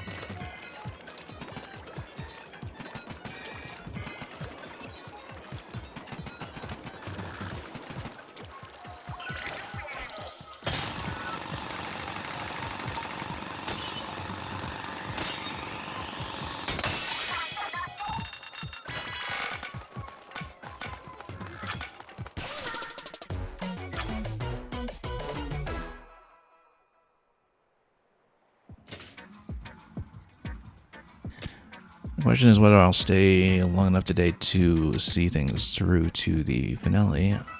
I don't know that we'll necessarily do that. It depends on how the next few stages go, I think, and then we do have 2 of the boss rematches still to go as well. So we'll see, because we're doing well.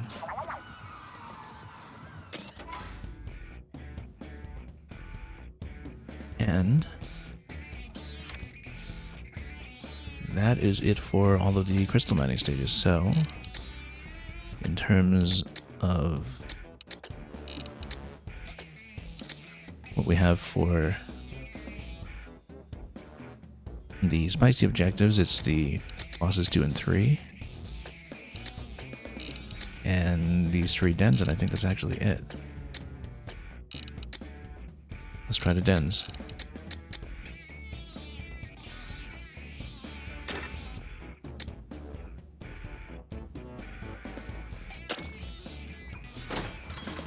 And we'll stay with Big Man as a bit of an emergency button.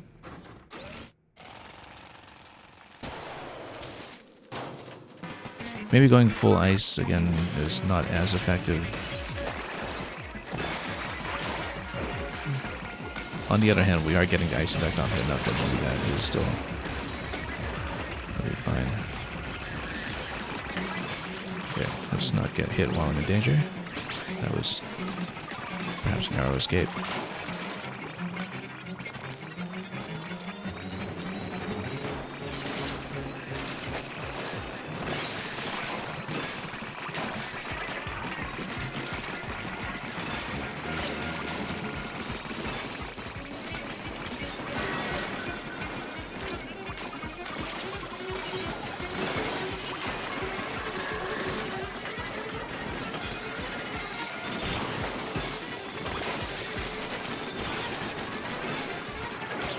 Build for 101.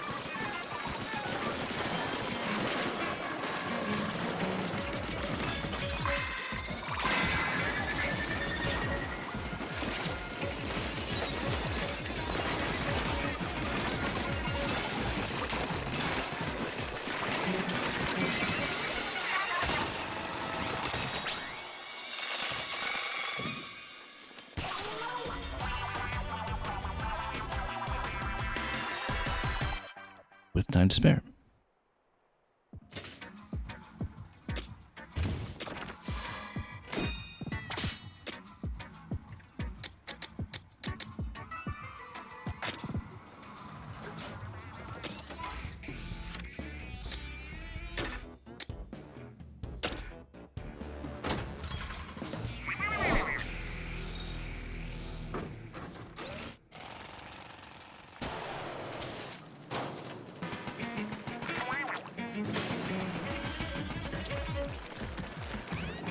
Okay.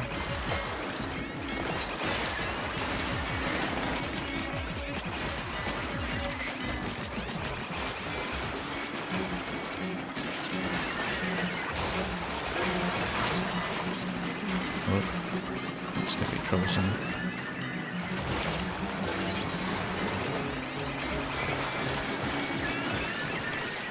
Let's take advantage of dually dodge roll, a bit more than we've been doing here.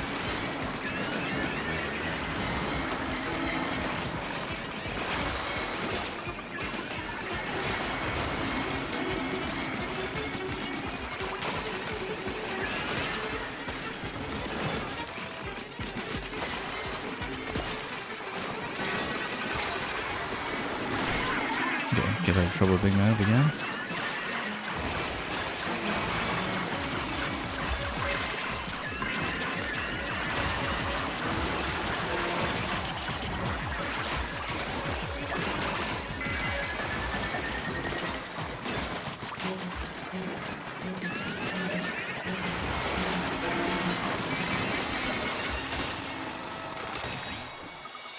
There we go.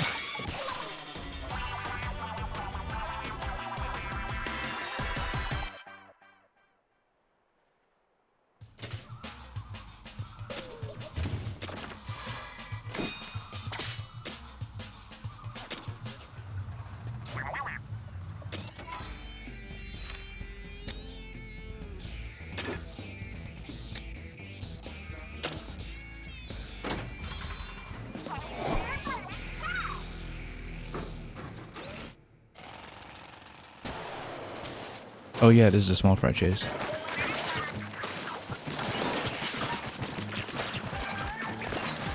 Just do everything on cooldown, I think.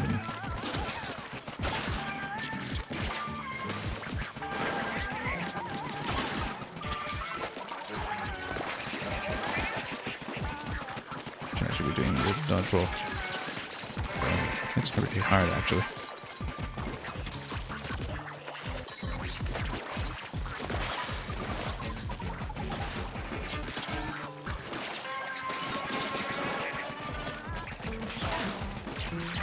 Yeah, small fry's no joke. 11 seconds. We actually don't have the damage output to do this. Whoa. But I'm not focusing down well enough. Wow, that's tricky. Well, dualies don't hit him very well. Maybe Blaster might actually be better for this because then we get a frozen effect and really smack. That could take some thinking, actually. I don't even know if we approached that one yet.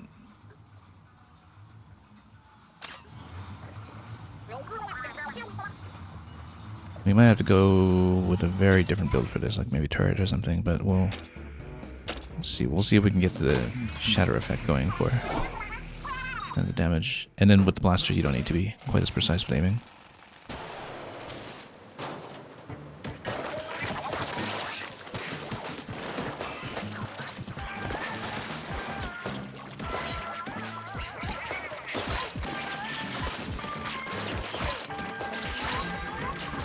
Oh, danger. There we go.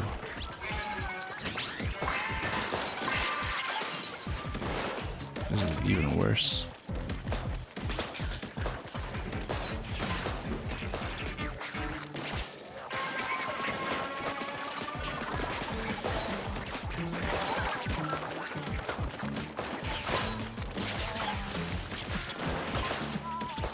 Yeah, I only got a 5 out of 10 with how to do this.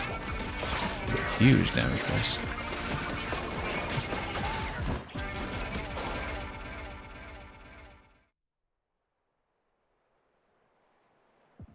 Well, that won't do.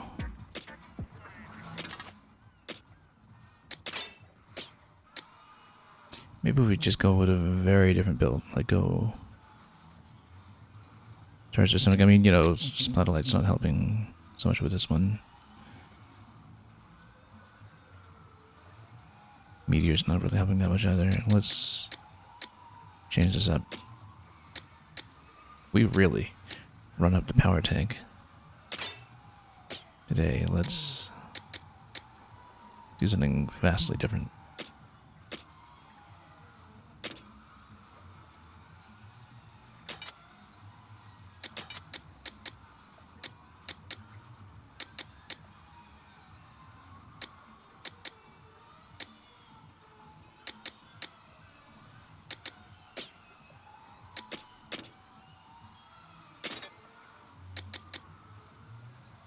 Yeah, victory duration is useless for this fight.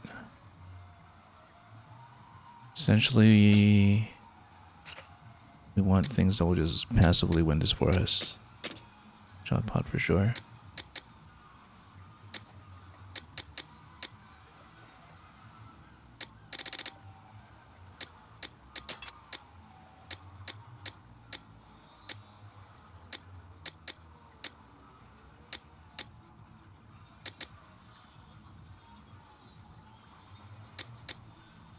Actually, we shed 1 point somewhere, then we go multi-shots, which...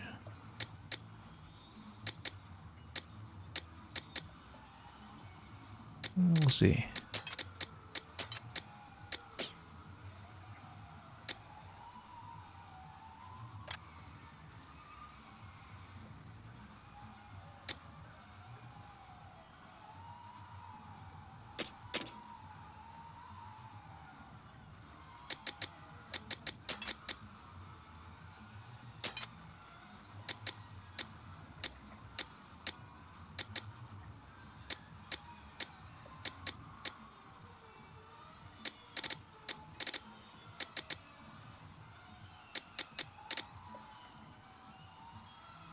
We can probably buy something to improve some of these.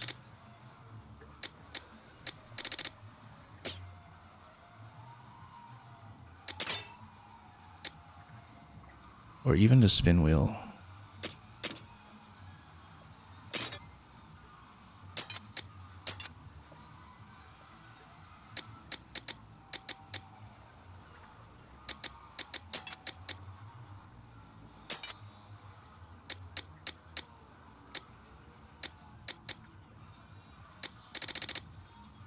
Maybe. Depends, because hitting it is the problem here. Could be the going speed and going with a jump and a rang or whatever else could end up being much better.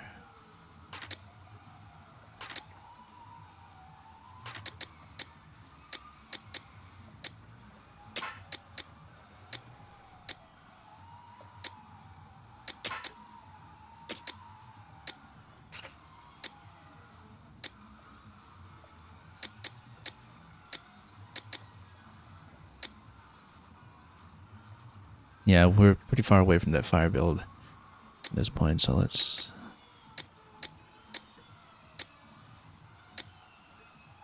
just see what we can do.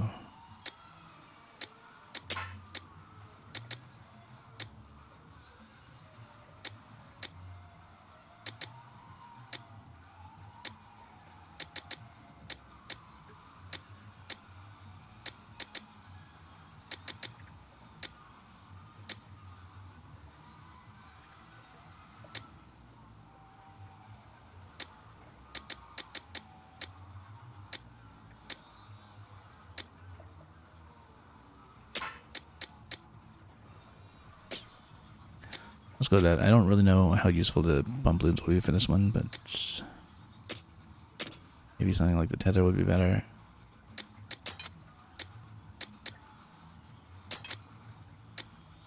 We got so many points available on the tether too. Because then we don't need to manage the bombs so much. Although, let's see what's purchasable for these.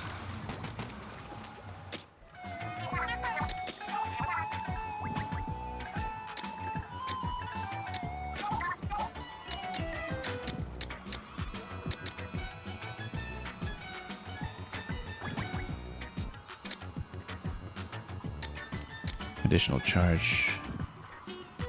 I'm kind of liking it. The other thing too is that we could still pump the damage on our current weapon too, beyond what we have. It's not a reproach.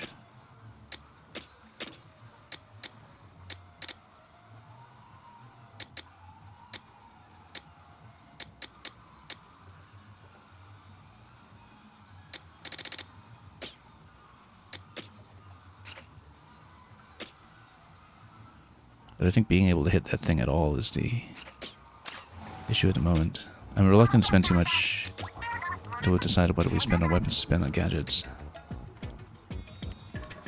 Multi-laser. You know, this could work out. That was 10k.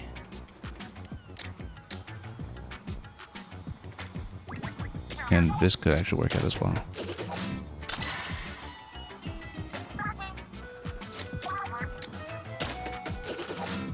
Let's try this approach, and we'll leave a little bit of money in the bank just in case we need to upgrade the main weapon.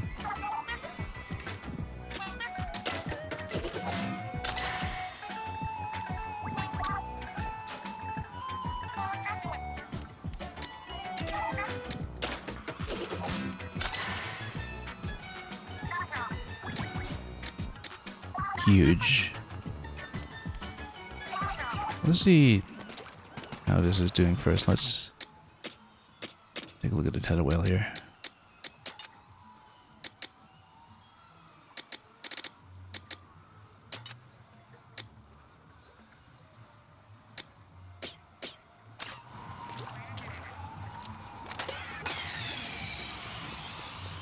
Yeah, because then we drop this and the shot pots as well. whole bunch of supporting damage.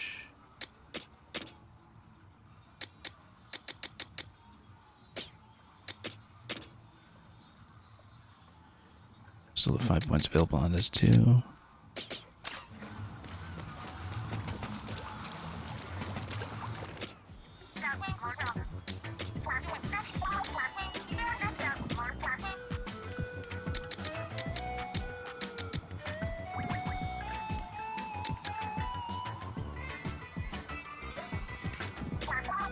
We should actually add this for sure.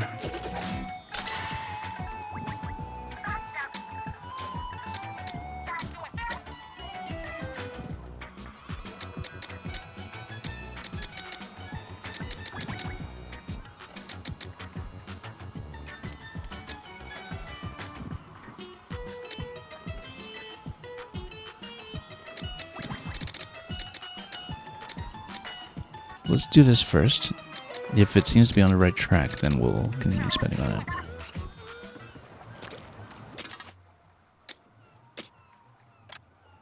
Also, third one, yeah, that's going to be Splash It.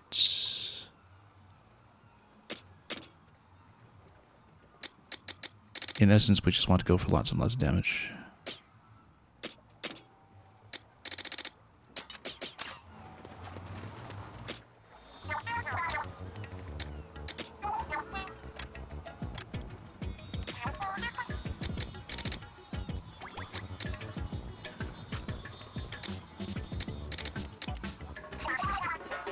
We'll see how it does. We'll play what it does accordingly.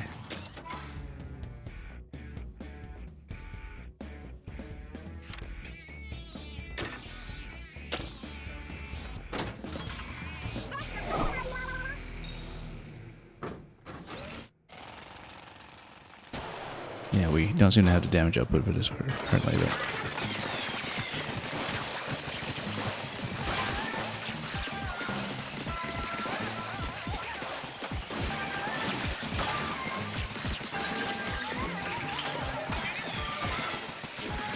And the thing is, with the turrets available, we can see where the target actually is, which is kind of important, because I had trouble just locating it previously.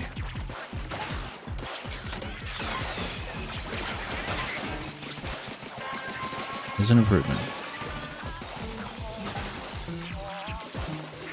I know to make.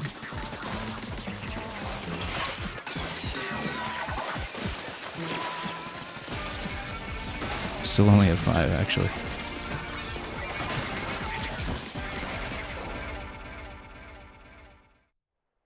Yeah, that looks like a long ways off. We need to significantly improve our damage output for it.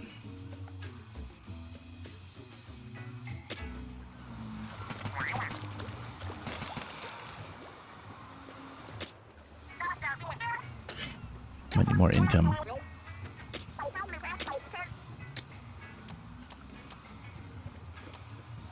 I mean, it would have been nice to pump this even further, but I don't even think the main damage is the issue at the moment.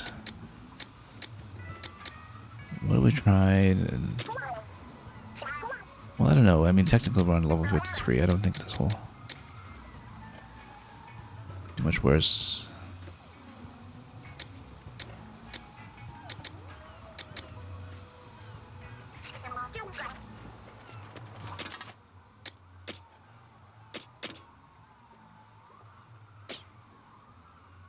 Yeah, pull bonus might not be it. Let's...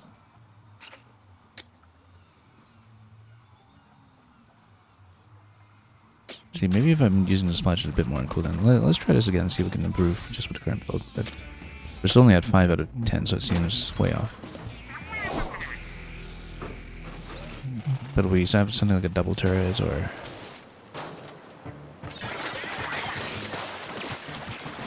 just use the splash and cooldown, try to dodge roll, although it might be a bit of a problem for that.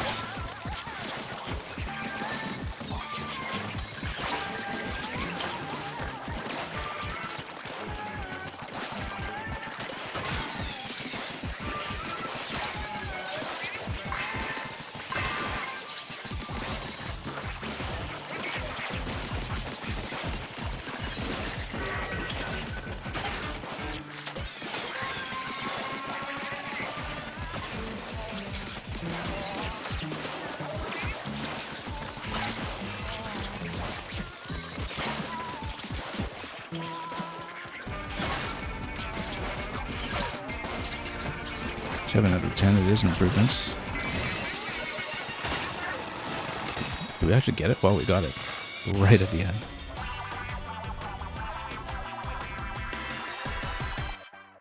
Okay, we managed to fudge that eventually. It felt way off, but I guess you popped the last few eggs all at once when you burst it down. Doesn't even get us over the line for level 46.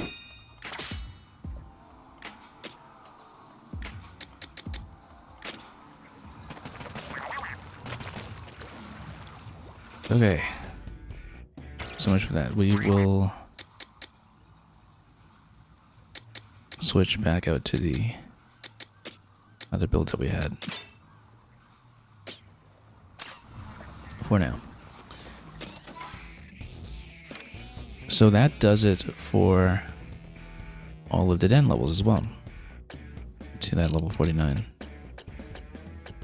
So what awaits is the 2 boss rematches, plus whatever is dead center. Now, we're late enough in the stream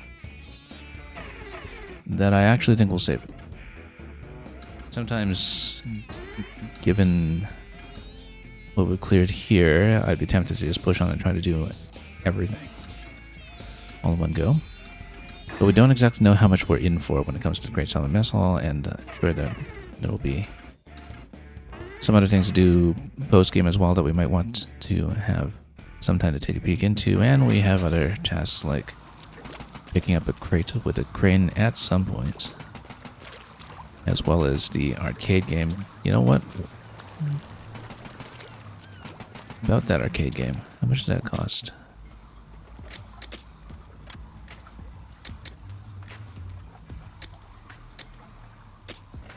$20.22, as we knew. You know, let's just buy it now. I'm going to try out the new game once. Possibly twice if we don't understand it at first. And we'll save the bosses and the center of the vortex for the next day. Landing. So there's a left jet and a right jet. Oh, I see. You need to do propulsion. Oop. Okay.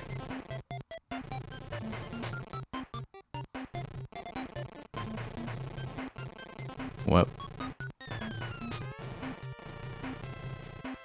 And there are 10 stages. Yeah, because you need to apply pressure to the left and right jets to drive it. Kind of need to get used to stabilizing it. We're not very good at this at all. Whoop. Way up. This is difficult, actually. For some reason, I keep thinking that it'll be the opposite. In terms of how to do this and do it. Okay, we finally got some good pressure on it.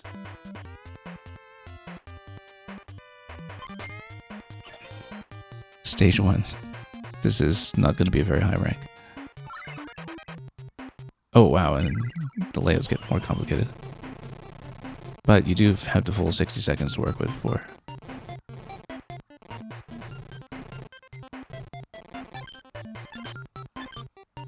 However you want to do that, so. Oh. Yeah, I totally think that, for some reason, I'm intuitively thinking that it'll be the opposite of what it actually is. We're not going for that collectible, we just want to go for the clear here. It might take me 30 seconds just to land us here. Whoa. Nope, way off.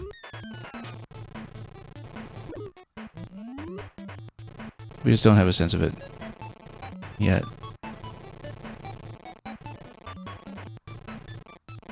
Yeah, I wonder why it feels like it should be opposite. Because, you know, left hand is left jet, right hand is right jet. You would think that just makes sense, but...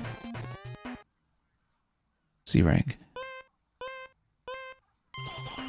Yeah, sensitive controls, maybe so. I mean... Oh, overshot.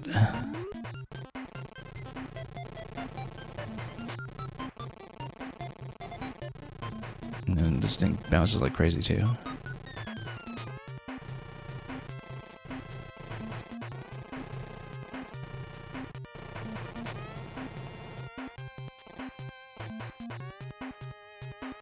Get much better time though.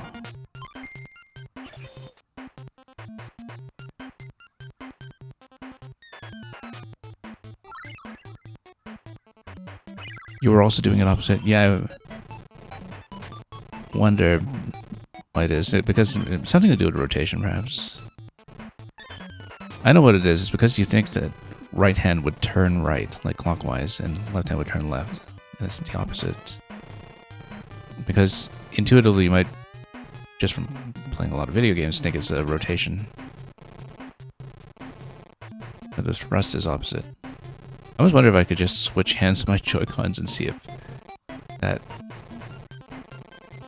does it better. We'll figure it out.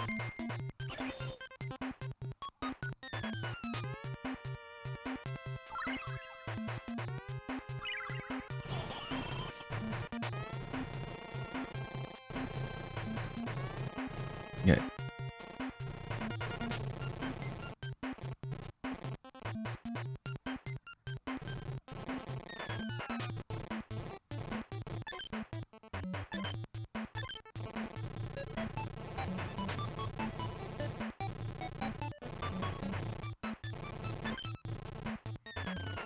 Whoa, no.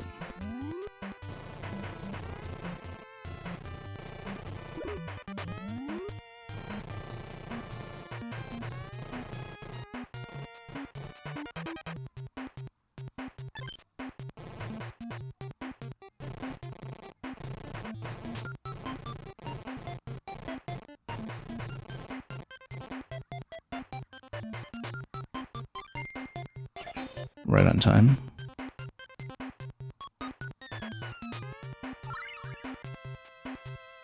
Starting to get a handle of it. I'm sure that we're not supposed to bump into those.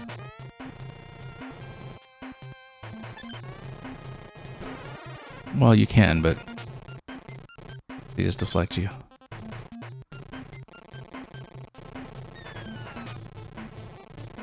This feels like a distant cousin to games like Balloon Fight.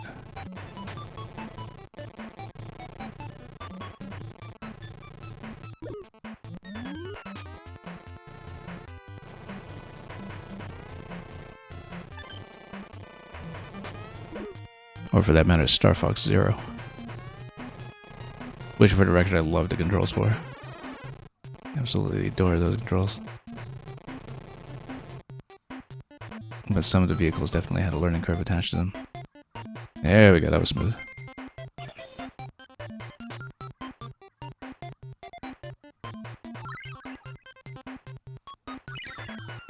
Yeah, we're not grabbing all the points here. I just want to do the landing and clear the stages.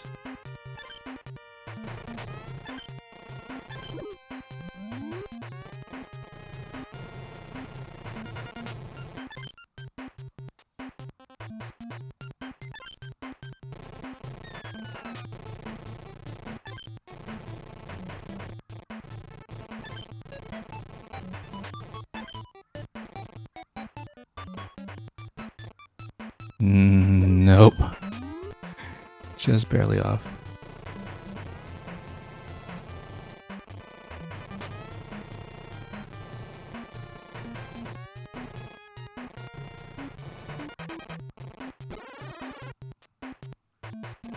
Get out of here.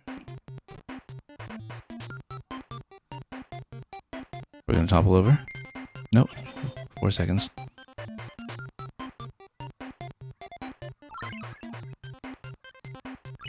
That looks windy.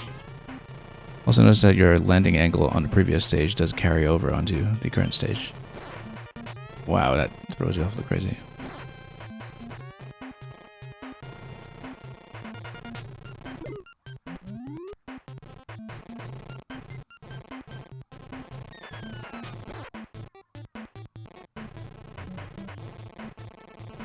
Yeah, the thing is when you're trying to do an emergency maneuver, that's when reverse intuition takes over, it seems.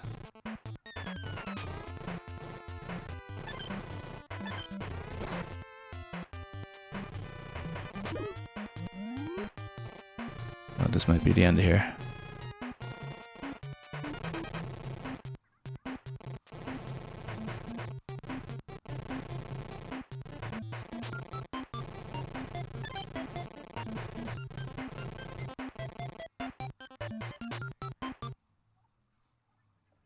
Nope. And it's still rank C. Didn't we get a rank B the first time? I guess maybe we... Well, let's... Or maybe not. Let's see. No, I think we got a rank C every time.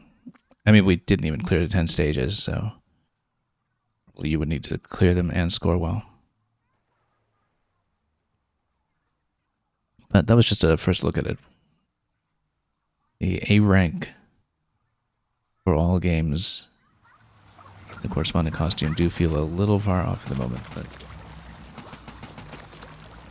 we'll see about that another time. So, yeah, it looks like how I'd prefer to do it is just to have boss rematches and this zone next time, and then we'll see how much time remains after that in the next session to see whatever comes after, or for that matter, grind away at the arcade games, or for that matter, the crate pickup of one orange crate that we just couldn't seem to plug out to see, which might be something. Not exactly clear what it could be from what we were seeing in the log here, but 5 scrolls away from the end, and some of those will just naturally come with a story, you would think. But yeah, because one of them actually was the ticket for getting all their bonds up. And so for some kinds of completion, maybe that gives you an additional scroll as well that we have not yet accounted for. And then still a long ways off from the research because there's so much more to Splat, including more boss rematches. Long ways off with the weapons. That's been done for a while. And yeah, relics still have lots to go.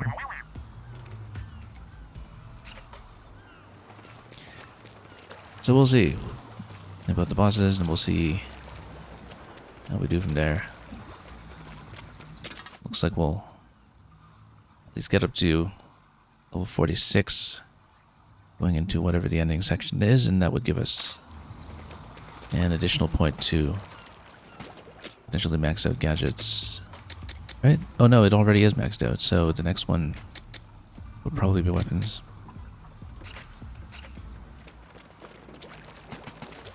And we'll see when it comes. Okay, so that was all for today. Thank you so much for joining me for today's session, and we will be back for more as soon as we are able later in the week. Very productive sequence today, I thought, with having cleared Spicy in every column except this one. Did a huge chunk of the game. So, until we are back for even more next time, have a wonderful time ahead of you with everything that you may be farming up or splatting back down. And, as always, fairly well.